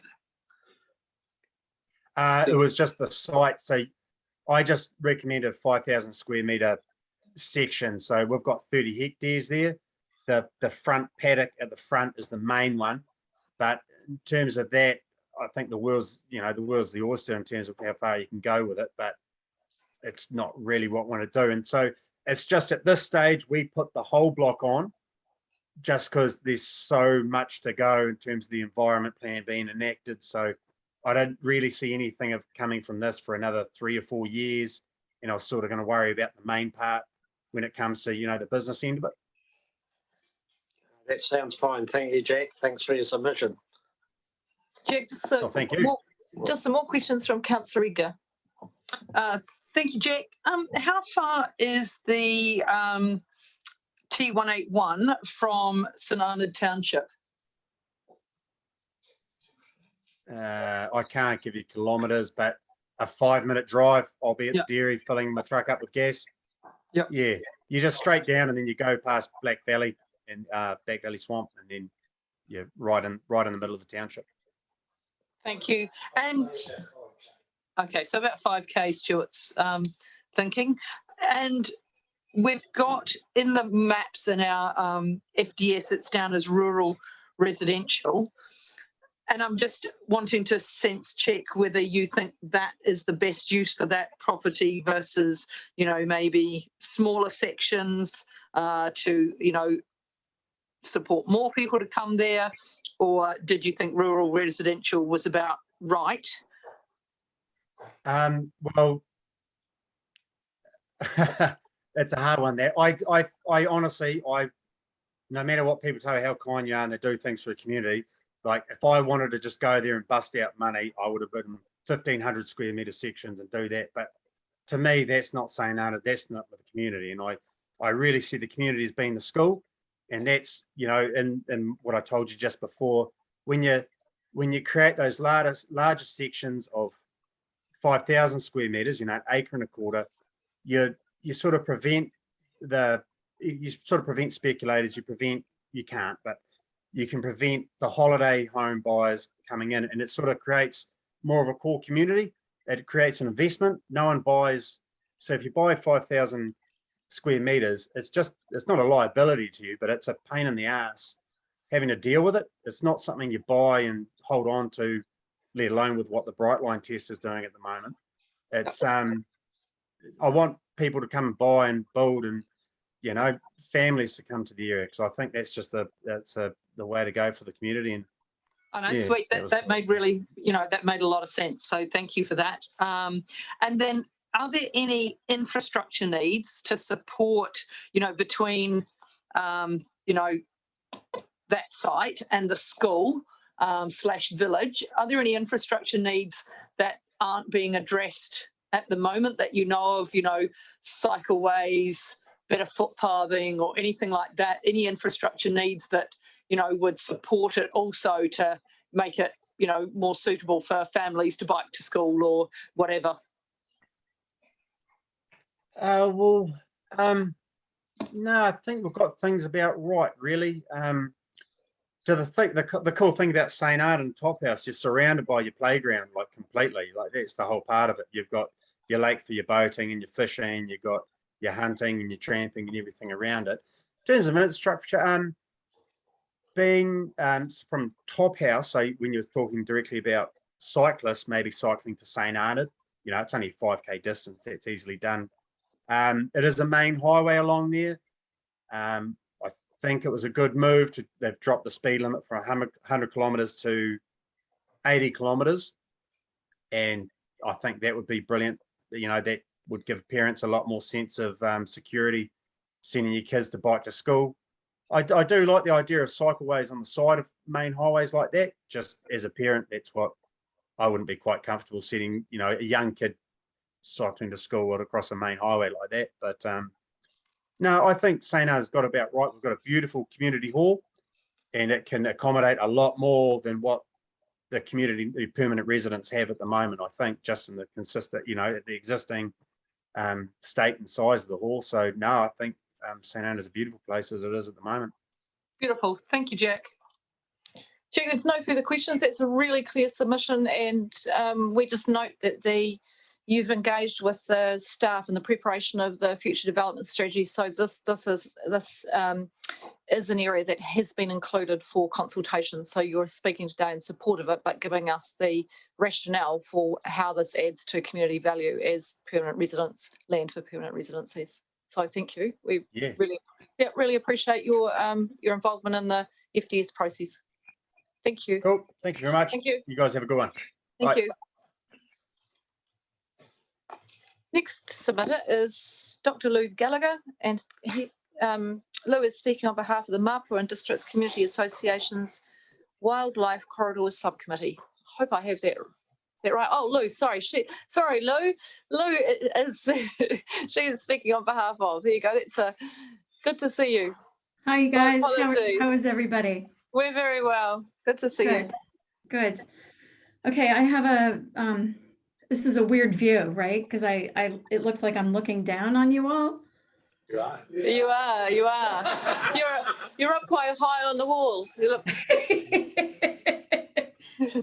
All right, so I have a bit of a. Sorry.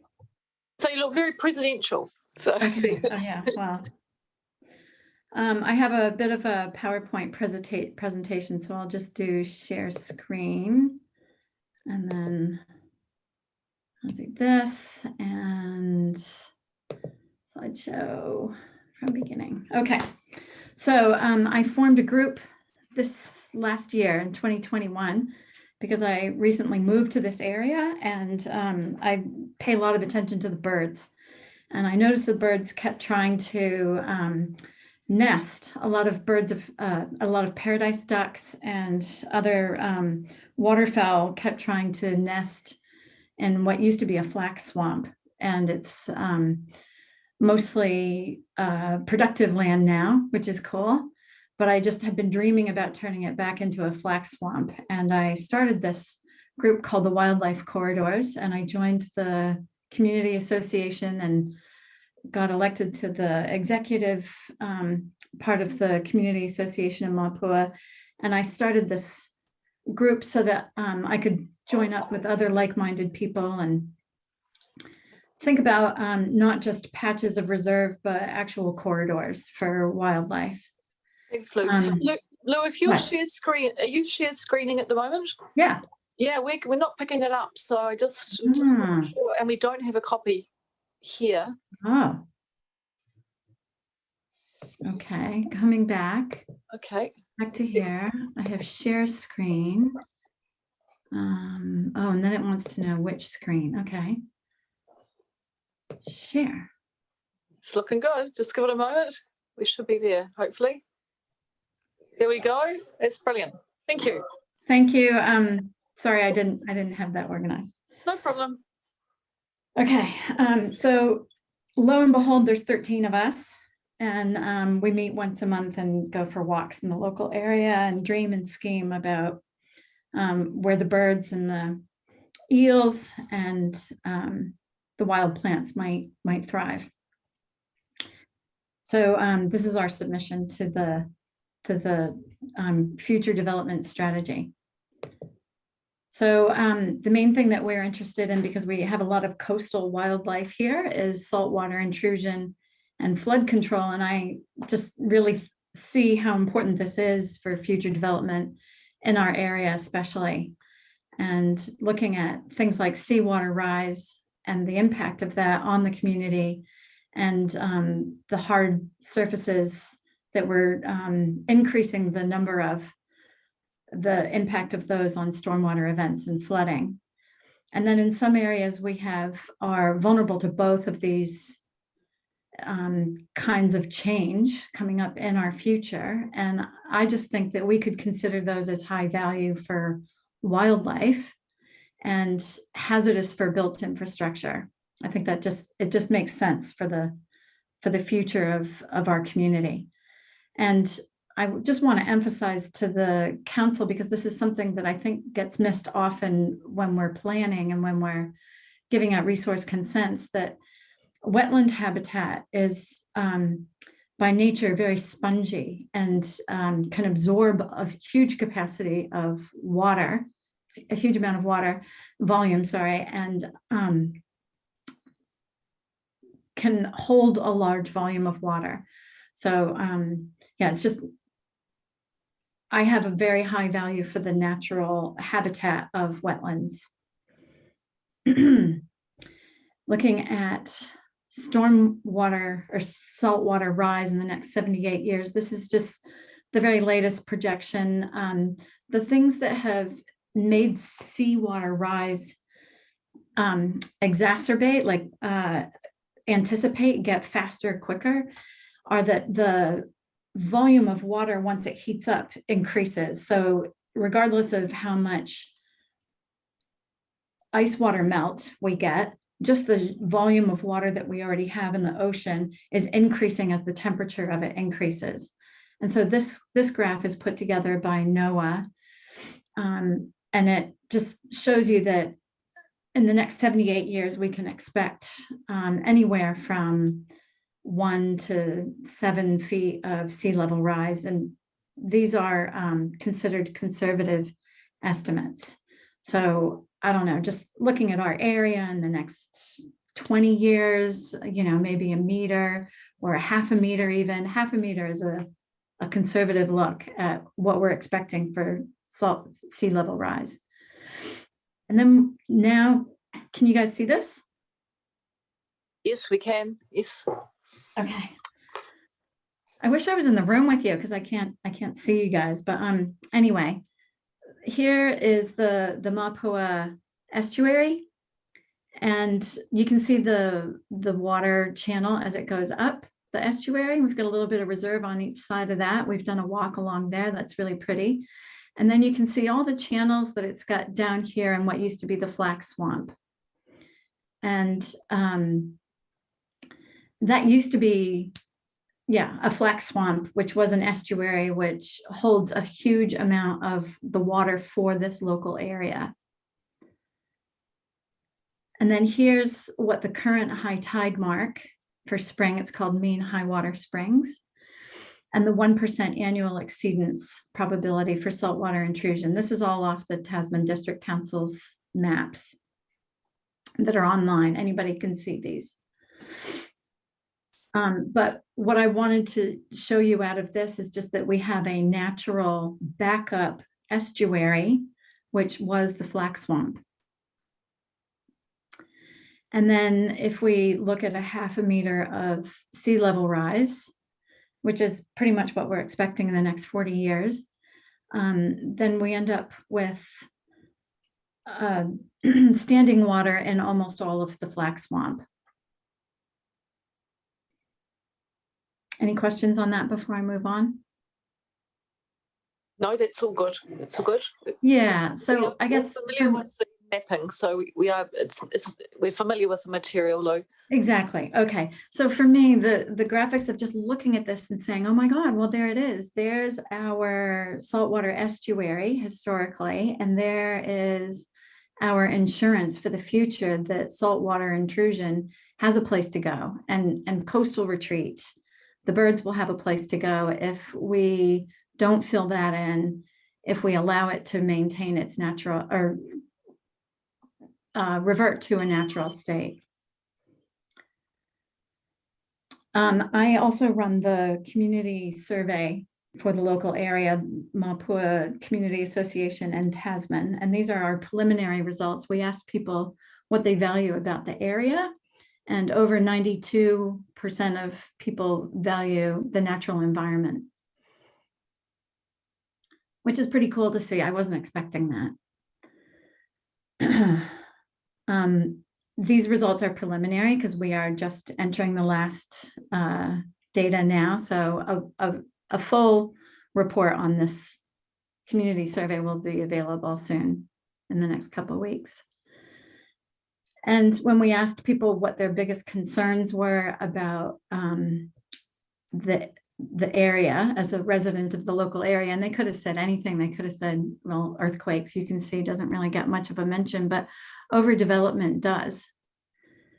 What we're all aware of now is that we have a very large development that is in the planning stages all around what I call the wetland. And I think this is going to be a very unpopular idea based on the data that I'm getting back from the community, and based on really what I consider more of a natural environment point of view. just saying that the wildlife corridor that we've imagined and the water management for our town have directly overlapping interests. And that the historical wetlands between the estuary and that flax swamp used to be habitat for eels and baby flounder, herring, and yellow-eyed mullets. And basically that area it's a jewel. It's in the middle of our town, and people who love to go biking, the tourists who come here just come here to see the sea and to see the beautiful environment we have. And I'm just saying, hey, there it is. It's a historical wetland that if we allow it to go back to its sponge-like natural state, it could save the rest of our village from flooding and saltwater intrusion. Thank you, Lou. Thank you very much for your presentation. We're right on 10 minutes. I'll see if there is any questions. Councillor Edgar. Thank you. Just through you. So Lou, in the map, in the FDS document, there was 3 proposed greenfield areas. So would your proposal be to have none of those in there? So what I don't own the land, obviously. I would like for the wetland to remain wetland. Okay, so just in relation to the map, is the wetland, looking at your map and looking at the FDS map, was the wetland do you know if it's the T033 area? I haven't got your map in front of me, so I can neither confirm nor deny. Sorry. No, that's fine. I can get staff to follow up on that one for me, so that's okay. One other thing that the people have said in the community consultation is that they prefer higher density housing in already established areas. Yep. So greenfielding wasn't really very popular. Lovely. Thank you for that clarification. Lou, thank you very much for your presentation today and for participating in our future development strategy. And thank you for the work that you're doing for our wonderful wildlife and such a precious part of Aotearoa. Kia ora. Thank you for having me.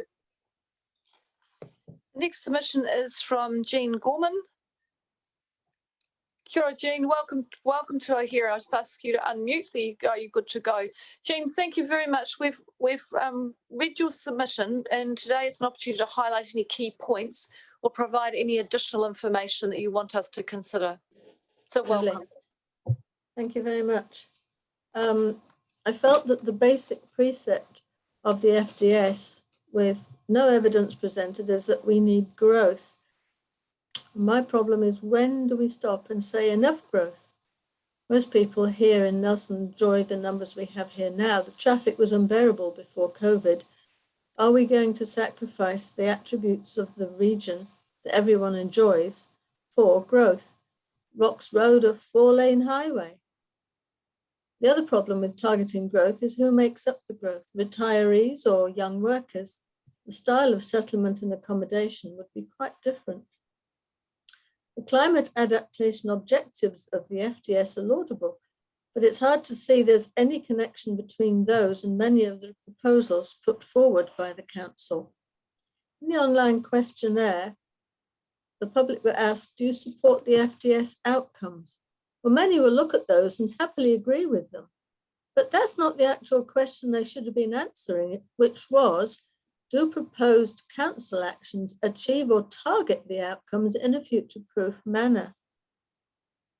So looking at outcome 1, since the FDS can't set out building design requirements and standards, quote, what is urban form? The question should make it clear what it includes.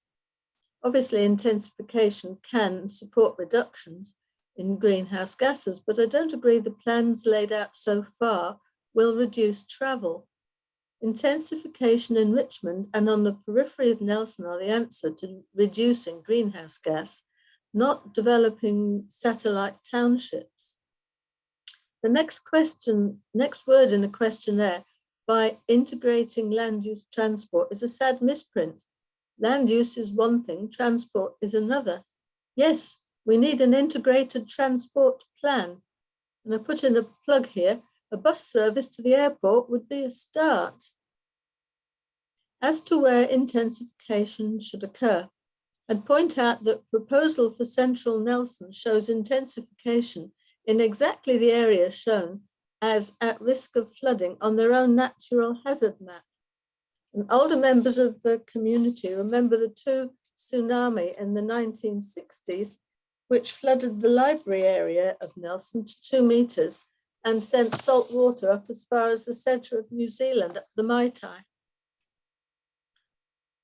Prior to the last decade, there was little development of the tempting flat land west of Richmond.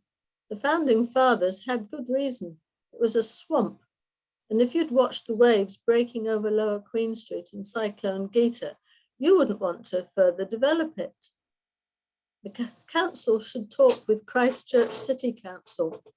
They found after the quake that developers were trying to go for the flat land just north of the red zone that had exactly the same geological problems and other low-lying land which was going to be liable to future sea level rise.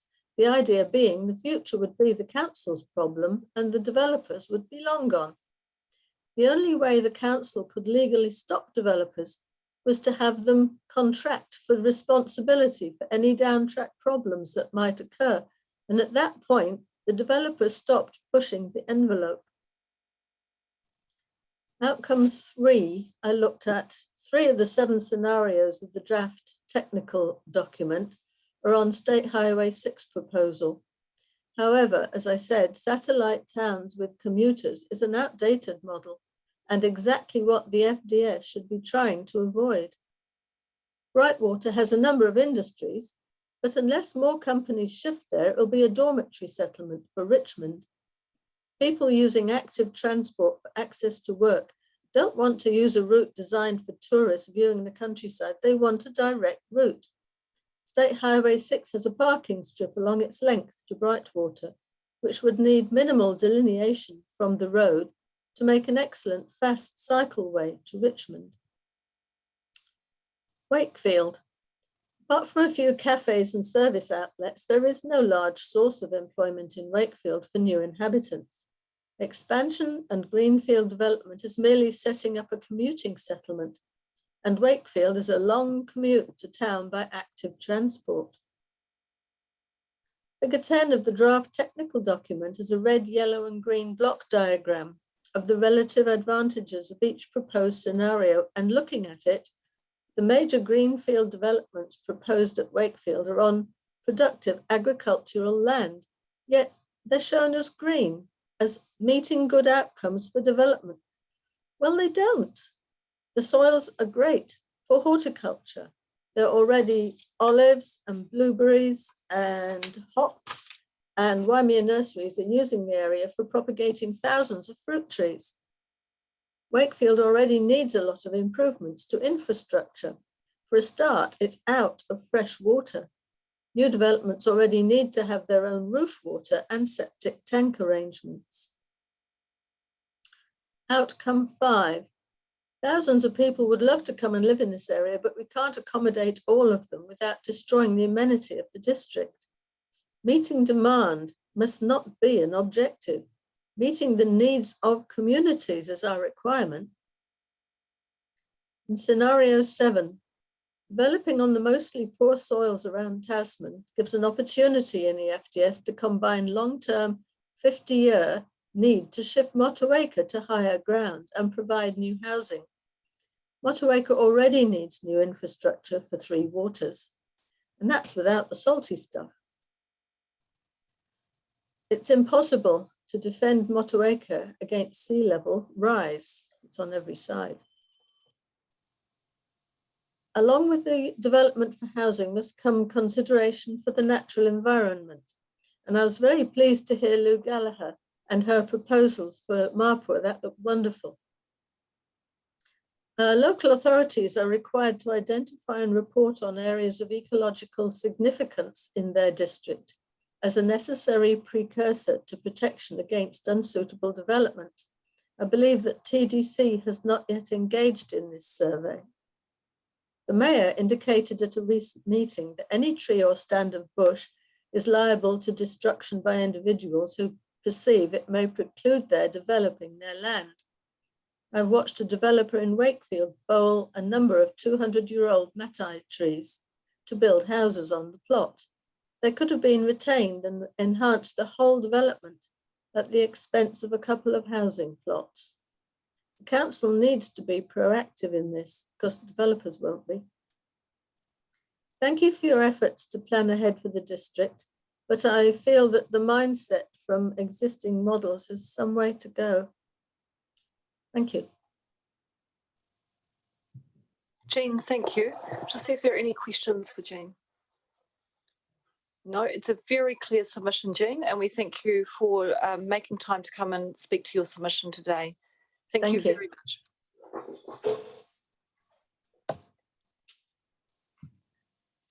The next submission is from Matt Taylor. See if Matt's. Kia ora, Matt. Kia ora. Good afternoon. Have you read my? Yes, we have. So there's no point in me reading it out again, I take it. No, we've read that one. This is a chance if there's any particular parts you want to highlight, or if there's any more information that you want us to take into consideration, now's your time to do that. No, I think well, it's very brief. Obviously, productive land is the issue that I'm highlighting there, and like to see that protected as much as possible. So that was really the thrust of the submission. Thank you. It's a very clear submission. I've got a question from Councillor Eager. Thank you, through you, Madam Chair. Matt, just productive land. Do you what do you use to define that? Because of course, TDC has their soil classes. Do you have a view on, how do you think we should classify productive land? Well, I think it's mostly to do with the soil classes, as you just said. Obviously, alluvial soils, productive soils around the Waimea Plains area. And as I said in my submission, we've invested in the Waimea Dam now, which I understand will be, provide water for irrigating the Waimea Plains. So that it makes sense from our point of view that you protect that as much as possible. Lovely. Thank you for that clarification, Matt. Thank you. I don't see any other questions, Matt. It's just a very clear submission, very helpful for us today. Thank you. All right. Thank you. Thank you.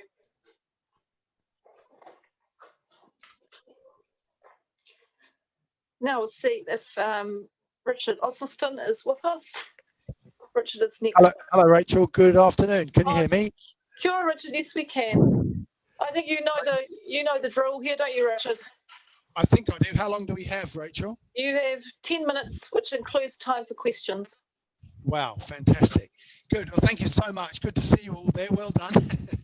We're actually in Greymouth at the moment, where I'm doing some, let's say, pre-campaign investigations, but it's getting up to silly season again, isn't it? So off we go again. So, Richard, just so you know, the sound quality is not great. I'm wondering if we're getting a bit of wind interference or something. Are you outdoors? I'm just wondering if that's. I'm at a friend's house in Greymouth, actually. I don't know if it's any better, Rachel, and there's no camera either, unfortunately. No, okay, no, that's all right. Don't worry about the camera, but just we'll see how we go. I think probably the still as you can keep the phone, the better we'll go. Yep, I'll be as still and as careful as possible. Thank you. Yeah. So thanks very much for allowing us to do this. Well done for setting off on the next great journey. I bet you know where I'm going to be coming from in that, and I had a very interesting discussion with the earlier in the consultation process where the staff charged with that. We had some interesting talks about the parameters of future success. That is where I'm really most concerned. And I did ask them, this 30-year strategy, we're looking a long way out now. This is not an electoral term thing. This is, decades ahead. And so from my point of view, we were looking at the parameters that we are absolutely aware of now that we have to comply with if we're going to be successful in the long term. You know, I don't think we need reminding that things aren't going that well out there right now, and they haven't for some time. And so initially I want to reiterate those strategies, those parameters, just very briefly. But what I really tried to get out of the consultation staff was, how do we meet these parameters with this strategy? Because I'm very worried that we don't come close to meeting them, and we're sort of going through the motions like cardboard cutouts of fulfilling the apparent demands of the market, that it says we need 29,000 new homes, but we're just not hitting the point at all, because, you know, society is collapsing around us. And, you know, if we're really talking long-term strategy, then we have to be serious about it. And so really what I want to know from the organization thus far is, how is this strategy going to fulfill what we know about human stress? You know, we're already extremely stressed, and it seems to me that all of this is going to make things worse. Equally, how it's going to affect our climate responsibilities, our resource consumption, our raging inequality, which only seems to be getting worse, the pollution that inevitably is going to come from any new activity whatsoever. And still we're not addressing, this is really my favorite one for discussion, the prospect of technological unemployment, where we still require people to have jobs to be able to access life. And I mean, we've already seen the price of housing and the cost of living. And I mean, frankly, we're all struggling right now. How is this going to make things any better? Surely it's going to make things even worse. Sorry, I think I've pushed you into a corner there where there's no obvious question or thing to talk about, is there? The whole thing's falling apart around our ears, Rachel, and we're talking about building 29,000 new homes as if that's somehow going to make it all go away. And bearing in mind we have to comply with all those parameters, how does this help with those things? How does this help with technological unemployment, or pollution, or inequality, or stress, or resource consumption?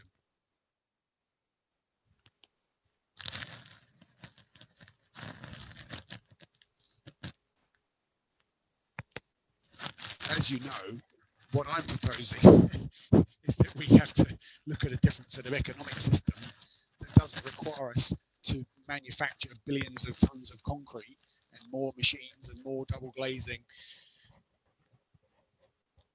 just to buy us time and make everything look okay when we really know it's not okay. I mean, are we comfortable with this strategy, and this is going to set our grandchildren up for the future?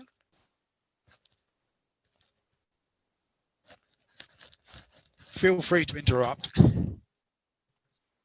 No, we're waiting for you to finish. Just let us know when you're done, Richard. All right. Well, the way I see it, Rachel, we are on a lose-lose trajectory at the moment. We're literally destroying everything that we need to survive. This whole future development strategy only destroys it even faster. I'm proposing that we need a totally new economic system that doesn't require continuous growth to paper over the cracks in everything. And I don't see how by building 29,000 more houses, we're not merely going to accelerate our own demise. Thank you, Richard. All right, thank you. I'll see if there are any questions for you. Any questions for Richard? No, and Richard, thank you. It's the lack of questions doesn't mean we're dismissing what you're saying or not understanding it. It's just that you're very, you've been very consistent with your views, and it's good to see you bringing them forward into the future development strategy process as well. So we'll take those into account as we go through and consider the growth level and how we're addressing growth, or whether we should be addressing growth at all as we get into our deliberations process. Right, appreciate it, Rachel. Thank you. All right, all the best on the West Coast. If I can just briefly summarise, Rachel, is that all right? Yes, I think you've got time to do that. My colleagues' feelings on the trajectory that we are on, and which this strategy only accelerates. Really, we are on an absolute lose-lose position, everybody loses with this. Whereas what we're proposing with the resource-based economy and the abandonment of capitalism and money provides a win-win outcome where everybody is better off, absolutely everybody. And I think at some point, we have to acknowledge this lose-lose position that we're in and start looking outside of the box rather than just continuing with what we've done for the last 40 years. So thank you so much, everybody, for letting me make the presentation.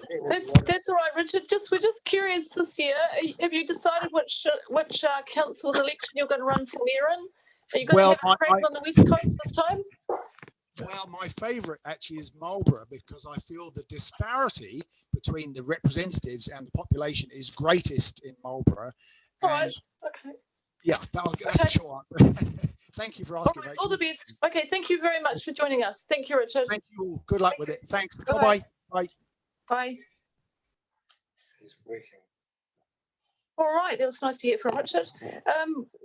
I did the best I could on sound. Hopefully you could hear him okay. It's quite difficult, but I think that's probably the best connection he was able to get today. Now, next submission is John Hislop, and John is speaking, I think, on behalf of Cotton and Light. Oh, might be. Oh, yes, it might be right. Okay, Cotton and Light is speaking on behalf of John Hislop. That might be right too. Looks like we've got Rob. Yeah, no, it's Rob Ford here. Thanks, Rachel. I'm just speaking on behalf of John and Karen Hislop, and you've received their submission that we've submitted for them. We've got that. Yes, we do. Yep. Yes, great. So we've read that submission, and are there any additional points you wish to make, Rob, on behalf of them today, or any key points you want to highlight? Now's your chance to do that. Sure. Yeah. Just mainly just key points. We've been in consultation with council on this through the processes of the FTS and also the IAF funding application process, which wasn't successful, but due to unforeseen circumstances. But this area is highlighted as potentially a high growth area. It's sitting there as a deferred land, and it's not really viewed as a high priority in the FTS document that we believe it probably needs to be brought forward on timeline. It's sitting right in behind two SHAs, which have obviously been approved by council and by central government, which are now underway. So they're bordering the boundary of this property, and those services will be available at some point in the future, and there's already corridors there for it. So there's 267 plus sections sitting on this land on that conceptual design that was submitted with the submission, which council has. And probably one of the key factors that Three Waters may bring this online faster, just for the integration between both councils' infrastructure, which may help bring this timeline forward. Yeah, that's really probably the guts of it. Really, we just wanted to try and give it a bit more of a nudge, give it a bit more priority. I mean, it's good spot, great space, green space development, linkage to the mountain bike park and also Easby Park and all the walkways. So it's got good amenity as well, and it's central to central Richmond. That's probably really most of the other details are already on the plans. Thank you, John. All right, I'll just see if we've got any questions. Councillor Edgar has some questions. Yeah, I just want to confirm, because in the document on Cotton and Light letterhead, it says area T144, but is it T114 with up the back of Park Drive and Isles Road goes partly into it? Yes, sorry, yes, that must be, yep. It's right, yeah, sitting right behind the Highland Drive, SHA, yeah, correct. Okay, so that's, yep, great. So T114. Yeah. Okay, thank you. Yeah. It's where the Isles Road heads up there, which goes to the water tanks, which council put their road in there, which is actually there for future development. Yeah, as well. Great. And so how many sections does it currently in the FDS did it identify that it could? But baseline was around 260 sections was the baseline, and potentially on all the developments we've been working on recently, the intensity is increasing. So yeah, the clusters of development would be higher, and we went through the IAF funding protocols, and they were, you know, that land fits within that as well for affordable housing. So it sort of ticks a lot of the boxes. Thank you for that segue to my next question, Rob. And that was, if the capacity was higher, does that mean that there's more chance of there being more affordable housing or less expensive housing? Yes, no, definitely higher density, more affordable housing. Yep. Yep. A lot of developments we're working on are definitely leaning that way. And even 1 to 2 bedroom houses are becoming more popular, more affordable, and probably more in townhouse development type situations. And on hillsides, it works quite well because you can integrate them with the contours of the hills a lot easier. Yeah. And sorry, if I've got time for one more. Okay, great. So just, is there any thought of intensification or, multi-story, or rather than just standalone? Like, we've had a lot of submissions, and look, feel free to only answer that question if you're in the, position to be able to answer it.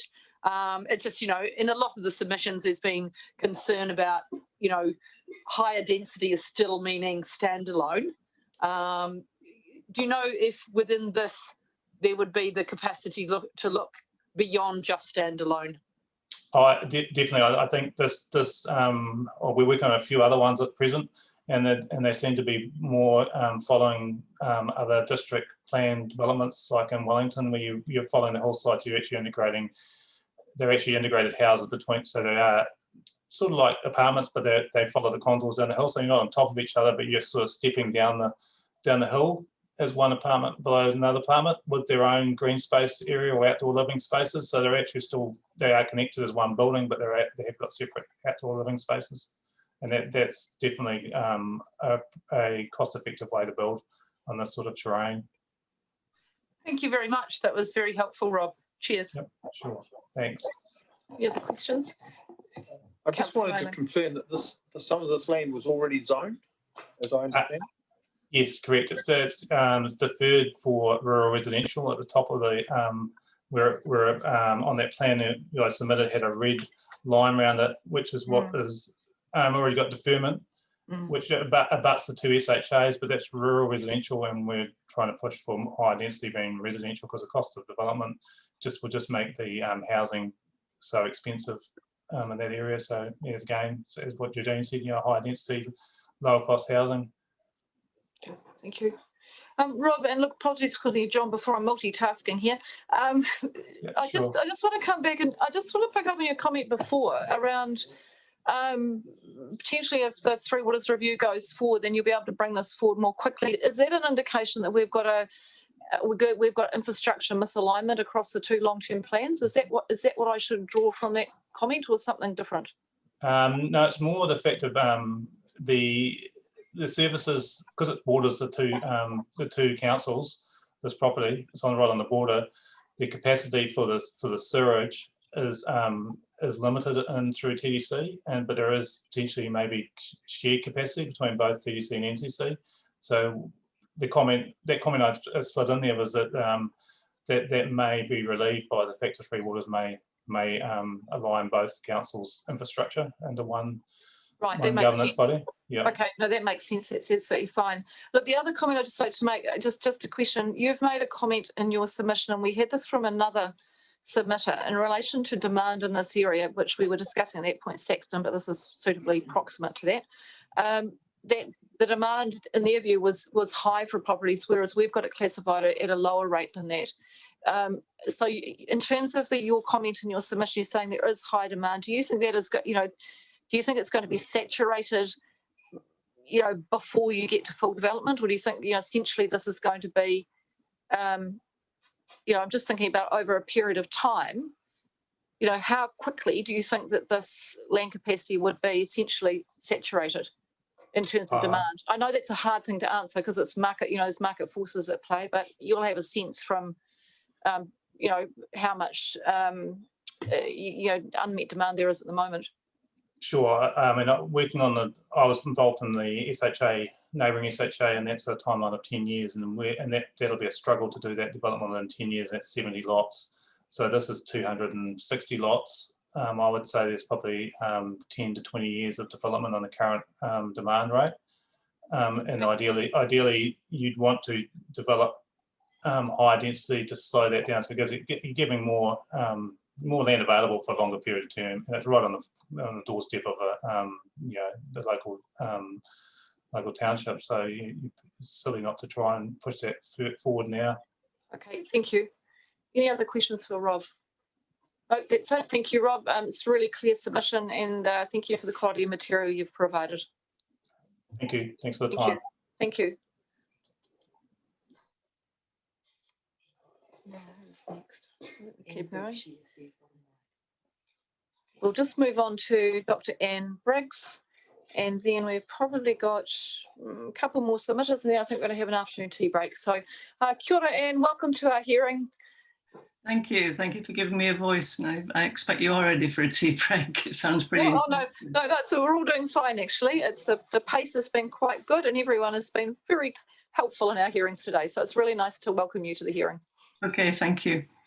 I've got, as you see from the submission, I've got many points of concern with the plan, and I just want to use the time this afternoon to make one general observation and just then focus on one area, which is the environmental impact of the plan. The general point I'd like to make is the design of items 1 to 11 of the questionnaire. I don't know if other people have pointed this out. The stated objectives are actually aims, and for the most part, respondents are likely to agree with those aims. They're very desirable ones. But I'm not convinced that the plan sets out securely how the aims will be achieved. So when you're clicking one end or the other of the scale, you could click that yes, you agree with the aims, but not that you agree that they're likely to be achieved. So I would just warn you to look carefully at the data, or guardedly at the data that you collect from those questions, because strong agreements with the so-called outcomes doesn't mean strong agreement that they'll be achieved. That's just my general statement, first of all. Moving on to focus on environmental impact. I was intrigued by item 11 on the questionnaire because the phrase used there speaks of the interrelation of the natural world and our people. On the questionnaire, it looks rather like an afterthought. And looking at the rest of the plan of the strategy, to me, it doesn't even appear to be true. In the plan and in the actions that I see around me here from Mapua outwards to date, the natural world seems to be being used as an empty base map for development. And the existing natural environment doesn't appear to being used as an asset. As far as I can see, and you'll know your plan better than I do, as far as I can see, only productive land is singled out for protection. And I'm not sure what item 11 is even doing there. It doesn't speak honestly to me. Building on that theme, I think there's a major issue underpinning this, and I look at item 8, which regards climate change. Are we only trying to adapt to climate change? Have we stopped trying to influence the change itself? If you look at the trees and other substantial growth around us here, which appear plentiful, those mature trees and the substantial growth, they're essential for carbon capture. And yet the first act in preparing land for development is to remove the trees. As you can tell, that angers me. I don't understand why it's allowed to happen. If I've got a dog and it kills a native bird, I'm liable for prosecution.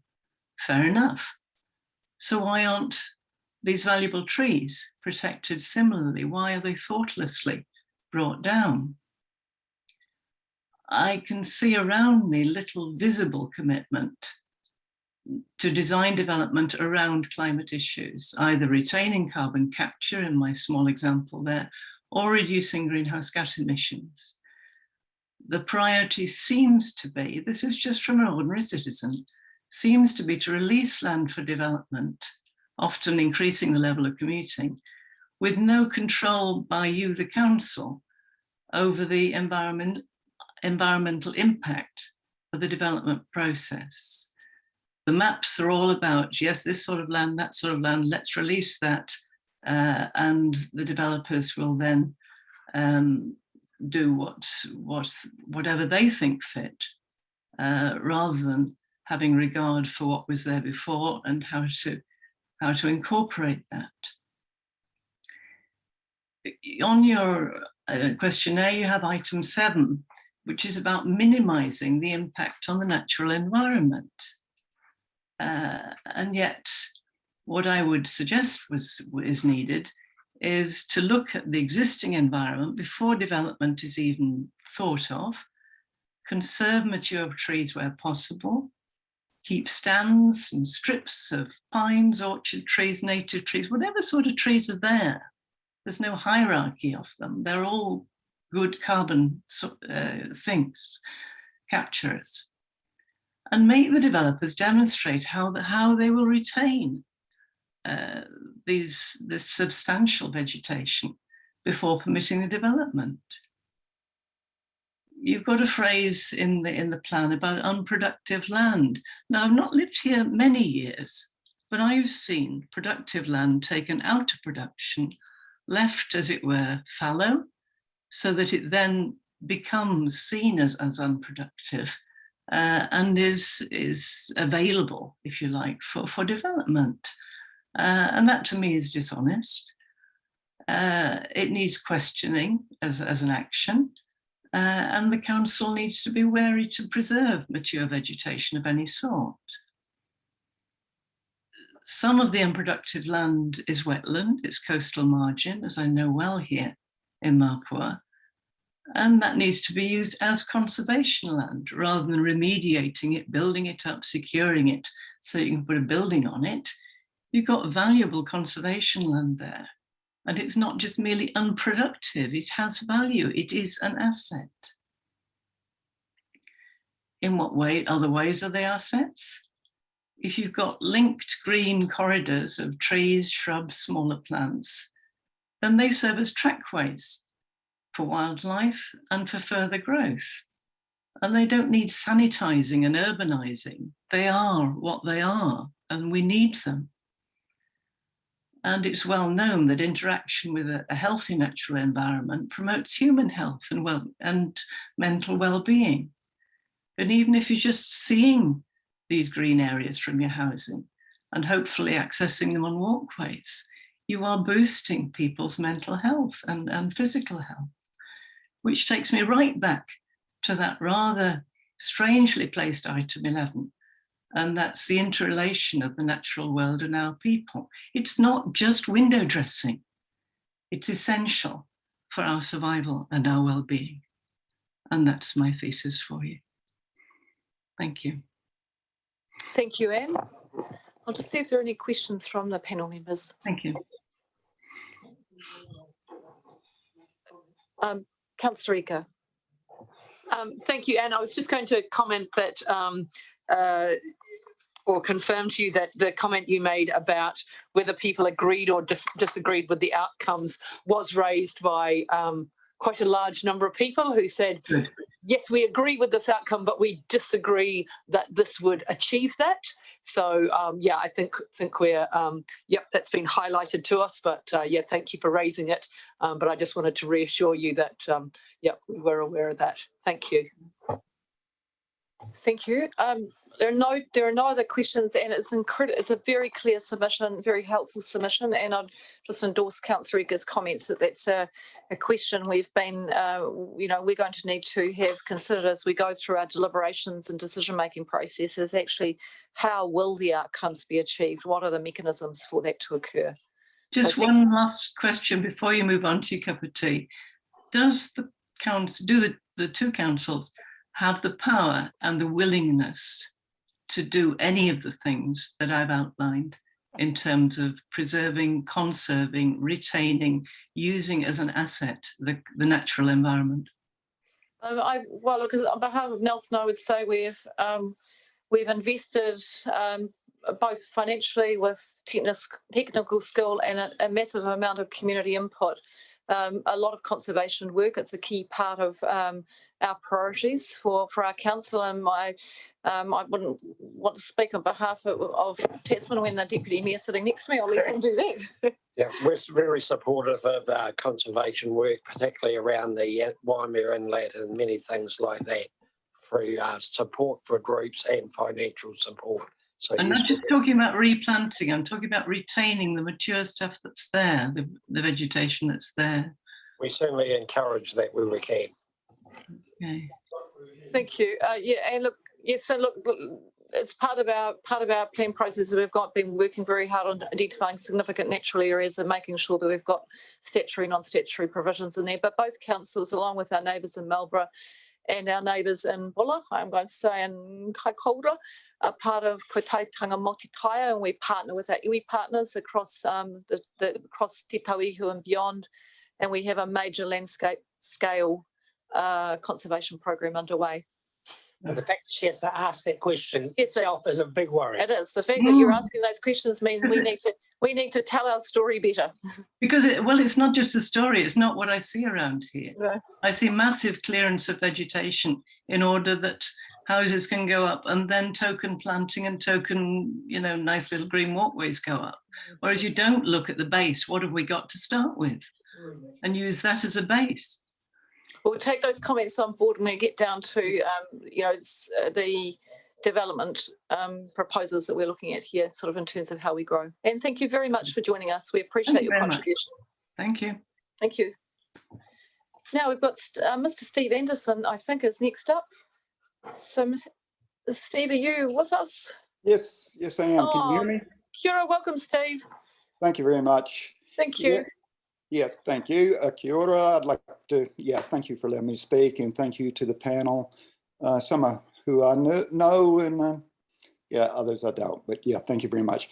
I'd just like to reiterate my submission that we live rurally in Natamoti on about 6 hectares, a little bit less, and I've done a lot of work in trying to promote the environment on our land.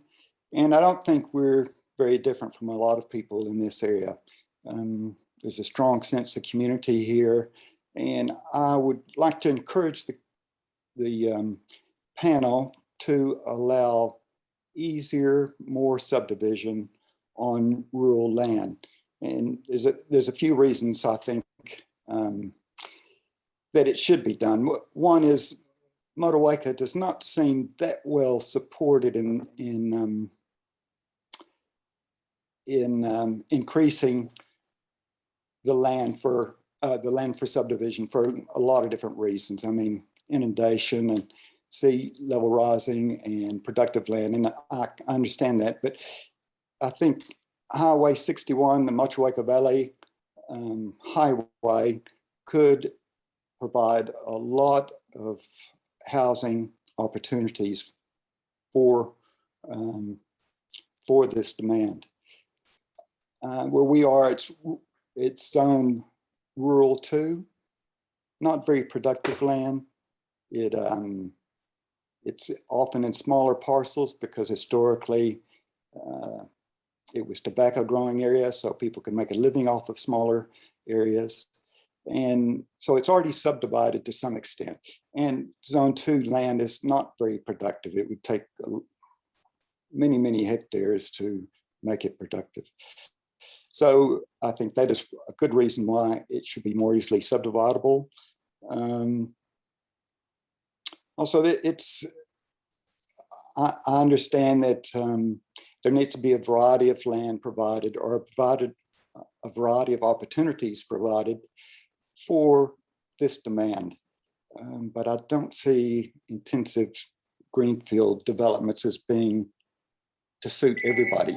And I think some people would rather have larger pieces of land.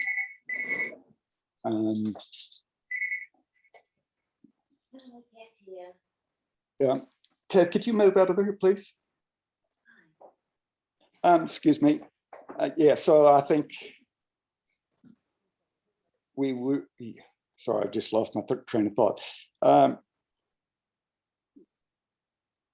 I think having larger pieces of land will suit other people, and that would, yeah, that would help provide for some of the demand. Also, strangely enough, rurally, there's a strong sense of community. This is one thing I'm realizing that is really important in subdivision, is having a sense of community. In intensive housing, unless it's someplace like Hobsonville Point, where it's multi-story and it's really designed for community, it doesn't,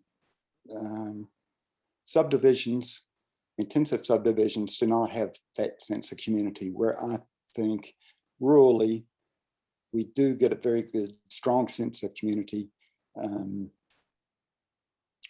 because we have to pull together, we have to work together, we have schools. That's often the center of our little universe. So anyway, I would like to encourage you to consider rural land, and encourage you to consider rural land in the subdivision proposal and in the future development strategy, and make that easier to happen. And I think it would help solve the problem for housing. Steve, thank you very much. I'll just open for questions from the panel members. Sure, thank you. Councillor Ika. Thank you, through you, Madam Chair. Steve, we've had a lot of submissions. You will have seen our outcomes. And so rather than having more housing in rural areas, a lot of people are suggesting we should have less in order to meet, you know, greenhouse gas emission reductions and, you know, less use of vehicles and increase our resilience to climate change. So Ngātamoti, I'm not sure exactly where your property is, but how well positioned is it to schools, jobs and other key areas so that it would meet those requirements of people not having to, you know, drive to Motueka all the time for their main service, or, you know, drive to Richmond, for example? Sure. Yep. I completely understand that and support that.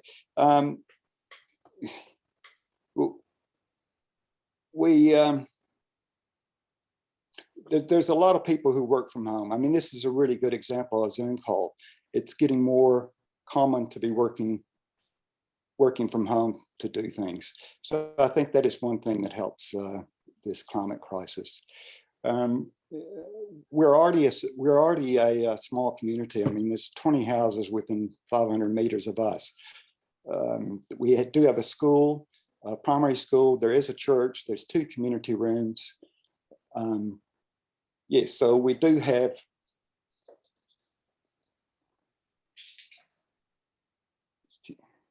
Excuse me. So yes, we already do have a community, a close-knit community here. Sure, some people will need to drive, but I mean, this is true in Wakefield. Wakefield is about 16 kilometers from Richmond, about 20 kilometers from Nelson. Ngātamoti's 20 kilometers from Motueka. And I do feel like Motueka is not being supported very well in this proposal. Thank you, Steve, for your answer. You're welcome. Thank you, Madam Mayor.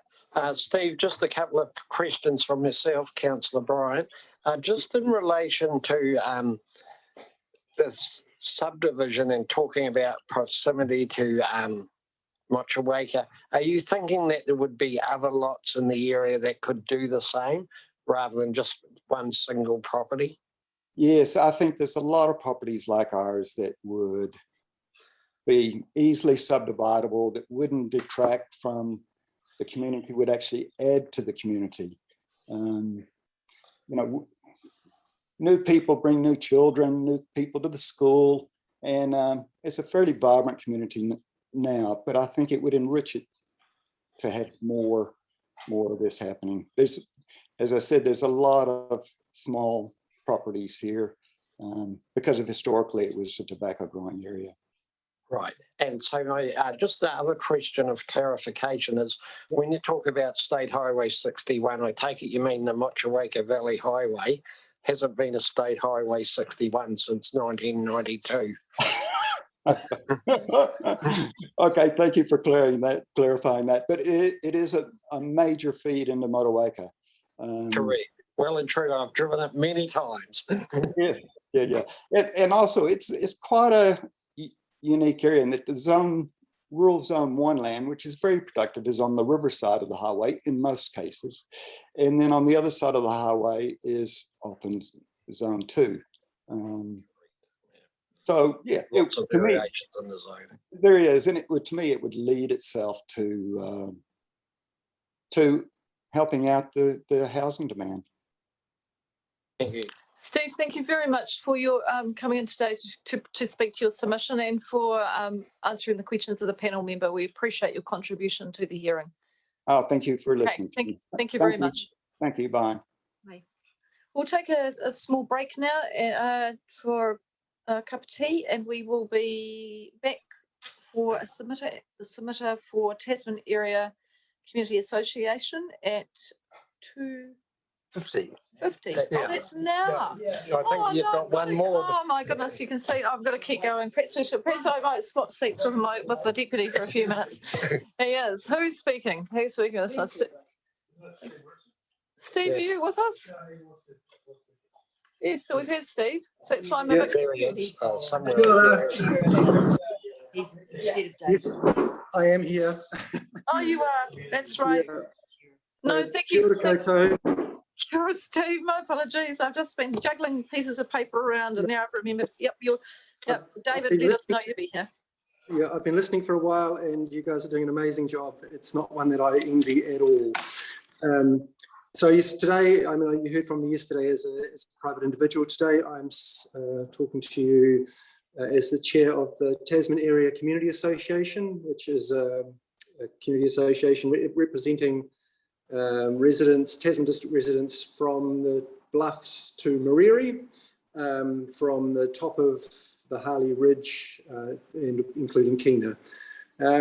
So the main, obviously you've read the submission, and we as a community association have decided, well, we've come to a unanimous agreement on our position on this. Often we don't submit and we encourage individuals, but in this case, the community association is very concerned. Obviously, we've dealt with various proposals for development in this area previously, and that culminated, well, it was in the Rural 3 changes that came about in the early 2000s. And there's currently some resource consents either pending or have been granted for development in the Upper Tasman Valley. As this particular, so I'm talking particularly about the secondary proposal in the future development strategy, and we as a community association don't see that it's necessary at all, that there's enough provision in the major strategy, the main part of the strategy, for even providing sections under the high growth model.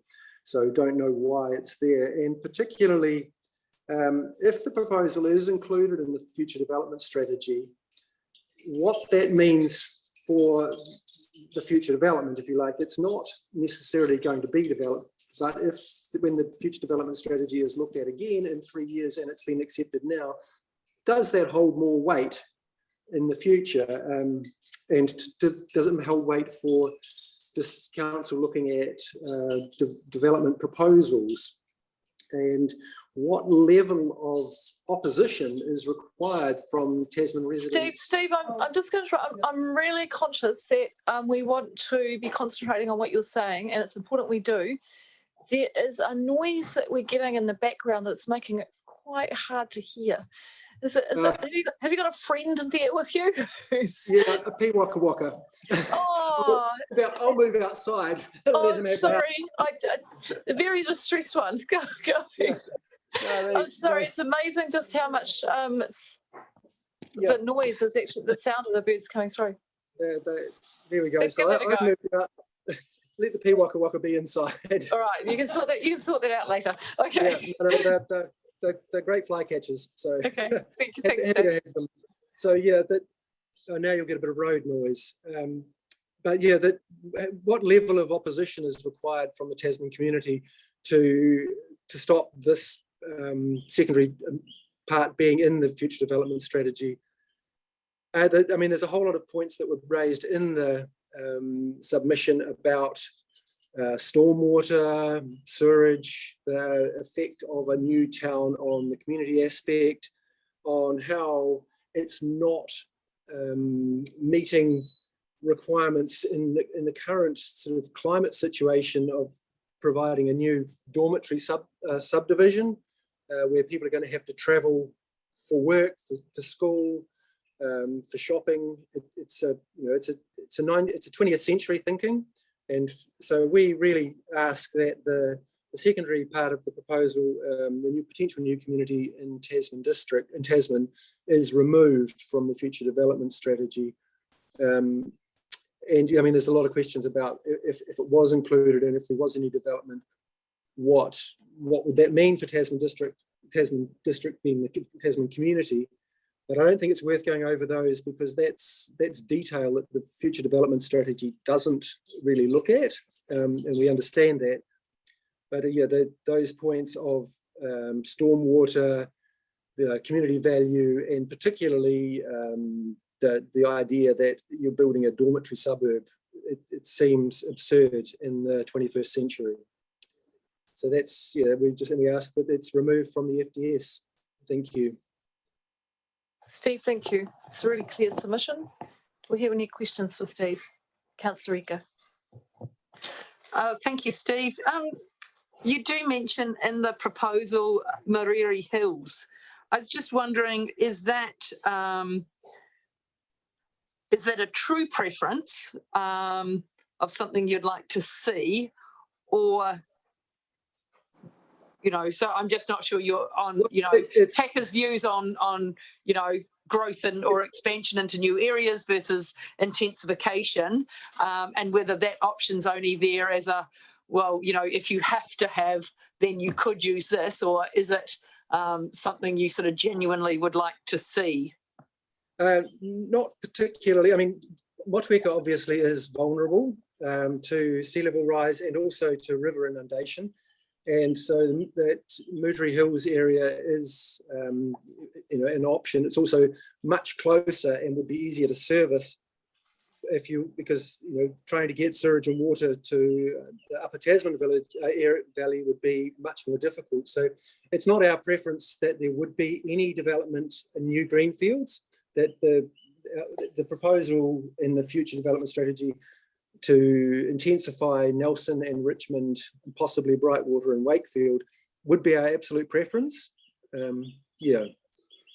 Lovely. Thank you very much for that clarification, Steve.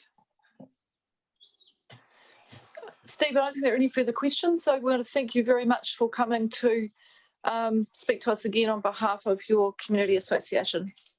Kia ora, and enjoy your cup of tea. We will.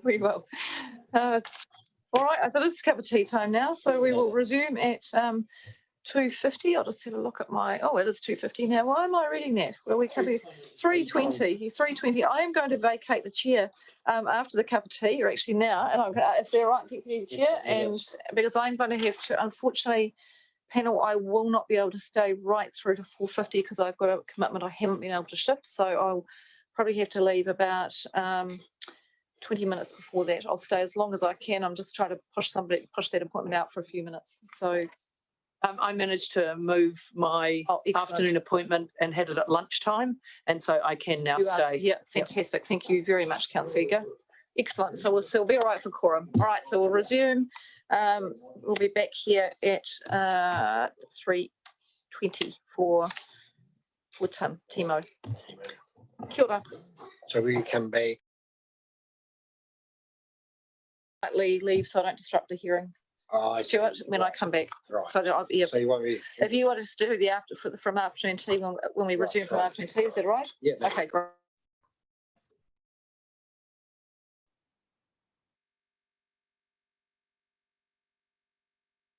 Good afternoon, everyone.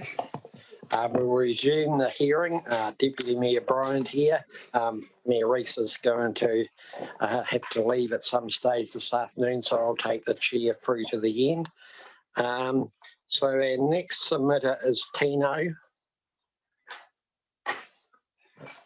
And I'll just remind submitters while we're getting that sorted that we have 10 minutes, including time for questions, and Susan will ring a bell at 8 minutes.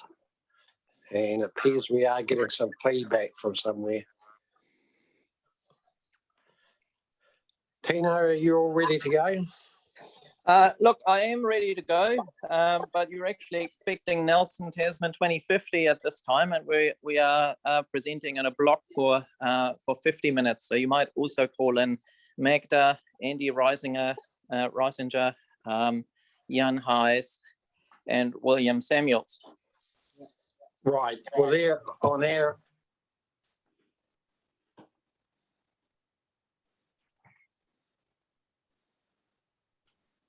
It is all one group, so yeah, just however you want to do that. But for the purpose of a time allocation, they have been given 10 minutes each. But if you want to do it in a slightly different order, that's fine. Absolutely. I think that'll be for everybody's benefit. Thank you. So we're all good to go when you're ready. Brilliant. So you've got everybody there? Yes, we have. I suppose I should... Cool. I'll kick this one off. Can you guys see my screen there? I'll start screen sharing. Yes, we can. Fantastic. All right. So we just wanted to have a bit of a slideshow just to talk to with this. So we collectively, the four of us, we've just put ourselves together as a organisation, Nelson Tasman 2050, and for the purpose of responding to the future development strategy and to really to advocate for sort of high quality urban development and planning. Can I just say as well, just want to thank the council and council officers for the opportunity to be able to present. This is a good opportunity for us. We see the future development strategy as being really pivotal in the future growth of the region, and it's something that we feel very invested in. So just to give a bit of background about us, so there are four people, myself, Timo, Magda, and Jan. We are all built environment professionals. We've got an urban designer, a couple of architects, and a civil engineer who's also had a lot of involvement with local government. And so we've organised ourselves for the purpose primarily of advocating for better urban design planning outcomes for the Nelson Tasman region. We've been doing that through a number of ways. So we've been publishing both locally and nationally various opinion pieces, and we've been trying to engage with the community to allow local voices to be heard on this subject matter, particularly when it comes to the built environment and urban planning. And just to give some clarity, this is not coming from really a point of view of vested interests or from NIMBYism or from a sense of being anti-growth or anti-progress. Really, this is us wanting to try and present the best case possible for how we grow as a region and trying to advocate and be part of the solution for that. So we have put together a fairly comprehensive submission to the Future Development Strategy. I'm hoping that you've had the opportunity to read that. If not, I'd really request that you do. It's very thorough and outlines a number of quite technical items, which we don't really have the time to be discussing in this, this forum. There are a number of concerns that we have, and we're concerned about the direction of growth within the region.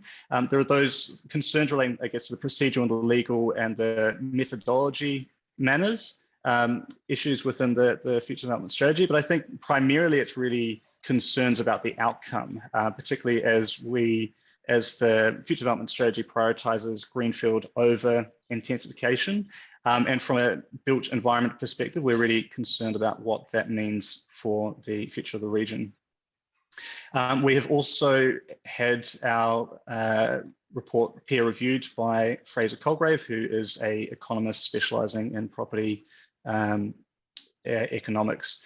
We've also got some suggestions, which we'll touch on later on, about an alternative approach that we see for the future development strategy and the implications for that.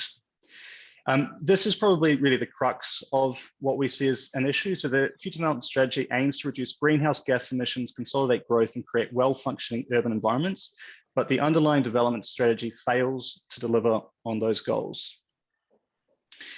We've asked an expert witness just to speak on our behalf. This is Dr. Andy Reisinger, who is the Vice Chair of the Intergovernmental Panel on Climate Change at the United Nations.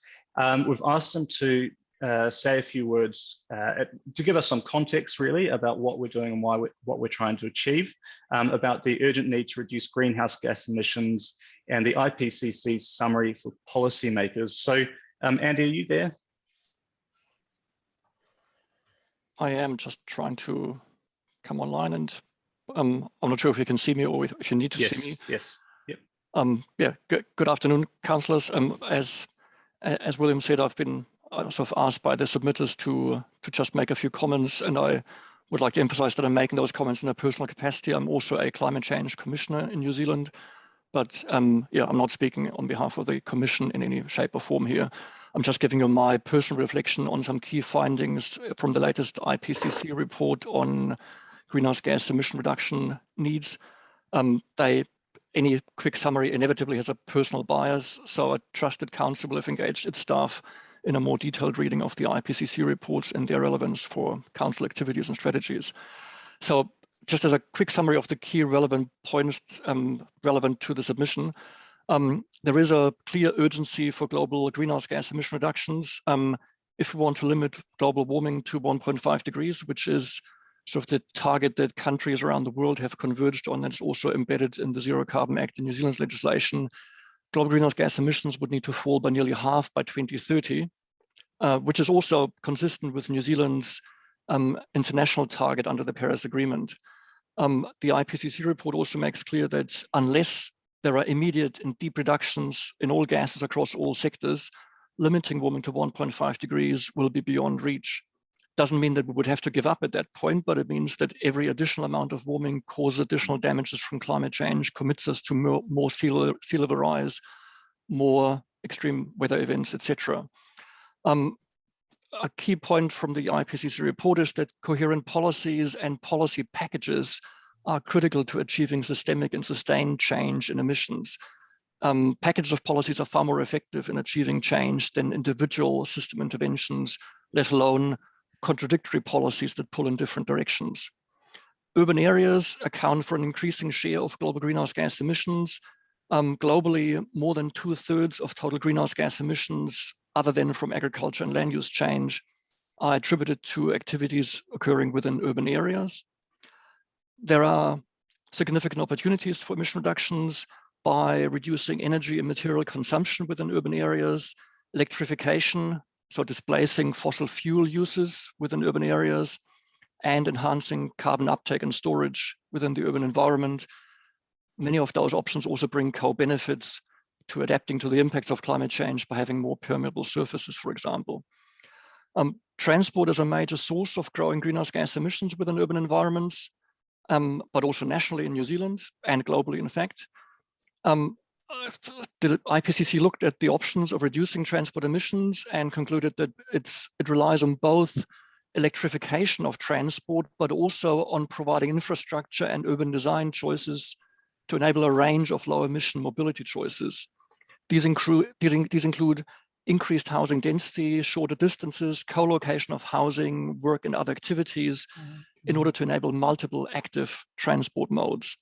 There's clearly a critical role for councils to provide such infrastructure. It's not just a case of changing behavior by individuals, it's about providing the infrastructure that enables multiple individuals to make their own behavioral choices about how to achieve the mobility goal that they have. So there's a critical role for structural and cultural change, because we cannot rely on individual, solo mums with two kids on the back of their bikes battling it out against the wind next to a highway. This is not how a structural shift in behavioral transport options looks like. It is reliant on more compact cities, more options for public transport, walking and cycling, and reducing the overall footprint, including also from housing design and retrofitting. So critical role for integrated policies that support behavior change, where greenfield expansion would seem at prima facie not to be consistent with those underlying principles. And just to illustrate this potential for a lock-in is, if we have more distant and low density housing, it's more likely that people will want to drive. More driving people makes it more dangerous for kids and other people to cycle. A greater volume of cars also means there's a lower benefit cost ratio from the provision of cycle lanes and bus services. And of course, for councils, the benefit cost ratio of new infrastructure investments is a critical factor. So you're predetermining potentially the future benefit cost ratio of infrastructure upgrades. And then in turn, lower utilization of active transport modes reduce the utilization and safety of communal spaces, which in turn reduces the diversity of business opportunities that would be linked to more vibrant city centers and local parks and activities occurring around those. And finally, just to note that in the IPCC report, there's a discussion of cities increasingly setting their own net zero emission targets. And that's not for just council activities, but for all emissions occurring within city boundaries. I understand that Nelson City Council has set a target for net zero emissions from its own council operations, but I'm not sure whether there is a comparable target for the actual emissions that occur within the Nelson City area. And it's just a suggestion to maybe take that as an opportunity to look at the projected emissions from within the Nelson City Council area and to simply run a test whether the proposed growth strategy would be consistent with delivering net zero greenhouse gas emissions over the foreseeable lifetime of that plan. And if not, whether fundamental urban design choices could actually enable such a target, even if it's not currently a formally accepted target. I think I'll just leave it there. It was really just meant to be contextual information. I hope that's useful. Back to you, William. Fantastic. Thanks for that, Andy.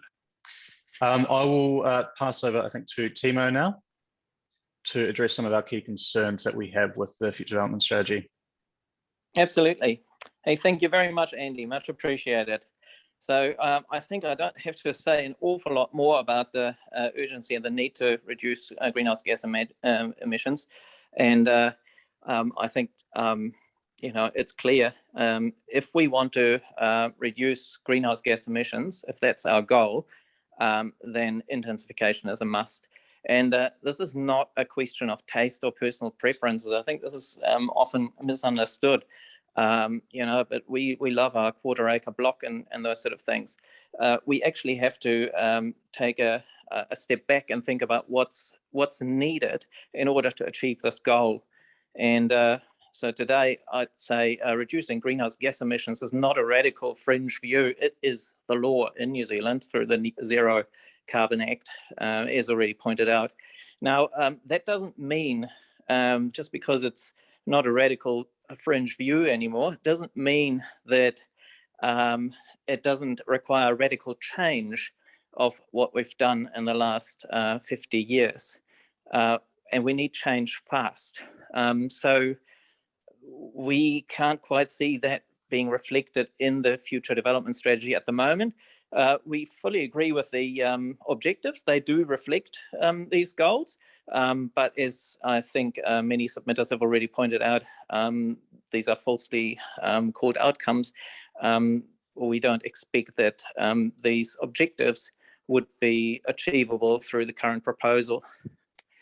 That, of course, opens up TDC and NCC to potential legal issues if they're not actually following government legislation on this. Well, we don't need to go into an awful lot of detail on that at this stage, especially since we haven't got an awful lot of time.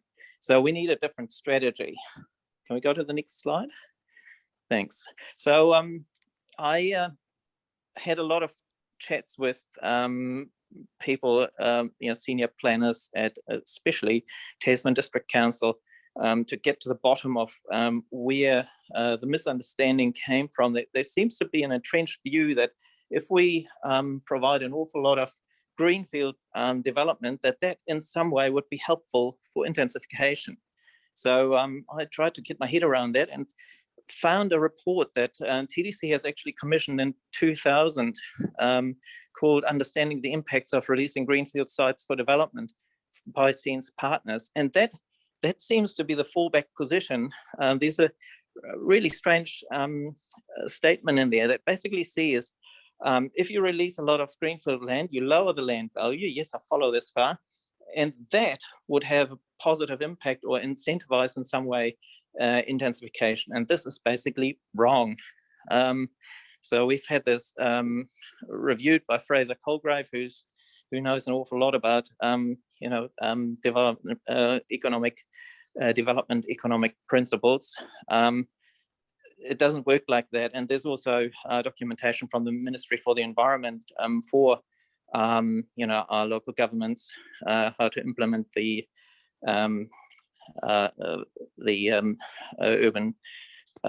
guidance on urban development that supports this too.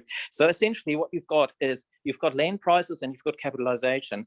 You need a critical ratio between those. You need high land prices and low capitalization, and that gives you the environment in which intensification happens. If you've got low land prices, nothing happens, and we can see that happening in Nelson.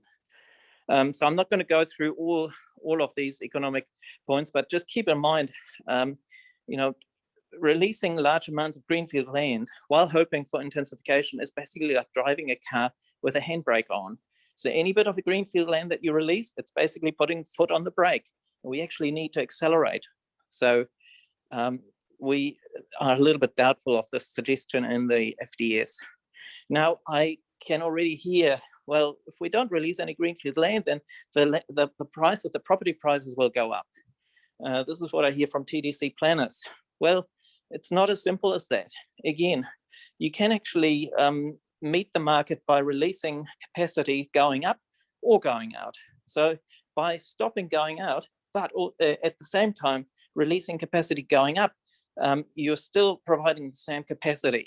And yes, land values go up, and land values have a higher impact on single standalone houses. But if you break that down into 3 or 4 townhouses, then all of a sudden the land price component is a third or a quarter of the overall property price. If you break it up into 10 apartments, you don't even notice it anymore.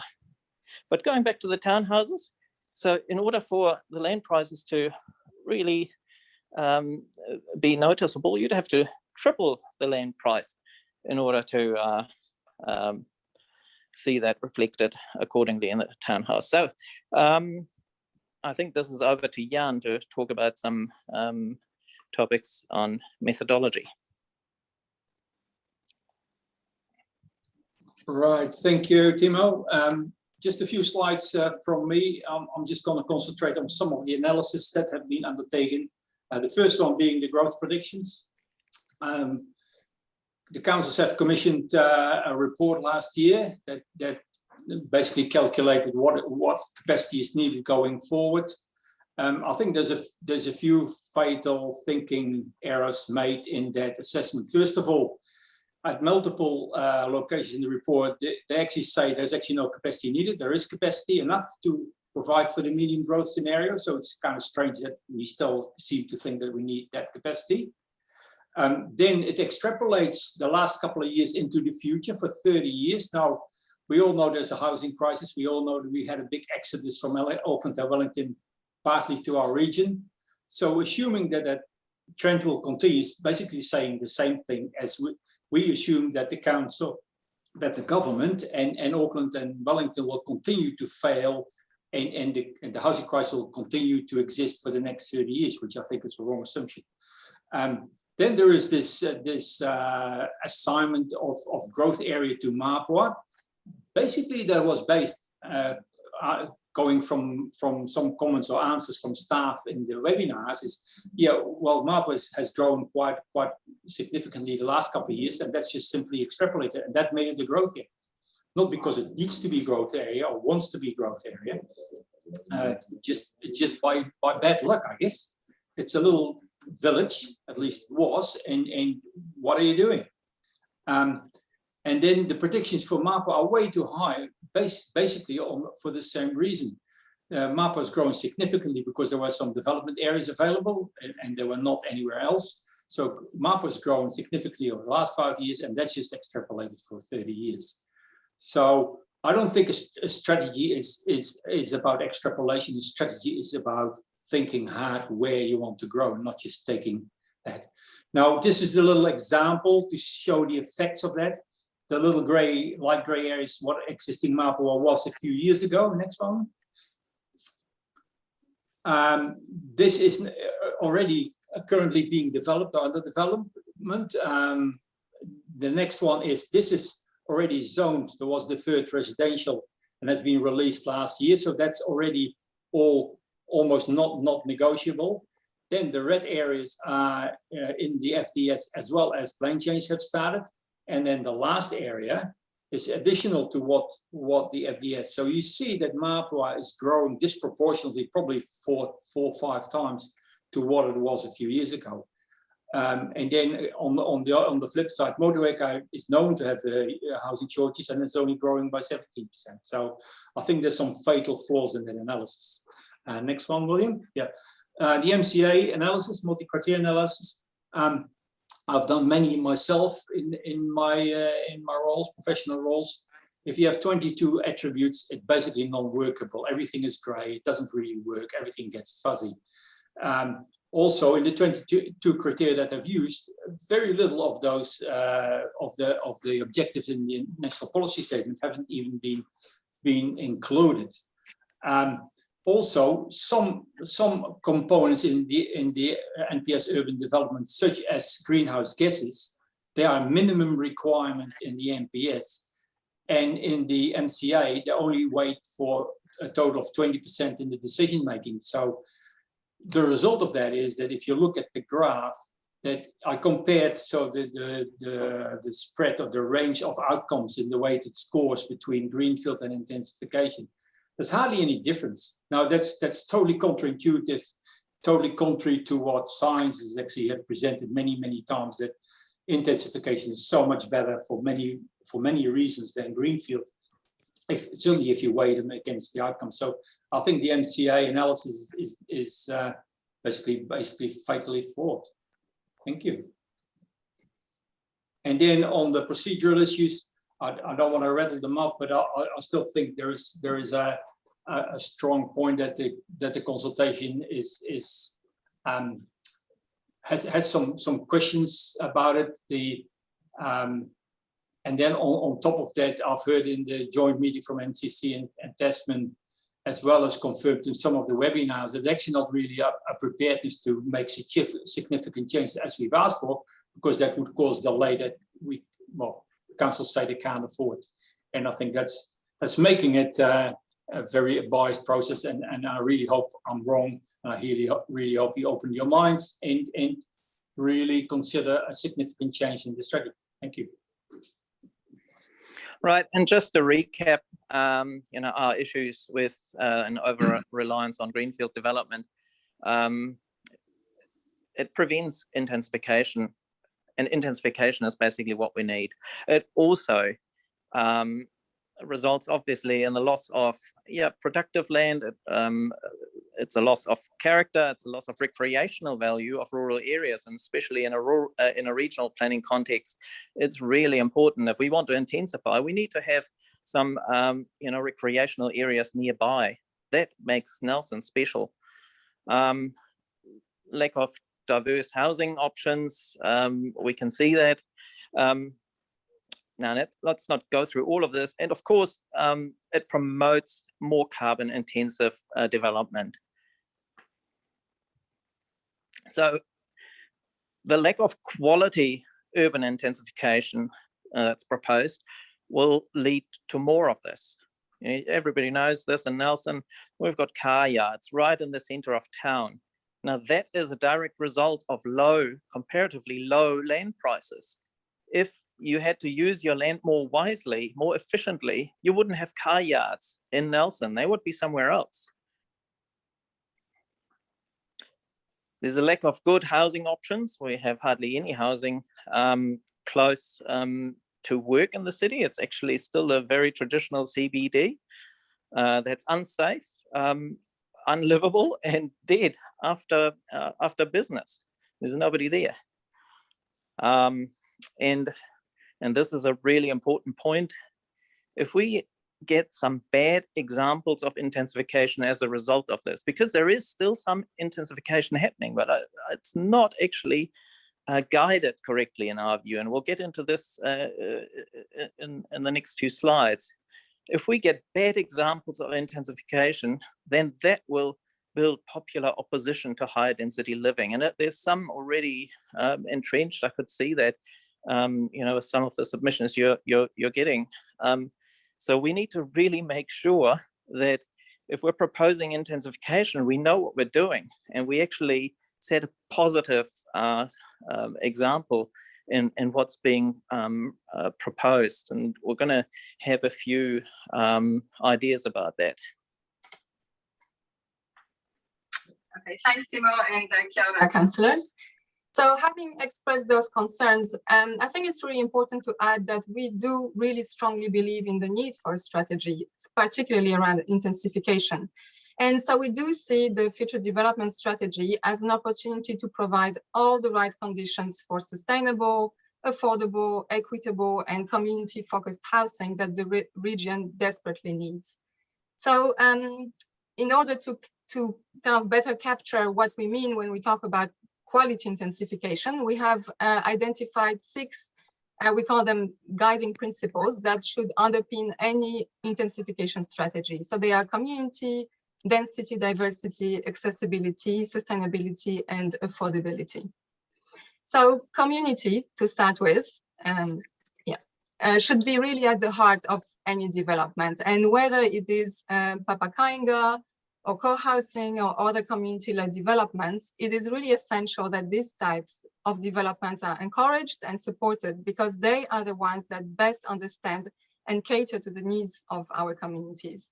So we really need more developments that consider an individual house as much as its relationship to its neighbors, to the street, and to the rest of the neighborhood. It's really an opportunity to reclaim our streets and redefine them as green open spaces that contribute to making better connections and to really the well-being of the community. So the next one is density. Increasing density does not mean building more of the same houses. It actually means redefining typology with a more efficient use of space, with smaller footprints and less reliance on cars. There's sometimes a stigma attached to high density living, and people imagine ghetto-like high-rise flats. And we really believe that it is the council's role and duty to show that high density, so low to medium, but low rise, low to medium rise, high density living has not only many faces and looks in many different ways, but has also a lot more advantages than our developer-led sprawl that eats away landscapes and homogenizes community. Which brings me to the next principle of diversity. So our household models are changing and evolving, and so should our building options. So we need to provide housing that really reflects the diversities of our communities in terms of culture, in terms of age, and in terms of socio-economical backgrounds.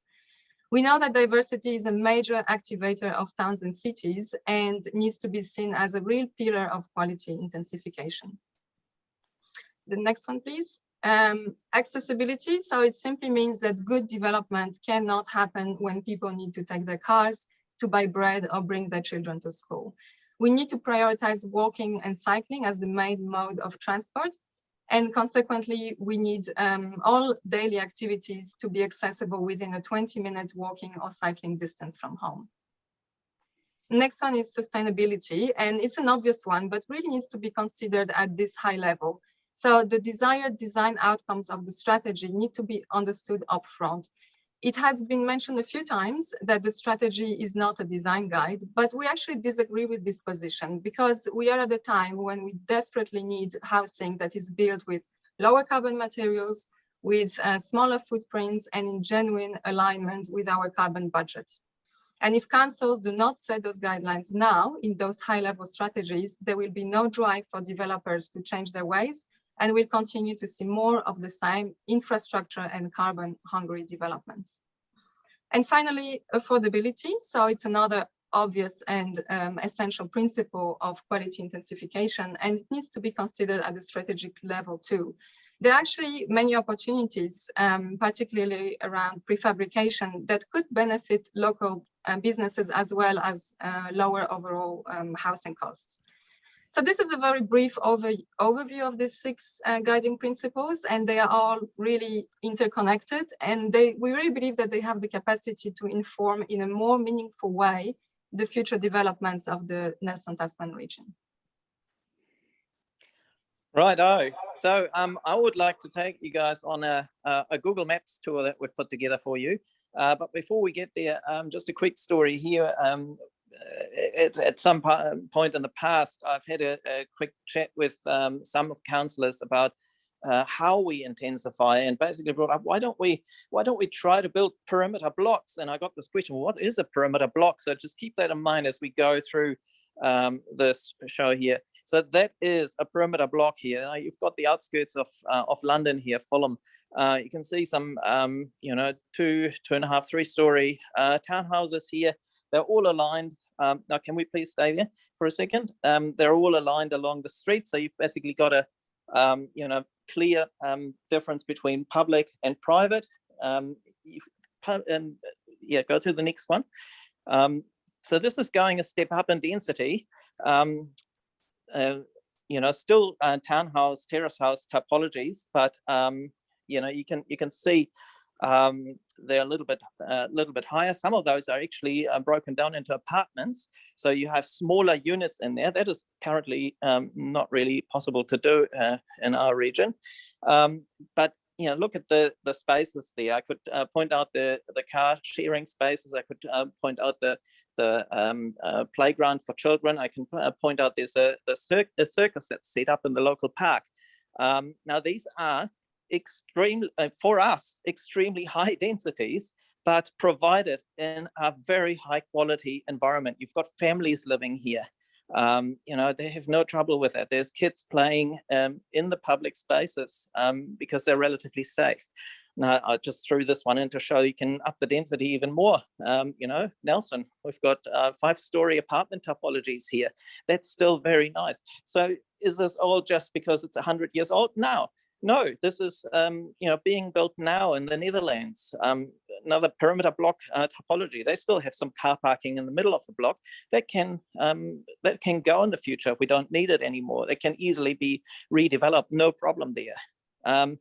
So does that mean it's just a European thing? No, this is Auckland. There's some comprehensive development that's gone on around the Viaduct Harbour. They've used perimeter blocks. They're just very efficient in providing quality environments that provide outlook as well as density. So here we are in Nelson. We haven't quite got that. We have infill development here. You can see a lot of buildings in the middle of the block and hardly any green space left.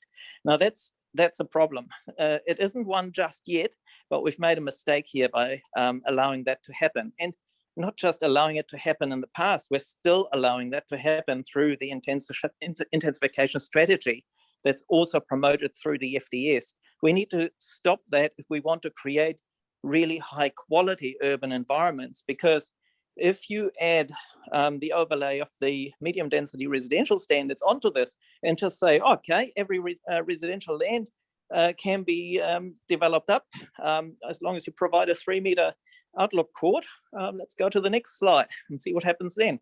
It might look something like this. It's uncoordinated, and you really rely on some rules that allow you to look into a 3-meter outlook space, or maybe 4. They might have changed that.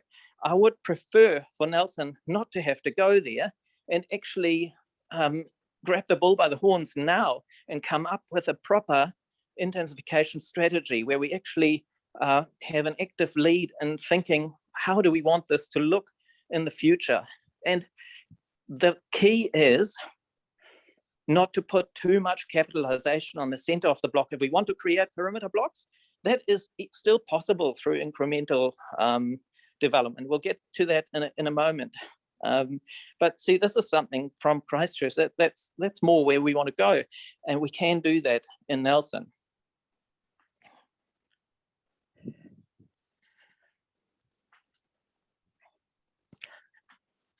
William, was that you?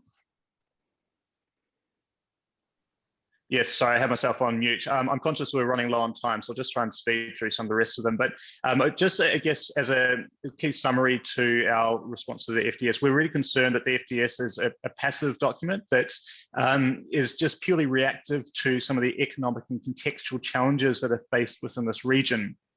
Rather than being proactive and creating a vision or something ambitious for us to aim towards.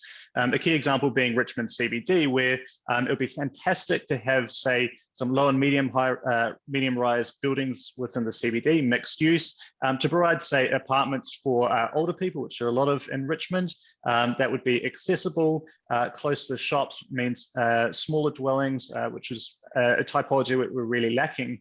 But there's no intensification really proposed for Richmond CBD. And when we asked the council officers about that, the response we were given was that there's an unwillingness of landowners to provide that type of development, which in our mind is just a hurdle. And that's a hurdle that needs to be overcome to be able to get those good quality outcomes within Richmond. However, it seems that the future development strategy has seen this as being insurmountable and has just gone with the easy option, which is just more greenfield expansion.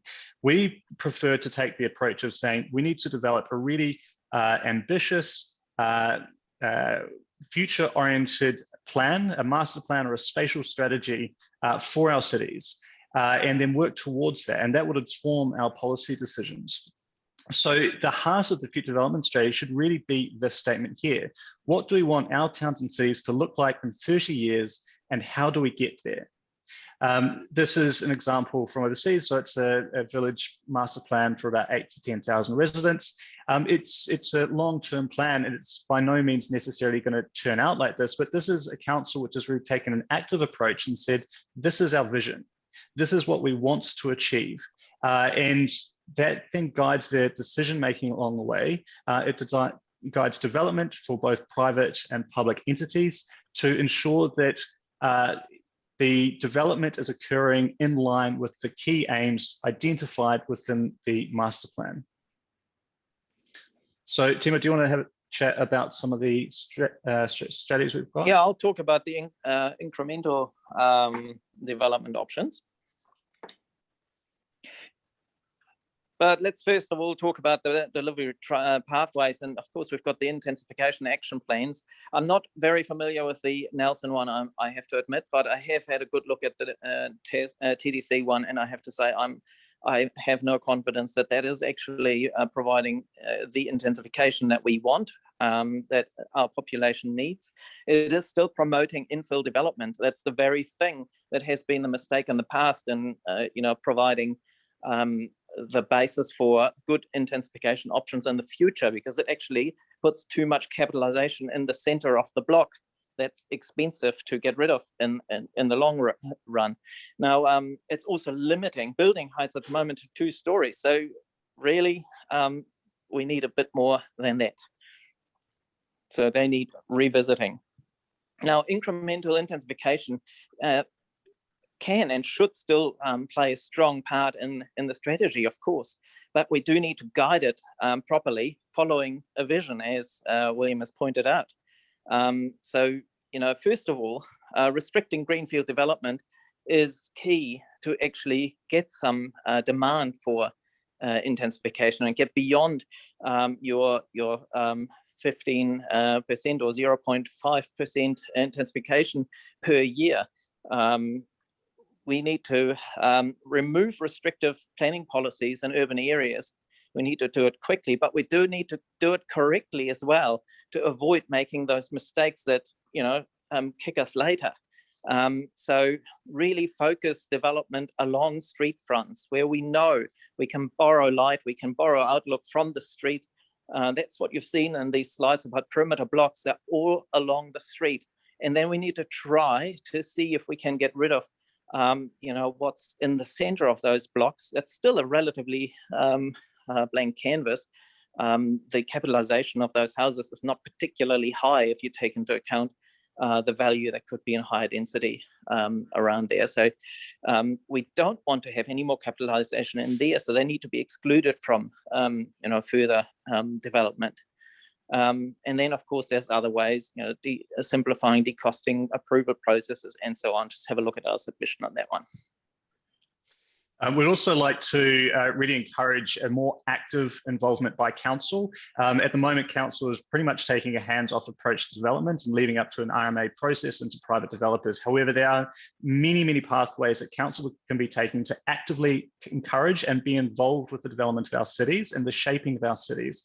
One example being the establishment of a Nelson Tasman Urban Development Agency. Regional UDAs or urban development agencies are promoted by brands that they were encouraged by by various commissions by central government, and they're used throughout the country. There are other innovative processes throughout the country, such as Wellington City Council's Te Kainga central city housing model, and that is at no cost to ratepayers. Which is the great thing about it. It provides plenty of housing within the city, uses unused buildings, and doesn't cost ratepayers anything. Beyond that, we also need to be developing ambitious master plans for our key urban centres, and council needs to be facilitating development, being managing relationships between landowners and developers and housing trusts and various entities of that nature. I'll bring a couple of examples just to wrap this up. This is Eki Panuku, who is Auckland's urban development agency. This is a housing for older people development. This is a type of development which is not done by commercial developers. They don't want to touch aging in place. So Auckland City Council took the lead on this one, which is a great development. Similarly, the Old Papatoi Master Plan, which is on a more transformative basis.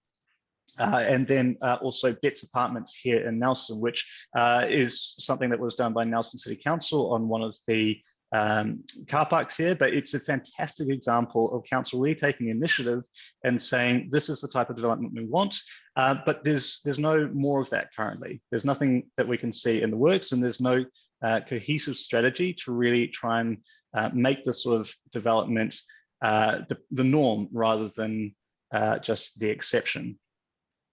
So really, in summary, I guess we can wrap up by just saying that we recommend that the future development strategy be reconsidered to ensure a better future for the Nelson Tasman region. Obviously, there's far more content in our submission that we would like to refer you on to.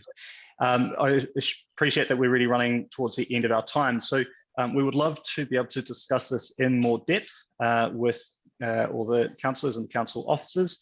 We're really keen to be playing an active part in developing the vision for our region. This is not just us trying to be negative about the future development strategy, it's us really trying to promote a better longer term vision. So if we do have some time left over, it'd be good just to take any questions that we have from council. You, Timo, that's a great presentation. Thanks to you and your team for that. That was really good. Yeah, so we do have about 8 to 10 minutes for questions, and I imagine there will be some. So, yeah, well done, and I'll move to Councillor Eager. Oh, sorry, the men needs to go shortly. Did you want to go first, Rachel? Or you're okay? Okay, thank you. So I've got a mix of minor questions and major ones. So the perimeter blocks, just to be clear, because I couldn't quite tell, did they all have shared backyards? Is that where their green space was? There's different options there. Some have private gardens in the back, others have shared spaces. There are children's playgrounds, there's bike storage, it is what you want to make of it, but it is a more private space, obviously, than your street frontage. Okay, thank you. So you talked about, hurdles, just need to get over the hurdles of landowners who don't want to develop their land, particularly those who live within the urban boundaries already. So what were your suggestions, key strategies to encourage them to do that? Yeah. To be honest, yeah, you go, William. Yeah, look, I guess I'll pass over to you, Timo. But one thing that's really worth considering is that this is a 30-year strategy. Public attitudes change very, very quickly. If you think about where we were 10 years ago, there was no call at all for intensification within the city. Now there's a really strong public recognition that we need to be building up rather than out. And that's widely represented in the community, but 10 years ago, that was non-existent. We're talking about a 30-year strategy. In 30 years' time, I think you could disregard the current of the landowners. And realistically, land changes hands pretty quickly. So I doubt that, for a starting point, I doubt that we're going to find that we're the same attitudes for all these landowners in 30 years that we find them now. But there are other ways to do that. Tima, do you want to speak to that? Yeah, I think really it's coming back to creating a vision that gets people excited. People get anxious if they don't know what's going to happen around them. And then, of course, if there's a 4-story building popping up next to their villa, they're up in arms about it. But if you can see how that actually fits into a bigger plan that's good for everybody, that's going to be a lot easier to convince people. Also, I think council could take the lead and actually show some really good examples. And once those are out, people will say, oh, yeah, this is actually not too bad. We want more of this. But the important thing at this stage, and it's a really critical point for Nelson, is to show those good examples. If we just have incremental infill development that then goes 3 or 4 stories high, you'll lose them. I'm just going to briefly add on to that. I think there's also frameworks that can be used that really show mutually beneficial outcomes. And so, using a regenerative strategy, which is what Ekepanuku is doing in Auckland, works really well. So it's really engaging all the stakeholders, whether it's the community and landowners, having everyone around the table and actually coming up with strategies together is really, goes towards that mutually beneficial outcome. And there are frameworks available to do that. Thank you. Just historically, because you talked about putting limits on greenfield. So historically, limits on greenfield within, sort of existing town areas has, in this region, at least led to just further out sprawl. So in valleys, outside of the main town areas, it's just sort of pushed the same type of development further out. So how do we manage that when we can't actually legally block landowners from, progressing private plan changes or just putting in resource consents? So I just wonder, before we go to a response, if you could keep the answers fairly short and concise, because I know there's quite a lot of questions to get through, and we've only got about 5 more minutes. Yeah, look, I'm not an expert on that one. I can't give you the answer there. You'd have to talk to your legal and your planning team to see what sort of protections you can put in place. But what I do know is that other councils are doing it. Look at Queenstown Lakes. They have put in place exactly those rural urban boundaries to great success. So there must be a way. Me, Rachel. Oh, thank you. I just want to acknowledge the work that you've put into the submission and the material you've provided us with. There's a wealth of information there, and it is going to take us some time to work through it. It may be that we've got some follow-up questions that we need to feedback through officers. There's just one matter I want to come to, which doesn't mean I'm not interested in all of your submission. I'm just conscious of time. You've had Fraser Colgrave review the economics around this earlier. I think yesterday we had Kāinga Ora's property economics expert come as well, raising similar concerns about the analysis that's underpinning the greenfield intensification.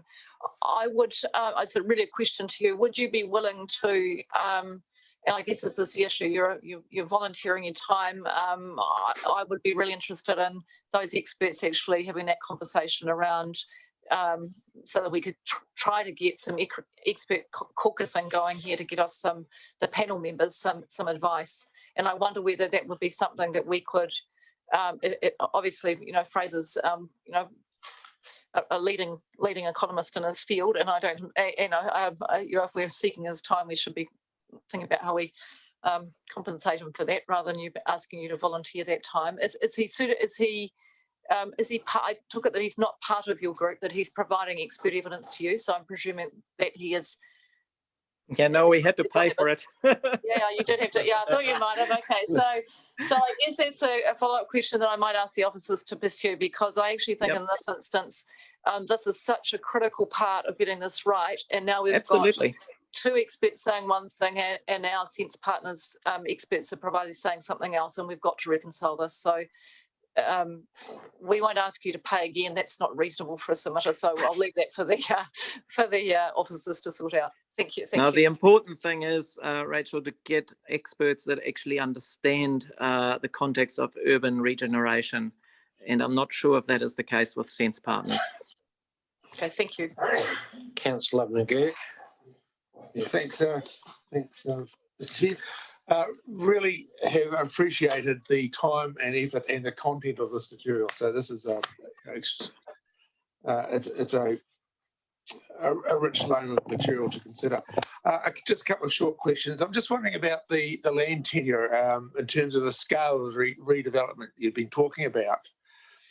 Is there an optimum or of land that we are talking about in terms of regeneration? Because I'm trying to sort of grapple the idea of the land tenure, and it tends to be quite fragmented across the region, and we end to deal with sort of multiple landowners. I'm just wondering if you've got a suggestion that we could deal with that particular issue. Well, I think we've made some high-level suggestions there, where you would want to base your intensification. I hope I understood your question correctly. Otherwise, please come again on that one. Obviously, you want to have your intensification where you've got work available, jobs. You want to implement principles of the 20-minute city, services, work, everything you need for your daily life needs to be within 20 minutes of active transport. That's where you want intensification. And that includes redevelopment of houses, land with houses on it. It is done all over the world. Also, if I can chip in, working in Auckland for a long time, I have experienced things like strategic purchases. So councils buying under confidentiality parcels of land to enable site amalgamation and do more comprehensive developments. Ideally, you would look at the parameter block type of size, but it could be way bigger. I mean, in Tamaki, the whole Tamaki area was a redevelopment initiative. Thank you. Thank you. One more, Councillor McGurk. Oh, let's have a go for these other questions. No, I think you can have your other one if you so wish. No one else. Well, the next question is in terms of the decarbonisation. I think the example you gave was transport. But in in the plan here, have you got any other suggestions? I'm thinking about with a reference to sort of materials and construction typologies. Magda, do you want to say something about that? Yeah, sure. I'll jump on this one. So there's definitely the need to, first of all, we need to build smaller. Our house sizes have really increased, and this is a result of a developer-led market. So we can by reducing the size of the houses or of the units and giving more space to the common areas, we can dramatically reduce carbon already. Then the other strategy would be to use lower carbon materials, and we do have a lot of low carbon materials available in New Zealand, available on the South Island, and available in the region. So really staying as local as possible. And yeah, and using those lower carbon materials, which you know, are just available but not yet part of the mainstream market. And so this is, you know, coming back to the point that I was making about affordability, is that, you know, all those 6 principles, they actually have a really beneficial opportunities for our local businesses and industries. I'd also add to that you know, when it comes to innovative materials, innovative construction techniques and designs, then a lot of that we see around the world is often being driven by public entities such as councils. But when we phrase somewhere like Nelson as being the smart little city, then, you know, I really think that innovative responses to climate change and sustainable design and building practices, that's a core part of that. That's something we should be leading as a city. And rather than just sort of accepting practices as they are, you know, we've got great natural materials around the region, really good, sustainable, innovative materials, and we should be prioritising the use of those within our buildings, and that's both in a private and public context. Thank you. Timo, would you like to just make 30-second concluding comments before we move on to the next submitter?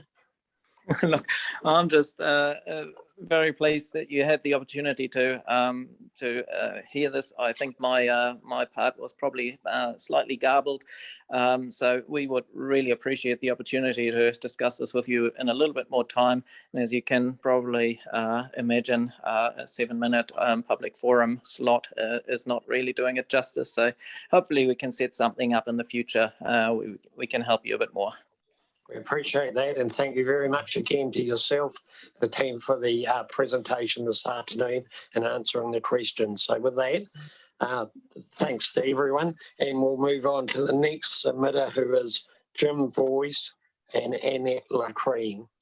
Thanks for your time. Thank you. All right, can you hear me? Yes, we can, Jim. Okay, thank you. Tēnā koutou, tēnā koutou, tēnā koutou katoa. E nā rangatira, tēnā koe. E nā kanahira, tēnā koutou. E nā mana nā reo, nā waka whetua hawawha, tēnā koutou, tēnā koutou, tēnā koutou katoa. Mihi nui kia koutou. Ko era ki tōko maka, ko mata ao tōko iwi, ko takatimu tōko waka tupu, ko murahiku tōko whenua. Ko tākau tōku morai, kai ti moimoi raua kai tahu tōku iwi, ko Jimbos tōku akoa, no Seton Valley Road hau, and ko Annette Lacreen tōku wahine hoa, tēnei. So thank you very much for this opportunity to present. Can I bring up my PowerPoint and share that screen? Is that possible to do with your Zoom meeting? Yes, it is, apparently. Okay, I'll just bring that up. Depends which screen it decides to share. Here we go. Right, can you see that okay? Yes, we can. Right, thank you very much for this opportunity to present on behalf of myself and Annette, my wife. Just got to get the screen going. Part of I might misread our submission, because part of this is also about the Mapua growth plan. The reason for that was that this was the statement from the TDC Mapua growth plan, and we noted that the word hearing was to appear there. And we were promised various things from our first face-to-face consultation with WISP. Alas, a lot of the stuff we were promised has not eventuated. Some of it was in the webinar, but the only thing we really got was the rates remuneration policy, and we haven't had an opportunity to discuss those further things. So some of our content will be on the FDS, and some is on the NGP, and there's a big, huge crossover between these two, as you know, because you've got the same time as the submission on both of them. So please accept that there's a bit of this going on. We were quite concerned about the rates remuneration policy, particularly as the policy God, I can't read it.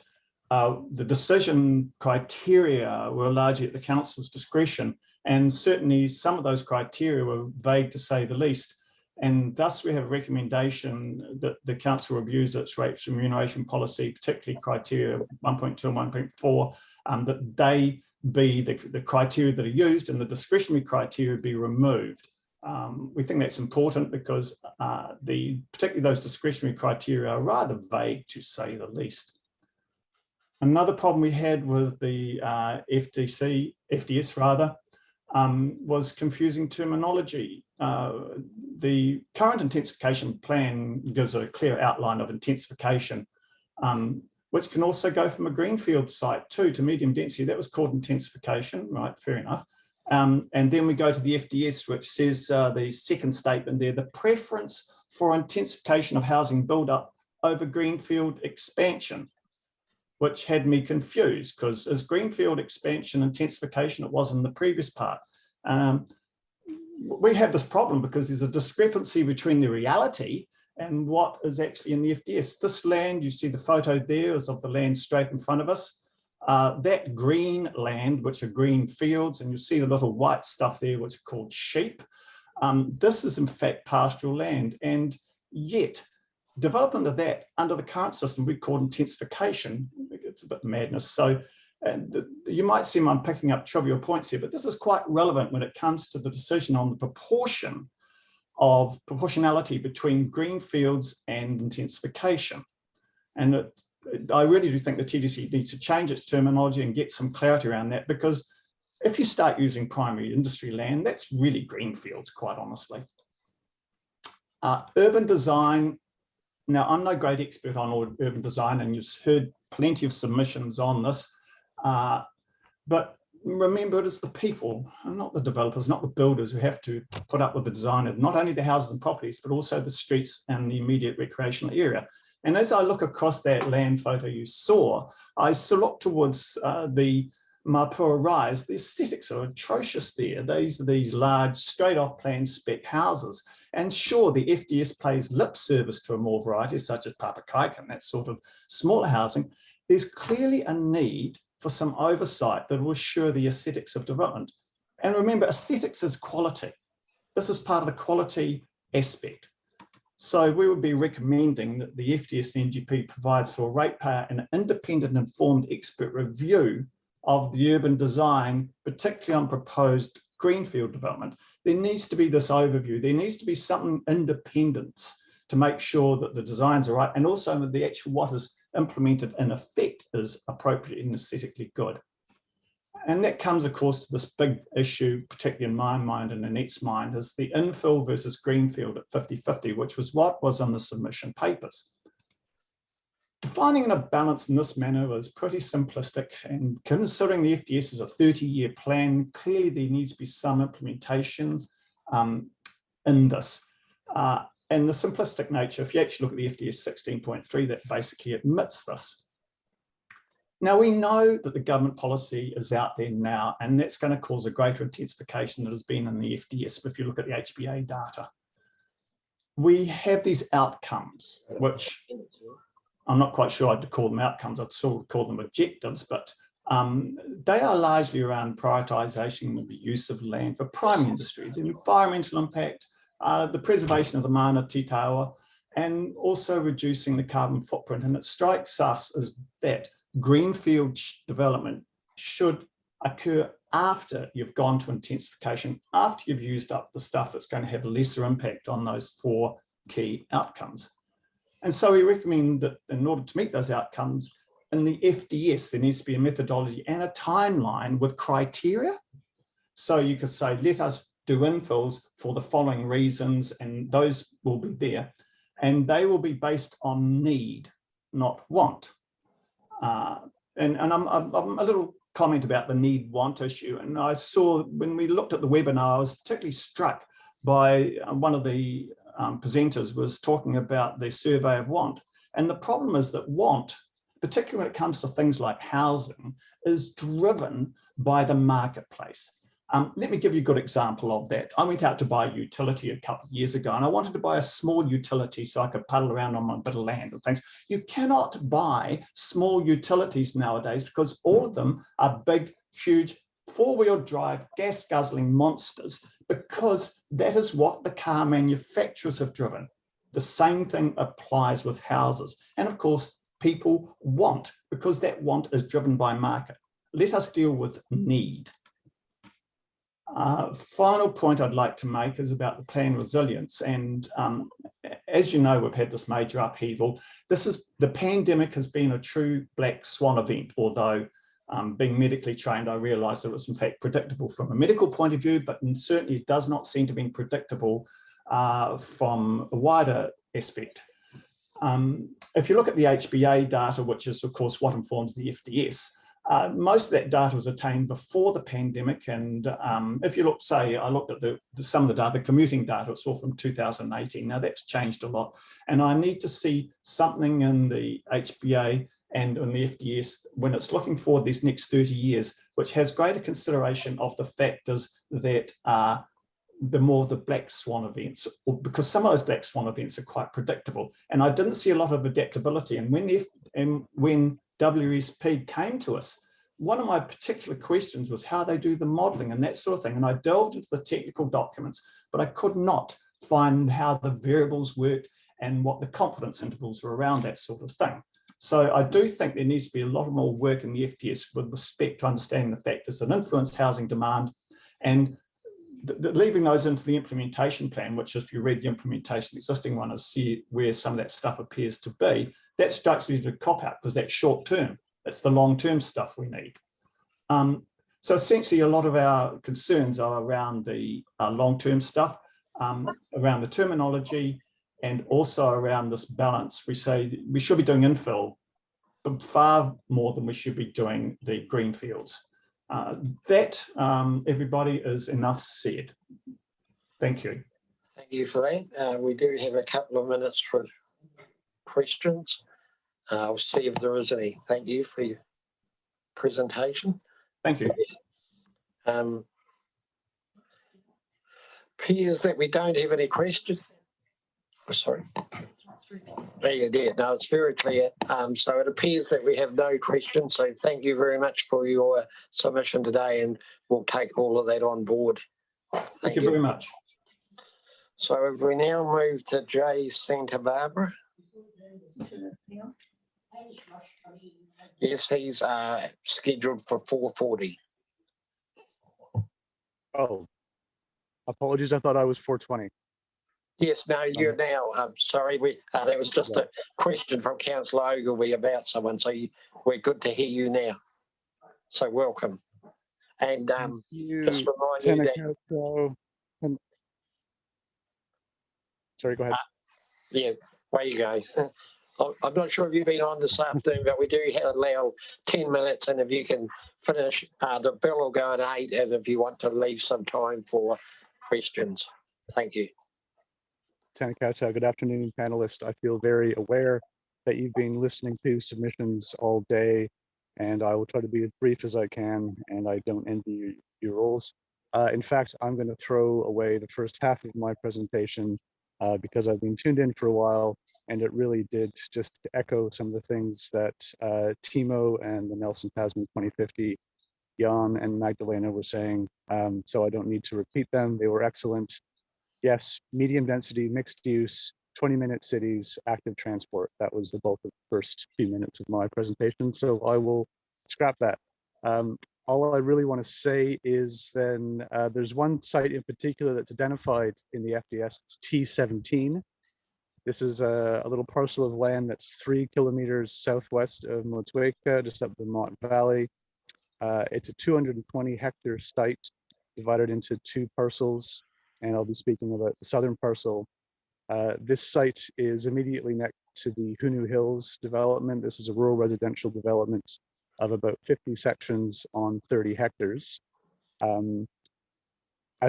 should disclose that I'm the sole owner and director of Hunu Hills. And we've shown over the past 5 years that we can do, there's a demand for smaller sections. That was actually the point I wanted to make. What Magdalena was talking about, there is a demand for lower carbon house builds and a demand for smaller section sizes in a rural environment. And as a developer on the front lines, I can attest to that. People do want other options besides what banks or large developers are providing for them. So yeah, I really just wanted to flag T17 as an excellent site. It would technically be greenfield expansion, but I can attest that this land is not well suited for growing. It's slopey, which would make it difficult for food production, but that makes it actually ideal for sections because they can offer fantastic views. So that's actually all I want to say. I invite any councillors or staff or iwi representatives to come out and have a visit and see the community that's emerging on site and carry on with your good work with the FDS. Thank you very much. I'm available for any questions. Thank you. Yeah, I think we do have some questions from Councillor Ika. Thank you very much through you, Mr. Chair. Just a couple of questions. Is firstly, in your submission, you mentioned that we should undertake a carrying capacity study. Can you just clarify what a carrying capacity study is, please? Sure. Carrying capacity is a broad term that refers to the natural resource capacity of a given bit of land. What kind of activities can it support, both in terms of residential and commercial? We should look at how many people. I mean, it's a bit of a controversial question, but what is the population that the Tasman top of the South region could support if we have to be self-sufficient in terms of food, fresh water, and other resources? So just knowing those stats would be really useful in terms of some of the planning for how the region's going to look in 30 years. So if I just clarify once, just another step. So this is essentially like a study that would be a precursor to any like specific site-specific environmental impacts on a site. Great, thank you. It's a high-level study. Yes. Thank you. And I just had a couple of questions about T17 that you raised. So in the FDS, it's classified as rural residential, but did I get it right that you're suggesting that it has a lot more scope for medium or higher density development? Just a correction, it's actually the south parcel of T17 is zoned rural 2. But it is right next to land that is zoned rural residential, and that's where I'm carrying out my development at Hoonu Hills. Yes, I can say that even though it's zoned rural 2, it would be better suited for residential development. I mean, currently the rural residential rules are a bit restrictive into minimum section sizes, but I think there is scope here for higher density residential development. We've shown that we can do that while maintaining the kind of rural character of the landscape that everyone seems to like. And we can do it while also accounting for domestic water supply, stormwater and wastewater all treated on site.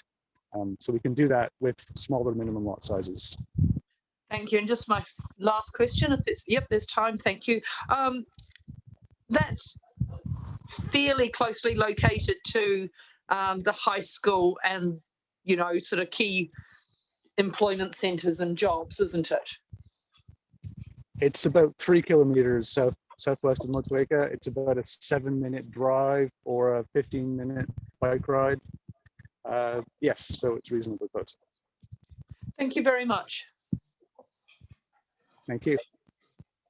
Thank you. Councillor McGurk. Yeah, thank you, Mr. Chair. To you, Jeff, thanks for that. Just Councillor Eager asked one question I had, but the other one is in paragraph 32 of your written submission, where you talk about energy descent suggests there'll be less business needs, area needed in the future. Existing space may be adequate. Please explore energy descent and its implication. What do you mean by that? Energy descent is a broad concept looking at future global energy trends and the availability of different forms of energy, and the likelihood that with climate change and declining use of fossil fuels, increasing competition for other forms of energy, there may be less free energy available or energy more expensive going into the future. So looking at what the world might look like with less available energy to use for commercial or residential activities again, along with the carrying capacity, they're sort of high level aspects of a region to look at that I think all of New Zealand should be looking at, but it's something that we could do in the top of the south as well. Anything further? Yeah, I think I understand. Yeah, I understand the concept is being explained. So thanks. Thank you. So that brings us to the end of the questions. So once again, thank you for your submission and answering the questions. We really do appreciate that. And we'll move on to the next submitter, which is Steve Malcolm and Mark Morris. Yeah. Hello. Can you hear me all right? Yes, we can. Okay. Yeah, I'm Mark Morris from Davis Ogilvy Surveys. I've got Steve Malcolm in the room, the head of the table, and Brad Malcolm, Tony Limbom from Davis Ogilvy, and Graham Dick here.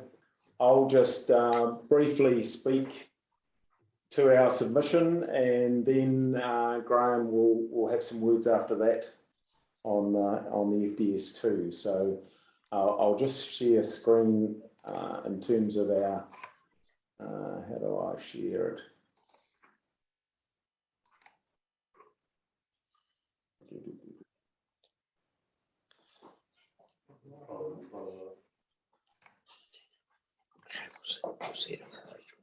Okay.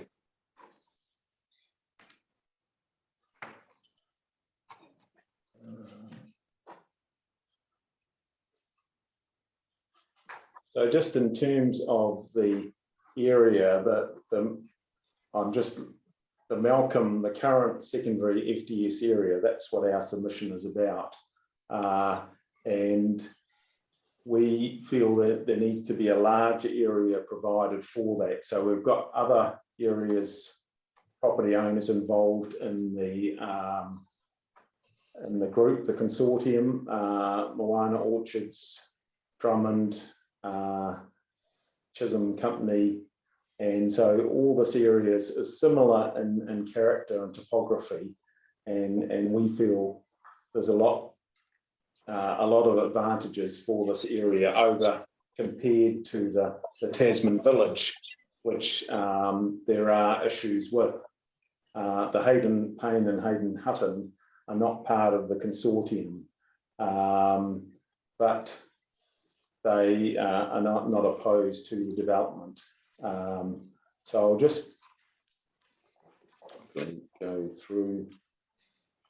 So this is a lot of the area, just a photo from our submission of really gentle rolling country that was ex-forestry land, is that right? And has been cleared and de-stumped and is now an extensive sort of pastoral farming. Tends to dry out quite a bit in the summer. But it's quite well screened from other areas. So you've sort of got an escarpment along the Moutere Highway and Tasman View Road. So it's quite a contained basin. So we feel it would be a great area for a new settlement for this area. So I've just a few photos. This is Tasman View Road, which obviously would need to be upgraded as part of any development. And that would also be a benefit to the rural 3 areas on the other side. So I'll just scroll down. This is Fleck Road, which is the northern part, which we feel, and I know it's outside the area, but would be a great area for a commercial development that's away from the Moutere Plain, doesn't have the flooding issues, and is handy to the Lower Moutere School and the Motueka settlement. And then just scrolling down.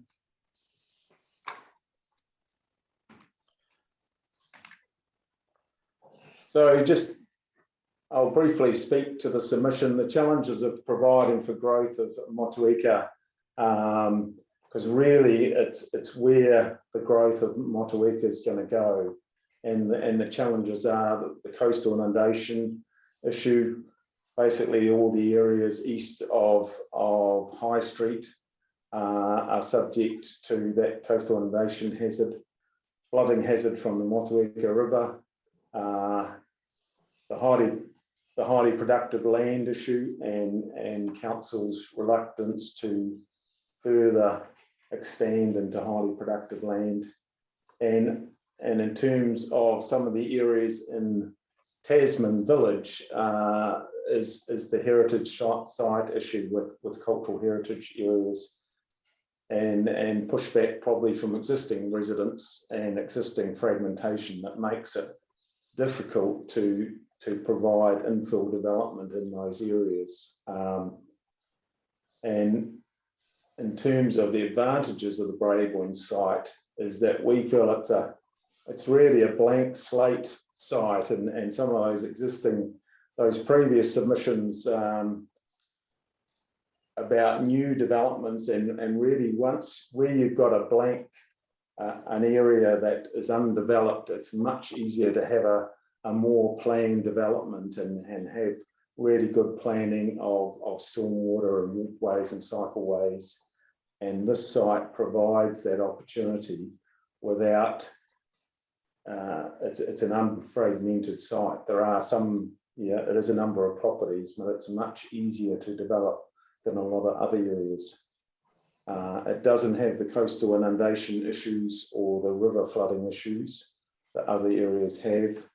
And as I've just said before, it is a basin that provides a visual buffer from a lot of other areas. It's mainly ex-forestry land, so it doesn't have the productivities or the high productivity issues with the Muteri and then Motueka plains, obviously the highly productive soils, so it's away from that. And it's close to, compared to Tasman Village, it's close to the proposed sewer and water infrastructure that is being proposed in long term for Lower Muteri, with potential, should be a T there, sorry, for transitional servicing. So obviously it's going to be a while away before sewer can come to that area, but the technology today is you can provide transitional servicing for sewer, and we're not aware of cultural heritage site issues, but we're obviously willing to work with iwi if there are any concerns there. Adjacent to major infrastructure routes, the Muteri Highway, and then there could need to be upgrading to provide cycleways along that, and obviously Tasman View Road, which could be upgraded as an LTD project, which would provide a regional benefit. It's a great scenic route and could have a cycleway with it, retained with it, and would also facilitate Rural 3 subdivision, which is on the eastern side of the road, and the northern end is a deferred rural residential zone. In close proximity to services such as schools, the Lower Muteri School, 4.1 kilometres away, with potential for internal cycleway reserves, network and connections through to Flat Road, which has great potential as a future commercial settlement. That's me. Graham, do you see if there's any questions? Any questions? Have you completed the presentation, or? No, Graham's going to say something, but he wanted me to ask if there are any questions. Do you want us to go through and then have questions at the end? Yeah, if you like, but you've only got about 2 minutes left, so over here of your time. I'll allow a little bit of flexibility around that 2 minutes, but obviously it's been a long day and we still have other submitters to hear. Okay. So yeah, just highlight the points, the main points before we go to questions. Mark, if you just want to get the team to highlight the main points. Yes. Have you? Has everybody received our submission related around? Yes, they have. Yes, they have. And they have read it. I have. Yes. The general issue for us is that the definition of insanity is doing the same thing today that you did yesterday and expect a different outcome. A lot of the previous speakers I accept have got magnificent ideas. The only issue with it is timing. And we believe that the 30-year horizon is too short and it should be 50, 80 years. And a lot of that stuff can be included. The issue for us is the short-term ability to put titles on the sections, titles on the market. And we think the FDS, for all the reasons that we outlined in our presentation, we should be looking at rural residential blocks with a new set of rules in the Tasman area, which includes the Braeburn and the lot that's on the board at the moment, which is a 1,500 hectare area, which has also got the closest location to Nelson business, and it's the closest distance to Bells Island sewage for gravity line. It's the closest growth for rural residential development of this magnitude, and it's the closest suitable development land location with the two existing highway road systems connecting Richmond. So it's got a lot going for it, and as you can see within this and within the Braeburn block, that there are a lot of smaller sites that actually lead this whole area to have a new zoning, which is rural residential, with its own new set of rules, which we're happy to talk about and discuss. As you see, there's a request for a meeting there, but we would like to think that there are some changes to the FDS in this area, because the whole issue is that the existing numbers that council have put out for growth in the region is short. And I would suggest it's short by at least 50%. So you should have double the area that you've got at the moment. Brownfield areas, very difficult with 100 or 200 people to get everybody to want to go in the same direction. And that takes time. So it's something that is spread over 30 or 50 years by the time you get it all done and all completed. So what you need is an area like a rural residential block where you can put numbers in the short term that are heading towards a plan that would end up like one or two of the previous speakers have spoken about. So in essence, that's what we're talking about. The Braeburn in this block must be it must be in the FDS, and we are keen to have a further discussion to actually talk about the rules that would be required and necessary to make this happen, because the issue is timing. And as I've said on the bottom here, summary, speed growth of titles issued over a sustained period of time equals affordable housing options for the following: first home buyers, subsequent and lower income buyers, rental availability and more realistic, lower rental rates, overall house and land value lower. And in conclusion, fixing supply fixes demand, which equals substantial regional growth.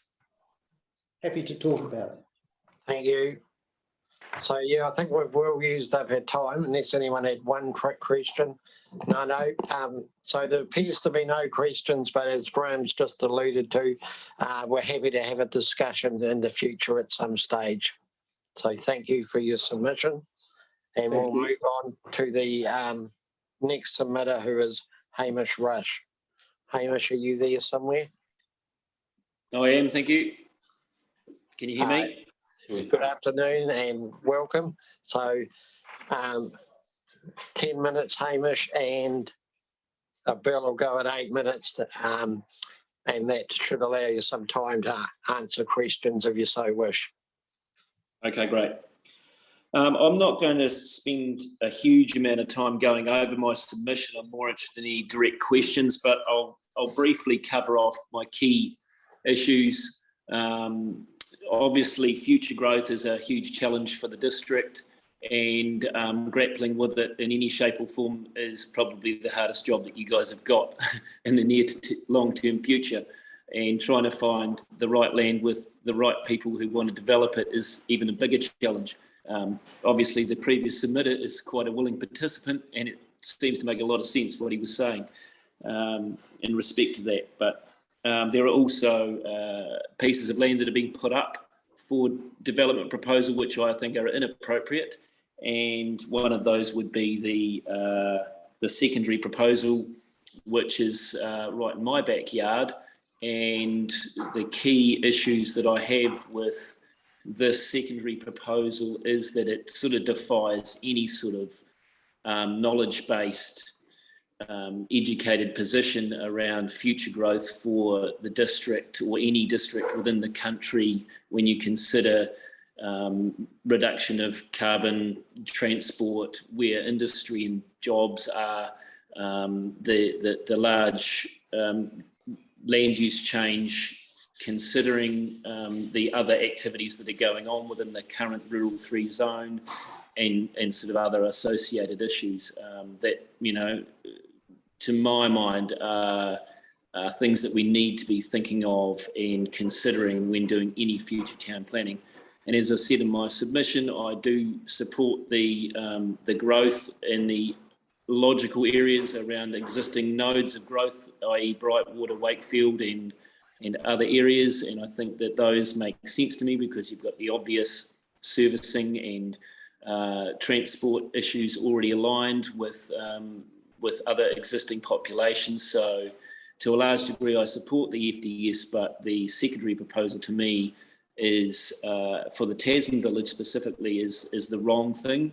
The lower Mootry side of things, I actually support that. It's a logical thing. We have to find some form of areas where we can grow in large volumes to try and appease the housing crisis that we have. I personally don't think it will actually appease the housing crisis, but we still need to find places for future growth. And like the previous submitter, as an example gave, he's on lesser productive land versus the Tasman village or the new Tasman village proposal. So it makes more logical sense to do a greenfields development in such a place. And to that, we've already got a Rural 3 zone, which was set out, and I had a significant amount of effort put into that back in 2004, 2005, personally submitting on that issue. And I think that it's the appropriate zoning for some rural residential growth while still accommodating the productive land users, myself being one of them. And I think that it is still an appropriate zoning, and it should remain so for the foreseeable future, because the villages of Tasman and Mapua are their own individual villages. The landscape values and all of the other things that I've briefly touched on need to be defended well, yeah, enough said. Any questions?